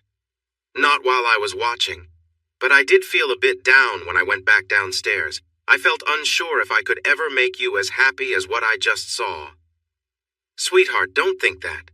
Do you know how many ways Jake is not as good as you? In every way except one. That's all he has. You have so much more. Remember that, Greg? Okay, I promise I will. Tell me, Katie, did you see me on the stairs? Katie giggled playfully. Yes. Did it make you happy to know I was watching you? Yes, very much. I hoped you would. Really, you wanted me to watch? Yes, it gave me a big thrill. I thought you might want to join in next time. I don't know. I'll have to think about it. Good. Take your time. By the way, Katie, did you spray me on purpose? Maybe. You cheeky one. I started to tickle Katie, and she giggled and squirmed. We ended up hugging and sharing sweet kisses. Long, gentle kisses, the best kind. Now I'm back where I started this story. I'm 28 years old and married to the same woman for the second time. I really love Katie, more than I thought possible after everything we've been through. It was a Friday night when Katie and I opened the door to our home. We had just come back from a few drinks with friends. It had been 3 weeks since we first met Jake, and we had agreed to see him once a month. We hadn't talked much about that first time since he left. We went upstairs to get ready for a shower after our night out. I can't believe Jane and Mark are engaged now, Greg. It's crazy that 2 more of our friends are together. Yeah, they looked so happy. Mark is really excited. They are good together. And what did you think of Sky's new boyfriend, Jackson? He seemed cool and really funny. I didn't know Sky liked that kind of guy. Did you know he was a football player? No, Sky just said he was good until injuries stopped him. I don't know if she likes football, but I think she will learn more now. He's also the first black guy I think she's ever dated. She looks really happy. She deserves it. I hope this relationship is better than the last one. Me too. Did you talk to Shani about her pregnancy? John didn't say much except that he can't wait to be a dad. She was really excited. She's going to be a wonderful mom. So will you, Katie. Are you still planning to start our family soon? Yes. We said 12 months, right? That's not far off. The more I think about it, the more I want a baby. I gave Katie a kiss and a hug as we headed into the shower. We started to wash ourselves, sharing soft touches. We haven't talked about next Friday yet. Are you still okay with having Jake over again? Yes, it's what we agreed to once a month. Are you still comfortable with that? Yes, that's more than enough for me. Can I ask you something, though, Greg? Sure, Katie. Anything you want. Except for a divorce. I'm not going to agree to that, you know. Don't joke about it, Greg. Katie playfully hit my chest and gave me a pout. All right. What did you want to ask me? Well, this is a bit hard for me to bring up. Just say it, Katie. You know we can talk about anything. I know, but I'm not sure you feel the same way about this. Katie, just say what's on your mind already. Remember when I asked you if seeing me with Jake excited you, if you enjoyed watching us? Yeah, I remember. Well, you said you weren't really interested in that. You didn't want to watch us. I was surprised at that moment, Katie. It was the first time I had seen you with someone else. I wasn't really thinking about it like that. Does that mean you could feel that way about it? I see where this is going, Katie. You want to talk about me being involved next time. You liked the idea of me watching, didn't you? Yes, I did. I find it thrilling, kind of like when I do something daring in public. Maybe Dr. Forsyth was right about me. You think? You like being the center of attention. You know people are looking at you and imagining things when you walk by. I notice how you flirt a little when we're out. You enjoy the spotlight, don't you? Okay, maybe just a little. So, what's your question, Katie? Are you asking if I want to watch next Friday? No, I'm asking if you would enjoy it, if you would feel something watching me. You want me to? Well, to take care of myself while watching you with Jake? Katie looked at me with that playful smile. She started to touch me as she asked, Yes, I want to see you do that while I'm with him. That's a big request, Katie. You're asking me to be in the same room with you two. I still haven't even met Jake, and now you want me to sit back while you're with him? It sounds different when you say it like that, Greg. Katie giggled, still playfully touching me. So, will you? Is that something you would do for me? Honestly, I'm not sure. That might be a bit much for me right now. How about we find a middle ground? What did you have in mind? Well, I think I should meet Jake eventually. So maybe this Friday I can meet him, and then you and he can have your time together. You don't want to watch? I didn't say that. I could come and go while you two are together. Greg and Katie shared a quiet moment, enjoying the warm water in the shower as they embraced, finding comfort in each other's closeness. I do want you to feel like you're part of it, Greg, Katie said softly. It means a lot to me. Greg looked at her thoughtfully. All right, he replied gently. I'll join you sometimes, maybe watch a little from the doorway. They both smiled, feeling reassured in the connection they had. Later, after getting out of the shower, they settled into bed for a calm evening, grateful for the openness they had shared. It was Friday night, and Jake would be arriving soon. Greg and Katie had decided that they would all meet in the games room so Greg and Jake could have a quick introduction. Katie had already explained to Jake that she wanted Greg to be comfortable, and Jake had agreed. Upstairs, Katie called out, "Greg, can you help me for a minute?" Greg found her in the closet, trying to tie the back of her dress. Here, let me get that for you, he said, tying the bow securely. Thanks. I've been struggling with this for 5 minutes. Katie smiled as he finished the knot. She looked lovely in a light apricot-colored dress, one of her favorite summer dresses. Greg teased, "Not sure why you're bothering. You know it won't stay on for long." Katie laughed. "Still, I like feeling nice." "Well, you look great," he said, giving her an encouraging smile. Katie turned to him, grateful. "Thank you, Greg. Are you all set for tonight? No second thoughts?" Greg nodded, feeling a mix of anticipation and a little nervousness. "I'm ready. Meeting him might be a bit awkward, though." Katie shrugged, smiling lightly. "I think we'll all be fine. He's easygoing." They both laughed, easing the moment, and headed downstairs together, each of them feeling supported and ready to take things one step at a time. In front of his brother, their girlfriends and friends, he liked to show off. "What about you? Did you not show off your good looks too?" "Not like that. He did leave the bedroom door slightly open sometimes. He would also leave it open when he went to the bathroom after, and I would be lying on the bed waiting for him. Sometimes people could see in or walk by the room. So now we know where your bold behavior comes from. My little Katie was quite the troublemaker in high school. I was a bit cheeky. Lucky you like that about me." I gave Katie a gentle kiss and smiled back at her. "Are you going to be a little mischievous tonight?" "Very mischievous. Just how you like." I returned downstairs just in time to catch the end of the pre-game show when the doorbell rang. I heard Katie come down the stairs and answer the door. "Greg, this is Jake. Jake, meet the man I love, my husband Greg." Jake stood with Katie just inside the doorway to the game room. He was tall, probably around 6'3", slim and fit with blue eyes and short curly blonde hair. I got up from the couch to greet him and we shook hands as Katie introduced us. "Hi, Jake. Nice to finally meet you." "Same here, Greg. Katie has told me so much about you over the years. It feels a bit strange to meet you for the first time. I feel like I know you already." "I hope she only mentioned the good things about me." I winked at Katie. "Yeah, she never said anything bad about you that I can remember." "Good. Well, this isn't awkward." And we all shared a small laugh about it. "Why don't you two go upstairs and enjoy yourselves? Katie said you might want to join us in your own way. Just wanted to say I'm fine with that. This is your house and your wife. Feel free to join us whenever you want." I nodded in agreement. "Come on, Jake, let's leave Greg to his football and head upstairs." Katie looked back at me and whispered, "See you soon."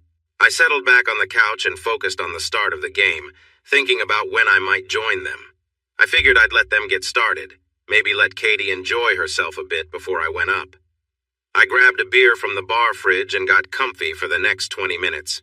Before long, I heard Katie enjoying herself upstairs. I shook my head, knowing it was just the beginning. I kept watching the game. My team was already trailing and then made a mistake with the ball. I figured I might not watch the whole game anyway, so if they were losing, I would have a good reason to head upstairs. Soon after, I heard Katie again, clearly having another moment of pleasure. As if on cue, the other team scored immediately after. This was hard to watch. Greg took a deep breath, finished his drink, and made his way upstairs, feeling a mixture of nerves and curiosity. As he reached the top, he saw Katie looking directly at him, her expression inviting. She raised her hand and motioned him closer, a playful smile on her face. Greg walked up to the doorway, leaning against the frame as he met Katie's gaze. She gave him an encouraging nod, her eyes shining with warmth and trust.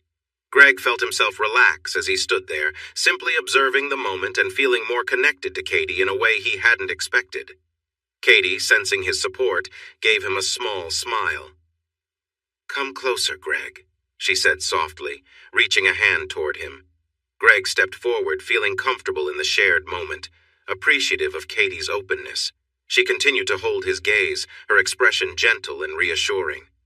"Greg, come sit with us," Jake suggested, his tone casual and inclusive. Katie looked at Greg, her eyes encouraging him. He nodded, grateful for the invitation and the ease with which they all shared the space. The moment felt surprisingly natural, and Greg felt a sense of calm acceptance as they shared a comfortable and supportive silence, each one feeling the importance of the trust between them. Greg felt a little hesitant but smiled at Katie's warm invitation. She patted the bed beside her, inviting him closer, and he walked over, standing by her side.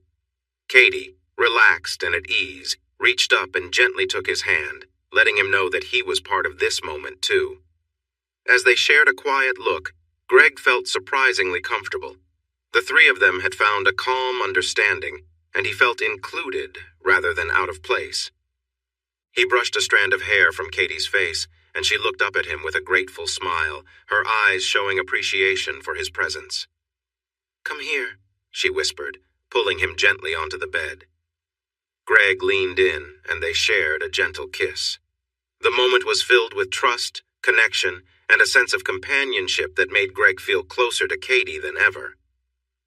They sat together quietly for a while, each person at ease and aware of the supportive energy in the room.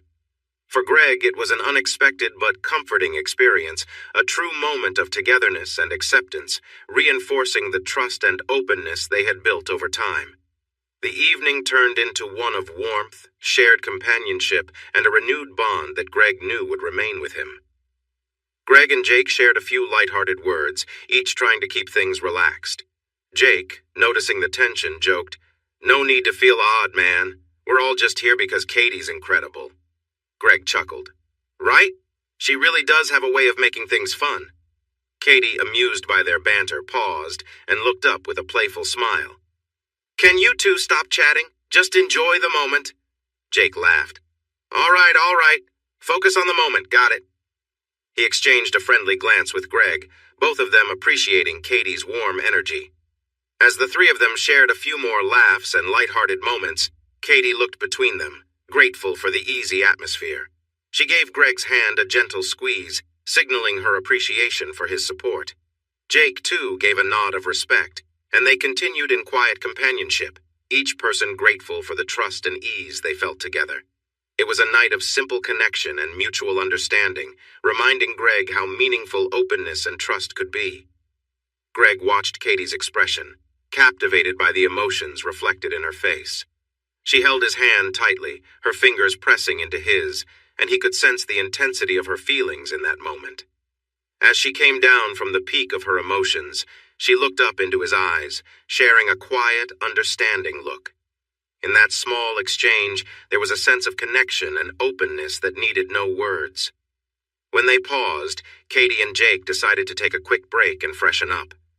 Greg used the time to go back downstairs, grabbing a drink and checking on the football game to gather his thoughts. As he sat alone, Greg reflected on how unexpected and surreal the evening had been. He couldn't have imagined, even a month ago, that he would find himself in this situation, one that felt so unique, yet strangely grounded in trust and understanding. The phrase Jake had used earlier echoed in his mind. Strange times, definitely. For Greg, the night was an eye-opener, a reminder of how much life could surprise him and how sharing in these moments, however unusual, had brought them all to a place of acceptance and mutual respect. As I turned to leave the bedroom, Katie, still standing beside the bed and about to head to the shower, called out, "You're coming back, right?" "Yes, maybe," I replied. "Go get cleaned up first. I'll probably pop back in later." Katie laughed. "I'm holding you to that. Don't forget I owe you that conversation we didn't finish." "All right, I'll be back. Now hurry and take that shower before you get anything on the carpet," I teased, glad that the lightheartedness made everything feel so normal and easy. It was surprising how quickly things had settled into a comfortable rhythm. I went downstairs, grabbed another drink, and checked the game score. It was halftime, and my team had come back strong in the second quarter. So far, it was turning out to be a pretty decent night. Sitting on the couch, I thought over what had happened upstairs. It felt natural, though I wondered if it would bring any changes to our relationship. But deep down, I knew I was happy with Katie just as things were, and I didn't want this to change the way we were together. As the game started up for the second half, I was surprised to see Katie in the doorway looking my way. "Are you coming back up soon?" "Katie," I smiled, "do you really need me there every minute? I'm sure you're having a good time without me." She gave a little shrug. "I was hoping you'd want to." "I enjoyed it," I said honestly, "but I don't need to be there the whole time. This evening is for you. I'll join you later, though." Katie hesitated but nodded.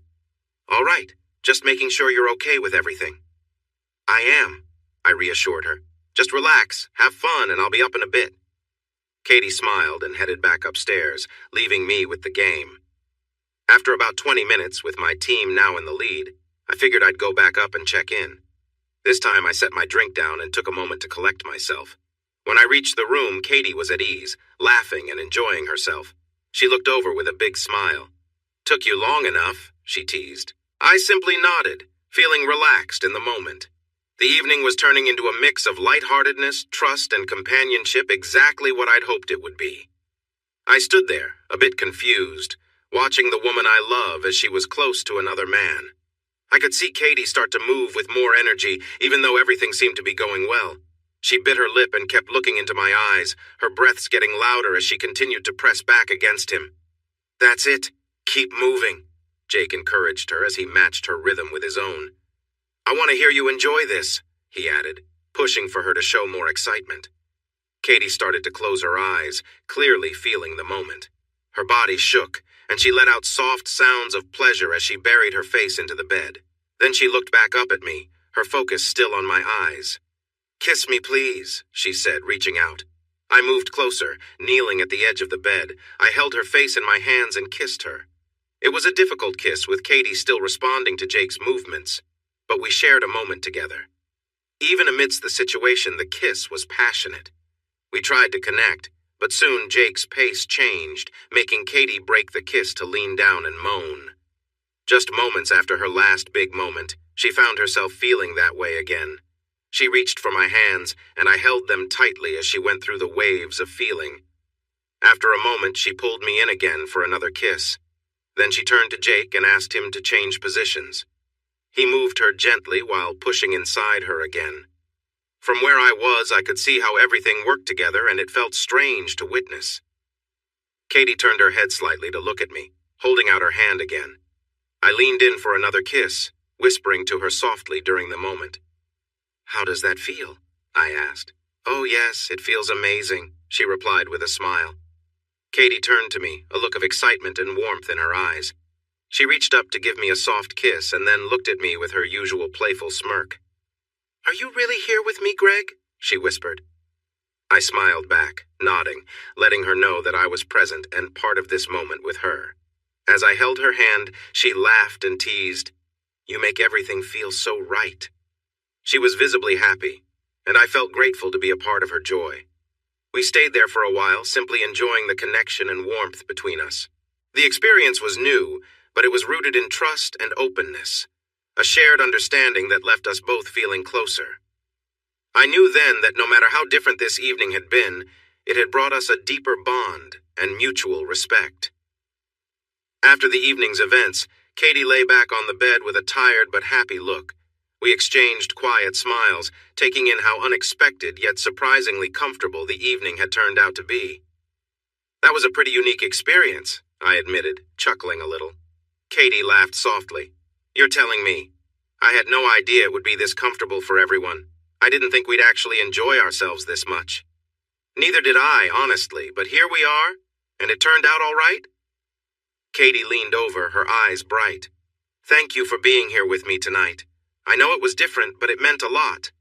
I gave her a light squeeze on the shoulder. It was different, yeah, but I really did enjoy it too. This whole thing felt open and surprisingly easy. We shared a moment of quiet understanding, both relieved and pleased with how naturally everything unfolded. The night had been new and unexpected, but somehow it brought us closer, building a new layer of trust and openness. That's hard to pretend, I said. Yeah, it was surprising for me too. I almost choked. I can't believe I was having such strong feelings at the same time, Katie replied. She then took a drink of water and playfully squirted it at me. Hey, what was that for? I asked, laughing. Just wanted to share the fun, she said with a giggle as she hugged me. You really are quite playful, aren't you? I had no idea you could be so cheeky after all this time together, I said. Really, we always enjoyed ourselves. I'm still me with you, Katie said. I don't know, maybe you just needed some time to feel comfortable to show that side of you, I suggested. Katie smiled and leaned against me.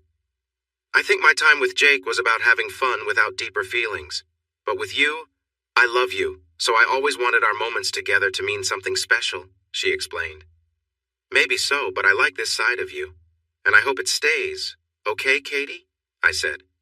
Whatever you want, she replied, smiling. We exchanged a long, sweet kiss. After everything we had been through, the heartache, my past relationships, her struggles, we were together and more in love than I ever imagined. I truly loved Katie with all my heart, and she loved me too.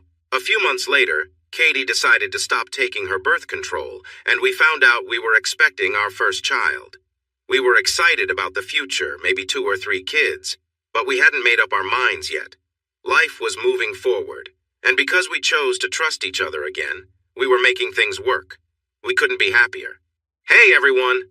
Thanks for watching. Don't forget to subscribe and turn on notifications so you won't miss any of the exciting stories we have coming up. What do you think about the characters in this story?